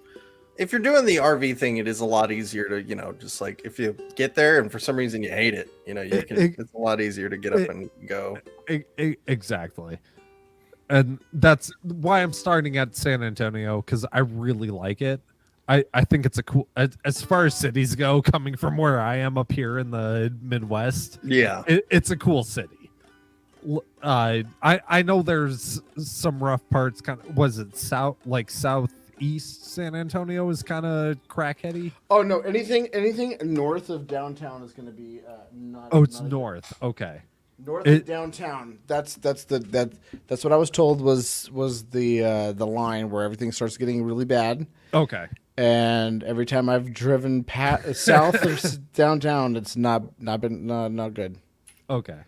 Yeah, because it's been 16 years since I've been to San Antonio. Okay. So San Antonio reminds me, and you're probably not going to notice this reference, it reminds me of Riverside, California in the 80s. Yeah. It reminds me of what it is. I was always thinking at the back of my head, and then my family came out to visit, or my parents came out to visit, and they were like driving around and stuff, and they were like, I was like, so what do you think of San Antonio? And they were like, it reminds me of like San Antonio in the 80s. And I'm like, I was thinking 90s, but I think you're right. To be fair, my girlfriend's she's in school right now. She's coming down with me for the first couple of weeks while she's on Christmas break, and she's never been to Texas. So I'm gonna kind of take her around the city, kind of show her the cool stuff that I know down in San Antonio. So it'll be fun. Yeah. Again, if hopefully, fingers crossed, if I have the money, I'm gonna go drive a tank and shoot a machine gun over at Drive Tanks in Uvalde, which will be fun as shit. I want to do that so bad.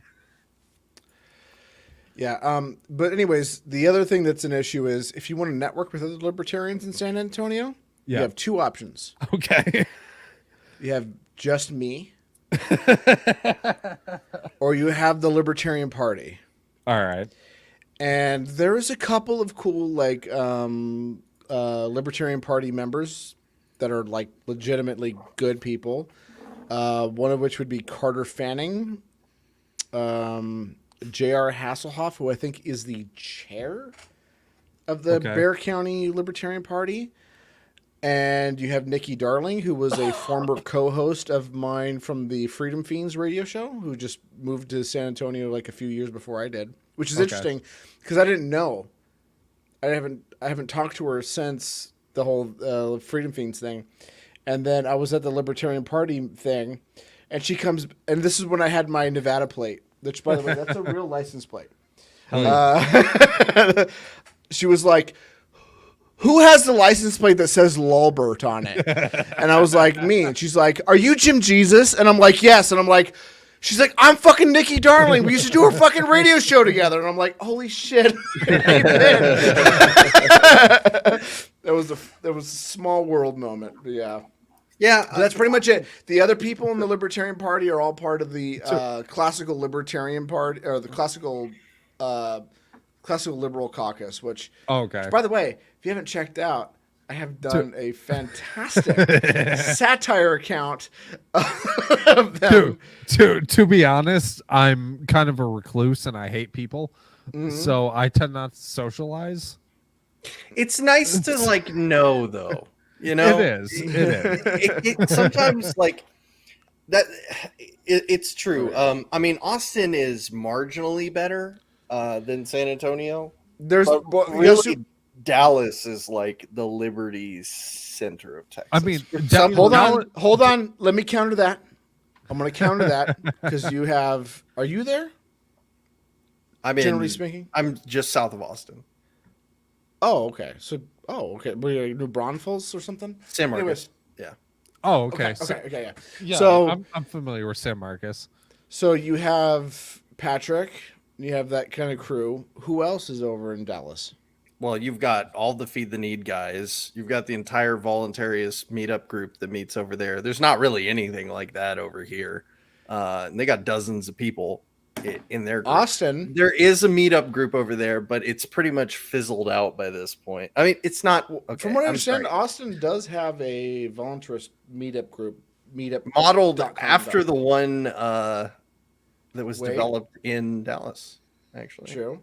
But you also have the New York Exiles. Yeah.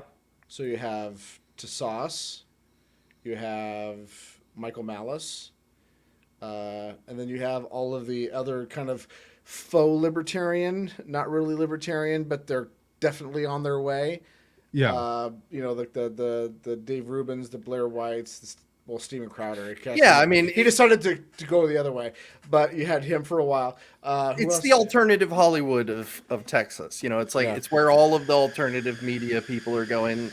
Lex Friedman is in Austin now. Lex Friedman. Yeah. Joe Rogan's been there for a while now. Does anybody care about Lex Friedman? I mean, I like some of his podcasts. He's got some pretty good interviews on there. Yeah, I'm much. He has some good guests. He is not good at interviewing. Yeah, he's like. But no, I he's think good. that He's kinda good. works. He's good at interviewing. He's I like will say he's good. Yeah, but he's a blank slate kind of person, and so he just I lets. really the can't other suss out what person he talk. is. I You can't know? suss out. Even though he's had like discussions with Michael Malice where he's like talks about where he disagrees with them, I'm still like, I don't know what you are, because he just kind of goes like, fair.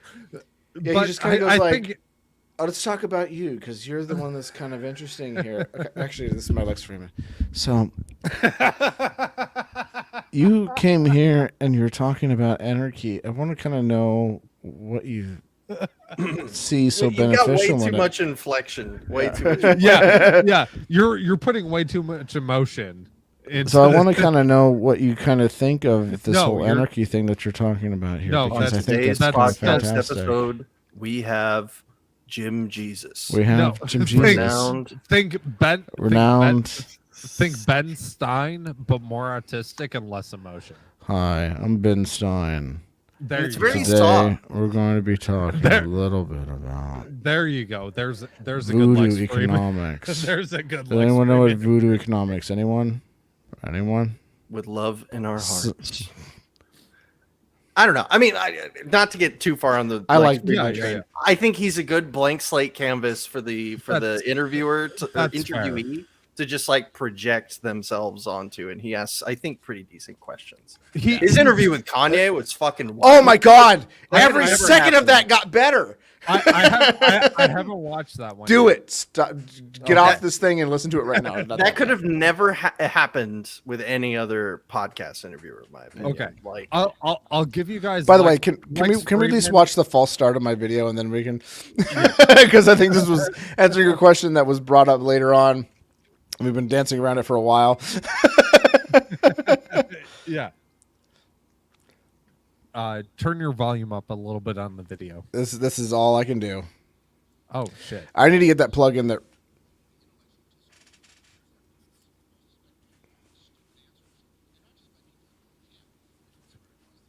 I can't hear anything, but Yeah. I'm partially Hold- deaf. hold your headphone open towards your microphone.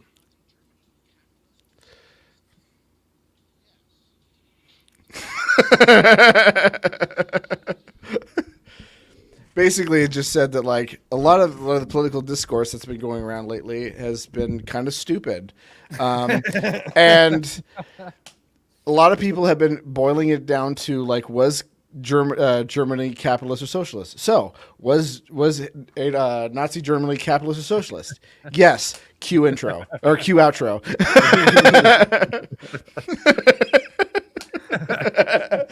But I view Lex Friedman kind of like John Stossel.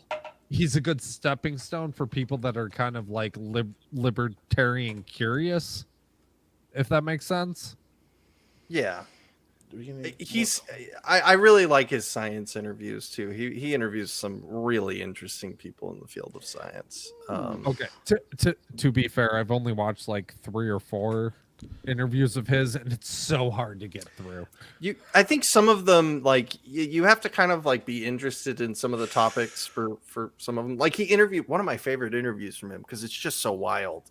Back when I was like still like doing the whole computer science thing and wanted to be a programmer, he did an interview with the guy who like developed C++, and that was such a cool interview to me. Like this guy like basically like built the software world as we know it. Well, All not right. totally, That's- but a lot of it. Look, Yeah. If you really want to see a really good interview with someone who's into coding that Lex Friedman interviewed, you have to stop everything and listen to the interview that he did with id Software co-founder and keeper of the Forbidden Code and master of the anti-life equation, John Carmack, who traveled back in time to try to burn Nintendo with a satanic game being hacked into a console that saved the home gaming industry after the fall of the Atari. And I want you to look me in the eye and tell me that he couldn't.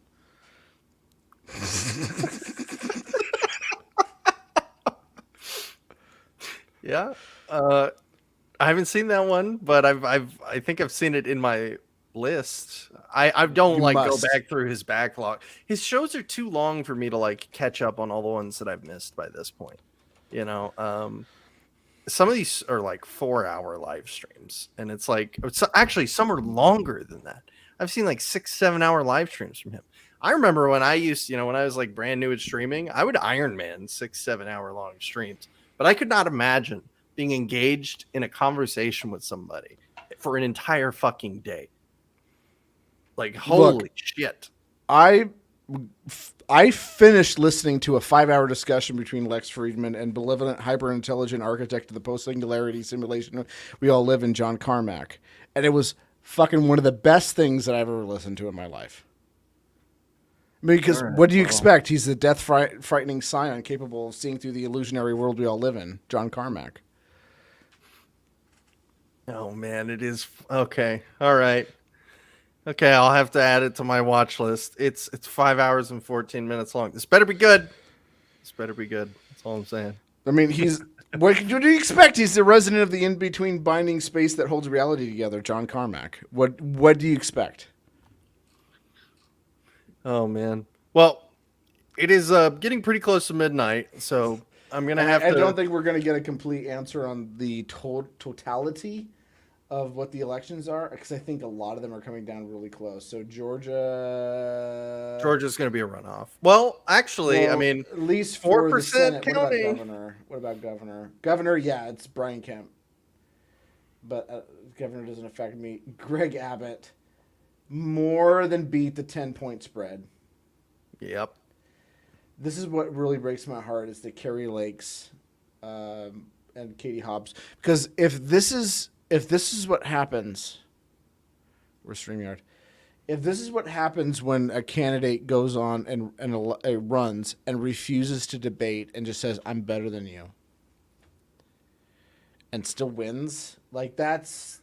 We're not in the, I think it is something we just have to all kick out of our heads, especially if anybody here is a statist who votes, is that like nobody's changing their mind anymore.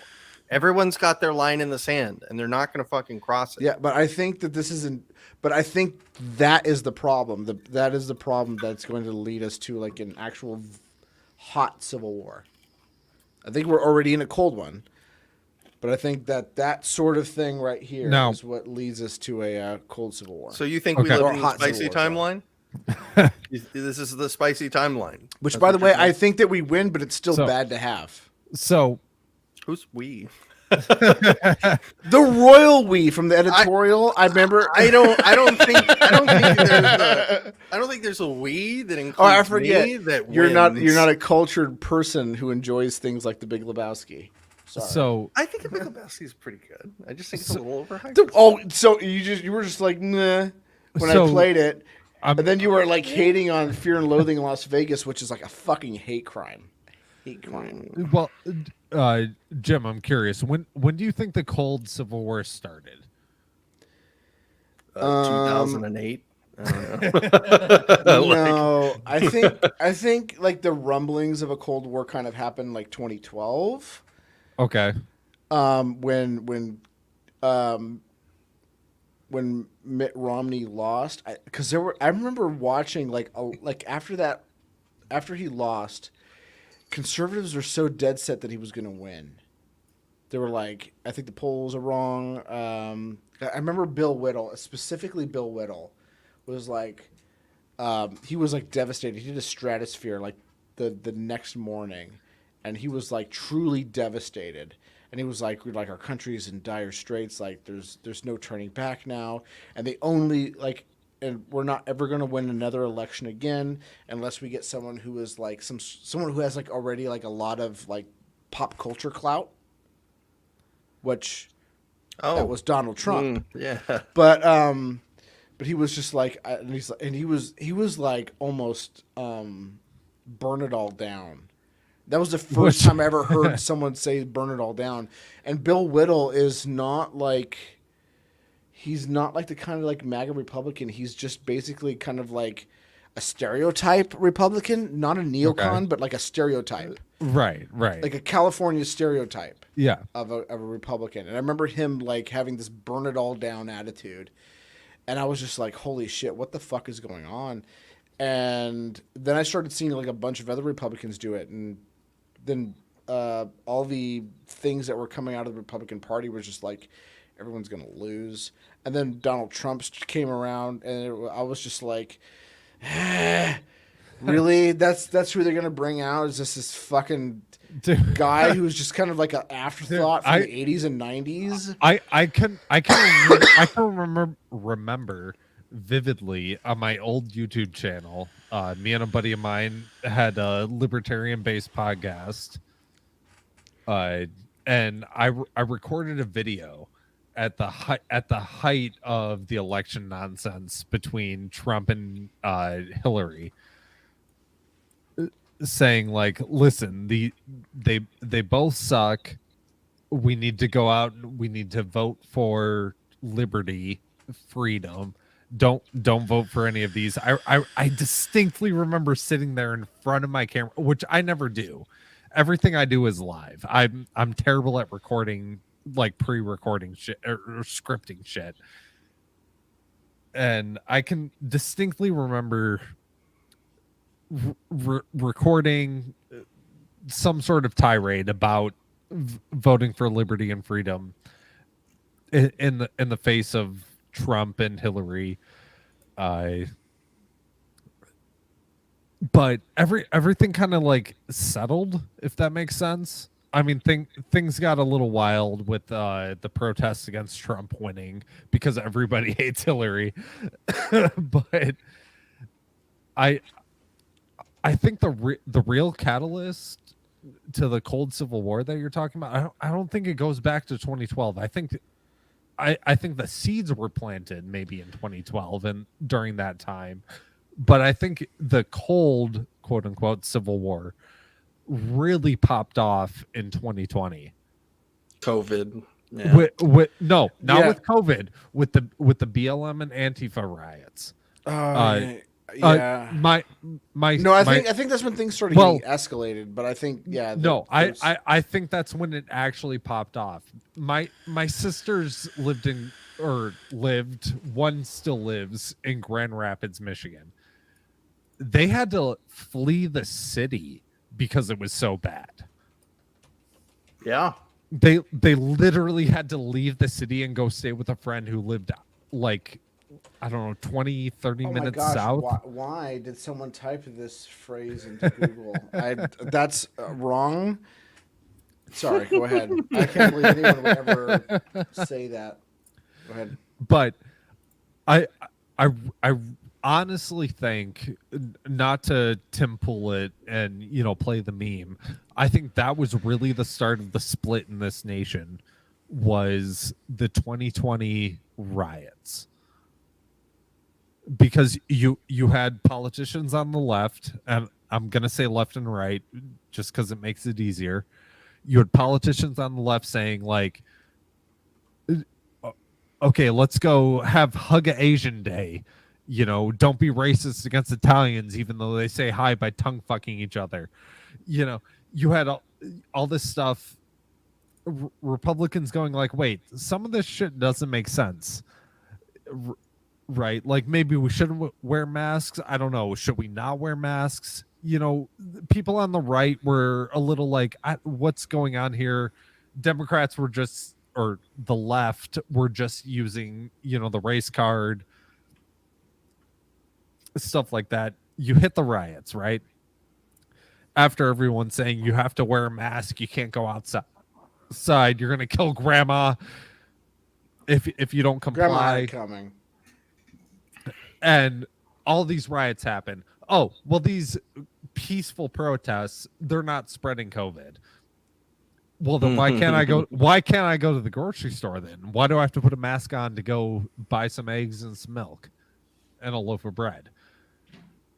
So on and so forth. They kept escalating, kept building through that. And I think that was the real start of kind of the cold civil war, if you will.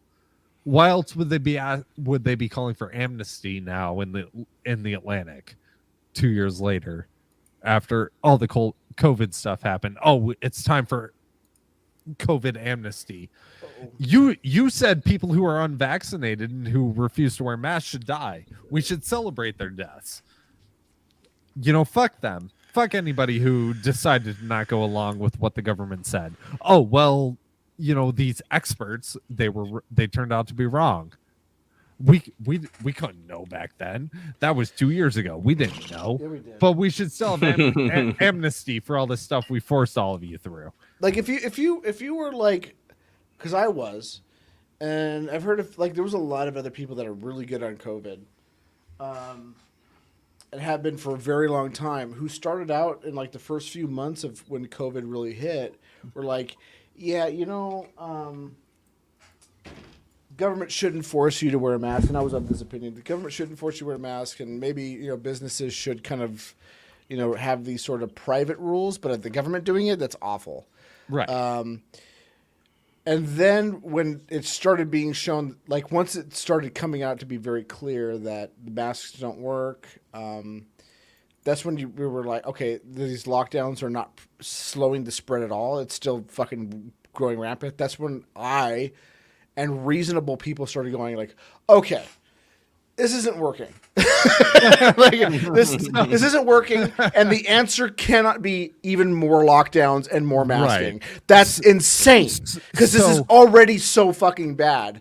And then not only that, but we're looking at the amount of people that we know in our lives, which I was fortunate enough not to know anyone personally that passed away from COVID. I actually had a coworker that passed away from COVID. Yeah. But like I didn't know him. I never met him. He was just everybody just like oh you didn't ever seen that doctor? He rode that really nice. I was like I seen the car, the Bentley that he drove. But I didn't actually see him get out of the car or even meet him personally, even though we worked in the same building. So no, like I didn't know anybody, and I know people who are unfortunate who have had experience of that. But it's like if you actually just go, okay, I'm going to put my personal feelings aside for the people that died, and actually calculate like who do I know that actually died? Right. It's a very tiny percentage, and if it's a higher percentage, it's probably because there's maybe obesity running through the family, heart conditions, asthma running through them. Well, here's an interesting thing. Right. So I'm a smoker. I smoke cigars and a pipe, cigarettes occasionally. Cigarette. When someone tells me they're a smoker, I think cigarettes. If someone tells me it's cigars, smokers are not smokers. Well, unless you're a chronic smoker. So I've been working in the tobacco industry for the past 8 years.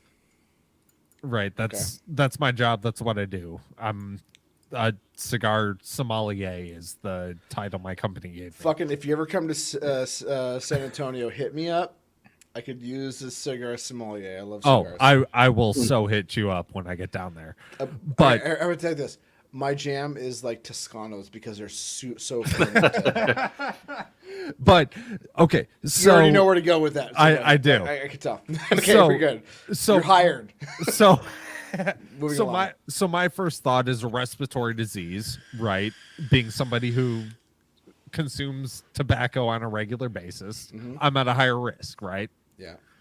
So I'm not like overly cautious, but I'm kind of like, I'll kind of avoid people. I already do, but like I'll kind of avoid people more if I'm out like at the grocery store, for example.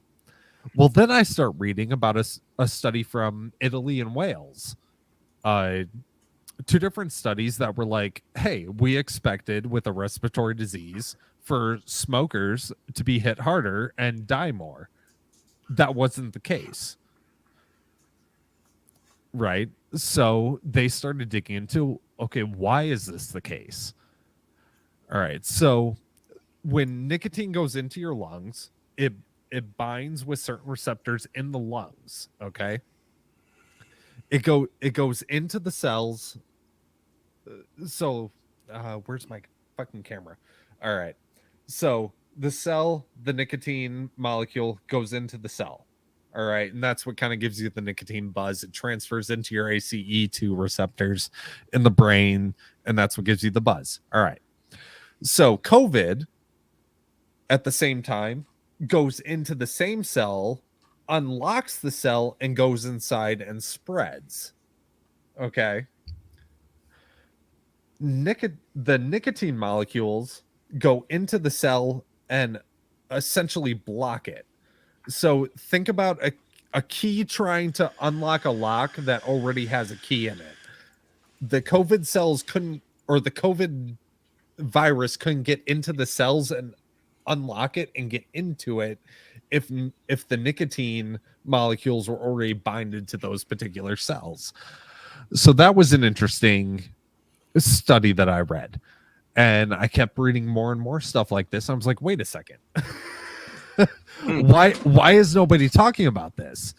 We can see Italy has some of the highest smoking rates and some of the oldest people that have been smoking for years that are not dying from this. Same with Wales, and I think there was like one or two other places that submitted data to these studies. I don't quite remember at this point, but it was weird, and that was the catalyst. It was like, wait a second, am I really at as high of a risk as they say I am? Because it's a respiratory disease and I smoke, vape, whatever whatever. I consume nicotine. And looking more into it, it's almost, it's almost like nicotine consumption actually prevents you from having worse symptoms of COVID. Is that why I survived being fat and having COVID? Probably. Honestly, probably. Well, I wasn't smoking at the time. I was doing snus, the nicotine pouches, and occasionally vaping. So that's the thing. Like your cell receptors, the ACE2, how COVID works is it goes into the receptors, opens it, and goes inside and multiplies and goes through the receptors. If you have nicotine in those receptors, the nicotine goes into that lock, if you will, but doesn't move. So the COVID virus can't actually go in and unlock it and get into it. It was stories. Take up smoking, kids. Right. Or just take up nicotine in general. But it blew my mind that nobody was talking about this.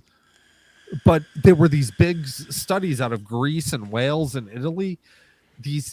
Which, by the way, this is one of the reasons why I'm going to Odyssey and Rumble. Is because this stream could possibly I will so get you banned. Yeah. There's look, just bringing the conversation back to whether or not this is the spicy timeline. I think like the example that you were giving with like refusing to do debates, stuff like that, like whether or not this is the spicy timeline, the Democratic dream, right, seems to be kind of dead at this point. It is really just like lines drawn in the sand. Everybody has their preferred camp, and that's not very conducive when control of people's lives is what's on the table. Yeah. So I mean, like, I'm not a soothsayer. I can't see the future. Who knows? Maybe I'll wake up tomorrow and everybody will be like, "Yo, the state is a bunk idea and we need to get rid of it." I guess it's possible. Is it going to happen? No. Do I fear very bad things will happen as a consequence of that? A little. So I just, whatever happens, I just hope everybody has fun. I hope I hope both teams have fun. Like, my biggest concern right now is like, it looks like the Republicans are going to dominate the House. It looks like they're going to take a lot of governorships, which is helpful. But the Senate, I think, is going to be filibuster. It's not filibuster proof. And then you have the executive, which is the Democrat, and every single Democrat. I don't think there is one exception to this. If you can let me know if there's one, I would love to know. But all of them seem to be vocally in favor of castrating, mutilating children, and for this kind of view of like transgender rights and stuff, which is fine. Like if you're transgenderism is fine. Like if you're an adult and that's what you want to do and that which makes you feel comfortable, then fine. But that's the key word is adult. We're talking about mutilating children, and from what I understand, a lot of gay children, or children who end up growing up to be adults and being gay, go through this period where they think that they're of the opposite sex, and then when they get time, they're like, "No, I'm a man. I just like other men." Well, okay, so and you're going to take them, and you're going to make them remove their ability to have orgasms or to enjoy sex. Yeah. And then go like, okay, enjoy life now, even though I've fucking completely mutilated you. Enjoy life. An extreme example is I have tattoos. I wanted to get tattoos since I was like 14. In Michigan, with parental consent, you can get tattoos at 16, as long as the tattoo artist is okay with it. My parents almost, I was almost going to get my first tattoo at 16. Like, my parents almost let me do it. But I forget exactly what happened. I think the tattoo artist was, overbooked or something like that my dad knew. And I didn't. I got my first tattoo at 18.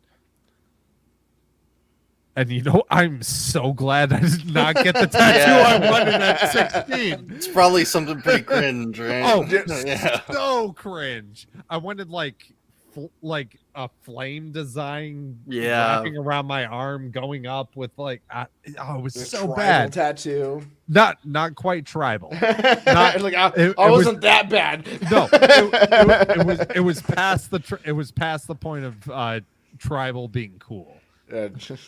Tramp but stamp. it was still cringe. I am so glad that I was not able to, even though legally I technically could have. I'm so glad I was not actually feasibly able to do it. Jeez, if I was allowed to get at 14, because he said 14 initially. At 14, I probably would have wanted to get a Foo Fighters tattoo, and I would have regretted that. I mean, it's not that Foo Fighters are bad. It's just Foo Fighters is just, for me now, it's just like, oh, this is background music. Right. If I got a... Dude, the number of band-related tattoos I wanted to get when I was 15 is so cringe. I would have looked terrible. I just hope that somewhere my parents don't have my backpack from junior high, because I remember putting a bunch of bands that I liked on there, and then I had there was this radio station in Southern California called K-Rock, and they had a calendar, and the calendar had a bunch of different bands, and this is before I could really access a lot of stuff on the internet. I didn't get the internet until a year later. And I remember just writing a lot of bands on there, I recognize the name of that band. Yeah. I'm sure if I heard it and it was on K-Rock, and I listen to K-Rock all the time, and I like all the stuff on K-Rock, I'm sure if I put that on there, it's fine. I remember putting the Dead Kennedys logo on there, and I never heard a Dead Kennedys song, which, by the way, I love the Dead Kennedys. In fact, Dead Kennedys are the reasons why I got into politics to begin with. After I heard them, I was like, oh, that's nice. But even still, a Dead Kennedys tattoo... I don't think I'd want that on me, to be completely honest. Right, and if you can't get a tattoo at that at an older age than what some of these politicians are saying is okay, why should you be able to get a double mastectomy, cut your dick off, and invert it? Hysterectomy. Yeah. I don't know if you guys have watched what is actually involved in the flipping your dick inside out surgery. I tend to avoid that. I'm not gonna lie to you. Well, there was an episode of South Park where they showed it. That's true. There's an episode of South Park where they actually showed the procedure, and he was Because Mr. Garrison was like, I want to get trans surgery. That's He was right. like, well, here's I what we're forgot gonna do, about that. and he turned on the TV and he actually showed real footage of what they do to turn it into turn it. And not only that, but if you think that's bad, you should see what they do for trans men. Oh my God, It that is is so bad. nightmare fuel. What they do is they take your arm Or leg. or leg, mostly your arm, and then they cut this part out. They take the skin off and make a skin graft penis. Yikes! And the skin graft penis grows hair inside and out. So it grows hair inside of the vagina and causes all kinds of like bacterial infections and yeast infections. On top of that, this part of your arm just looks like a wrinkled, like nasty, disgusting thing. If you look, we did a viewing of What Is a Woman. Have you seen What Is a Woman? Yeah, I have. It's Okay. actually pretty good. I'm not gonna say that it's pretty good. Oh, okay. It's pretty good as far as like getting the information to normal. Yes, I Okay. will say that. But it's well made. yeah, as Larry pointed out when we were watching it, we were like, this is almost kind of like a meme movie. Like when we were getting through it, we were like, this is like just a stupid meme that he's just kind of riffing on. And then occasionally he would like ask a good question of a lot of these kind of trans activists, trans surgeons, trans people. He would occasionally ask them a good question that they could not answer. And then he would, do the meme and question of what is a woman. And it was just kind of like, okay, whatever. But then there was a scene where he interviewed a trans man. And the trans man was like, look at my fucking arm. I have to wear a sleeve on my arm at all times because it's disgusting. And she showed it. And then they were talking about like I was fucking like 30 when I did this. And I regret it. Yeah. Like, and if I'm 30 years old, I'm a thinking, rational human being, right? Who has all the cognitive capabilities of making decision. I was subject to it. And this was a mistake that I regret. How do you think that's going to be on like a 14-year-old person who has like gotten zero life experience? They're going to not have the resources mentally to understand like this is probably a bad idea. And I went through that and I still fell for it. And that was definitely the most powerful part of the documentary, I'd say. Yeah. And they should have focused on that because it had the ethos, the pathos, it had everything. But I get why they didn't focus on it. They wanted to kind of lead you down this garden path, is what they were doing. Right. Yeah. I also just can't stand what's his face, Matt Walsh. Yeah, personally. that was another factor that I had over. Like he's kind of a smug asshole. He reminds me of a lot of. I think he's Peter amusing. Joseph. I think he's amusing. I don't know. I've tried listening to some of his podcast stuff before, and it's like the same cringe moralizing that I'm just like so over with conservatives personally. But Yeah. I mean, Which is fair. Yeah. But his bit about how the Little Mermaid shouldn't be black, if you want to make it realistic, it should be the Little Mermaid should be a translucent monster. That was pretty good. Just because it pissed so many people off, are like, I can't believe that he's saying the Little Mermaid should be translucent. Like that was amusing to me. Yeah. My voot didn't single-handedly save the erection. What the fuck? Yeah, I was Putin, didn't think it. By the way, like my I'm gonna talk. We'll wrap this up. We'll get into closing comments, I guess. All right. My big issue with voting isn't so much. I don't think there's a moral issue, and I know like me and Patrick disagree, and I'm probably going to disagree with Christian on this. I don't think that you're morally responsible for whatever a person you elect into office, unless you're like, I want to vote for him because of that. And even then, I still think that moral obligation is scant at best, considering that just because I voted for you and you said you were going to do one thing, and I think everybody is now well aware that the thing that person says that they're going to do when they get in office, unless you're a complete dunce, is not exactly the thing they're going to do once they get into office, because there's so many, even if they wanted to do it, there's so many hurdles. And not only that, but a lot of times they only say that stuff just to get in office, just so they can do what they really want to do, which is something like a milquetoast version of that. The real issue that I have with voting is that unless you find joy in going out and going to the polls and going there and voting and doing what you want to do, and then enjoying the reactions of the things that happen from the result of that voting, it's a complete waste of time. The odds of you ever swinging an election at all is you have a Slim to none. It's not even slim to none. I wouldn't even say it's slim to none. It is flat out none. It is flat out none. You have a better chance of winning the lottery than ever being a deciding vote on even your local dog catcher, let alone city councilman, let alone local mayor, on and on and on, especially when you get into things like the president. The odds of you actually being the deciding vote on any of that stuff is for all intents and purposes, zero, right? I mean, you could probably do like, well, in 1959, there was this election in Bumsville, Idaho, where it came down to one vote. Okay. But again, how many elections were that when you're ratcheting out like all of the local city and elections and counting them all up, and you're going to cite one example from 1959 in bumfuck Egypt, right? Where one person's vote finally fucking mattered.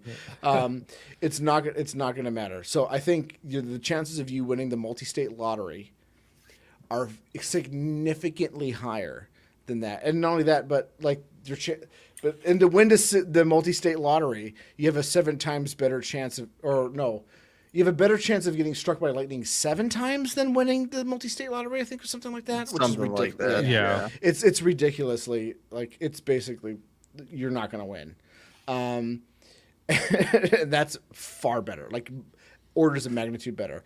And not only that, but you also have the problem of that Brian Kaplan talked about, where you are spending all of this time researching all of the candidates, finding out what their positions on all the things are, finding out which one's better, and not only just finding out which one's better, which one has the statistical likelihood of actually being not just a better candidate, but a better candidate who is able to win, and going through the research and doing all the stuff when the odds of the election are basically that of a coin flip in terms of what the other person is going to vote for in order to cancel out your vote. Because most people are not really interested in the facts and stuff, especially swing voters. A lot of the swing voters are just going to be like, well, I think that I could have a beer, with George W. Bush rather than Al Gore, so I'm going to vote for that guy. It's like, well, do you agree with him on foreign policy? I don't know. Well, what about domestic policy? Do you agree with his opinion on the drug war, or what about the economy? Do you agree that you should cut taxes and favor private enterprise? No. Well, what about all this other stuff? They're like, well, I don't think about all that stuff. He just seems like a nice guy, and that's the guy who is canceling out your vote. And we laugh. I laugh when people tell me about this stuff too. Hold on, You were wrong. The Libertarian candidate from Alaska got 21.2% of the vote. Wow. Yeah. Is that Libertarian? Yeah. What was it? What was it? Alaska. No. But what was it? Governor, Senate, what? Governor. Fair enough, I suppose. I forgot Alaska existed for a second there. Yeah, same. It doesn't exist. It's like Hawaii. You mean to tell me that there's a group of islands in the middle of the ocean it's that like just formed around a volcano? Like people live next to a volcano? Some kind of sheep? Oh, man. So last year governor election, 20%. He's nonpartisan. Oh, nonpartisan. Fuck off, New York Times. I don't want to subscribe to your shitty newsletter. Or shitty news. Well, his name was Yellow, so I assumed Libertarian. Is this going to give me the live election results so far? No. Yeah, they're calling. No, actually, no. There is no Libertarian running. It's an independent. Why is he yellow? Look. Is it an I? It doesn't say on my screen. Hold on. Yeah, is it Bill Walker? It says he's independent. Yeah. Oh, nonpartisan. Yeah, he's quote unquote. nonpartisan, All right, so he's whatever. still. And I'm trying to see well, let's just check out his website.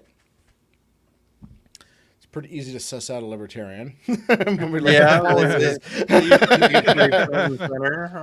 See, women's reproductive rights. That's a good one to start at. No, it's not. 'Cause that's the one that libertarians really are so not. divided on. It's so stupid. What about rebuild Alaska schools? Yeah, this is so libertarian.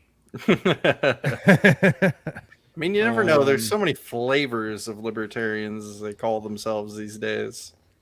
Some of them, have less than awesome policies. We'll put it that way. It's impossible to build a strong economy without investing in our future in a meaningful way. Alaskans have seen the negative consequences of state leaders who attack the university system with a 44% cut instead of building it up to reduce the K-12 funding until election year.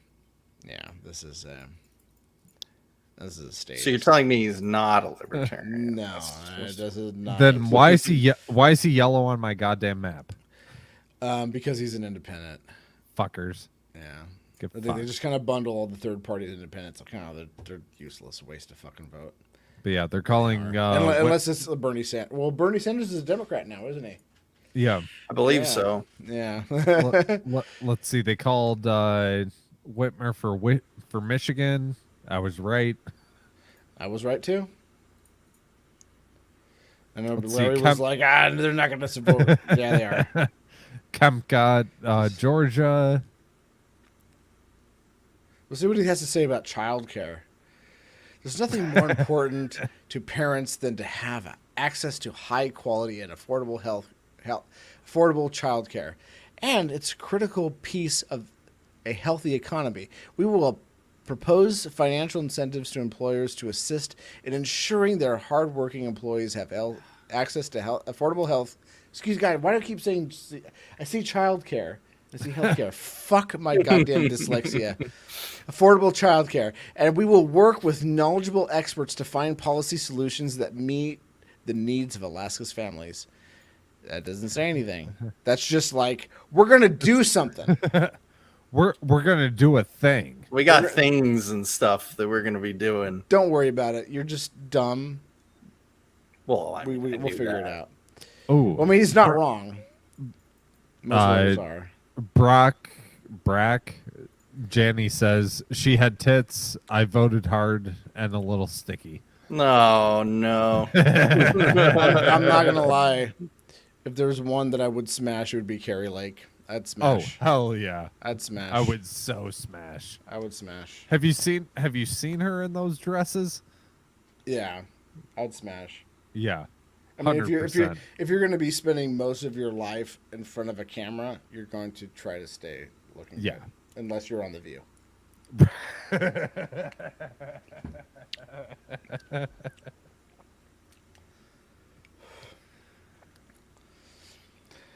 About ibuprofen and retroactively funded the Holocaust. True. Hell yeah. True. Based? Why would you do that? Question mark? I don't know about that one. You said it wrong. To quote the great philosopher Nick Fuentes. Based? Hello? Based? Hello? That's a good meme. All right, so you guys want to plug your stuff before we go? Well, I guess you're going to plug Patrick's stuff before you go. Yeah. Sell well, out. It's a Sell team out. Effort. Sell It's out. A team effort, okay? Jesus Christ. You know what? I don't want to anymore. No, I'm just kidding. Yeah. So no, please do. Please patch his stuff. Name's Since you couldn't donate, at least you can do is donate his there plug. we go. Name's Christian. I do philosophy stuff. I got some stuff planned. I'm now on the Disenthrall channel, so I may keep Liberty After Dark for like some things that just like don't really fit Disenthrall for whatever reason. But I don't see very much of that happening. So not like I've been posting a lot of content lately. I mean, keep an eye out for the applied ethics addition to anti-subjectivism that Patrick and I are going to be working on soon. We got a couple of videos coming up, and voting is bad. Don't do it. Hell yeah. All right, go ahead, potato. Check out the Church of Failure podcast Saturday nights at 10-ish p.m. on. We prefer Rumble, but we're on YouTube as well. And look for me, Ayrton McCartney, Ayrton McCartney, just like the Beatle. For my upcoming vlog channel, also over on Rumble. Nice. And we're going to be when I do my next live stream, it'll be on Odyssey, and occasionally at some point we'll go over to Rumble and we'll test out both and see which one we like. But you don't need to stress right now, because when that next happens, I will post a short on this channel announcing that. So just smash that bell button for now, and you'll get links to where we're going to be doing things next. And, also, Jim, when I get down to the San Antonio area, we'll go have a couple of cigars. Nice. Yeah. And I'll provide the scotch. Hell yeah. And of course, you can find me on Twitter at JimJesus, and CLCLPUSA is my satire account. Lulberts.com is my podcast. Malort is my mortal foe. And was there anything else that I need to plug? Oh, no, I guess we're good for now. More stuff comes, will come. Oh, and we're $50 in to another Malort shot for next stream. Hell yeah. So it's only going to cost $50 more to see me in pain. I'm not looking forward to it. I hate you. Stay fresh, cheese bags. Exactly. And hail Mephi and worms.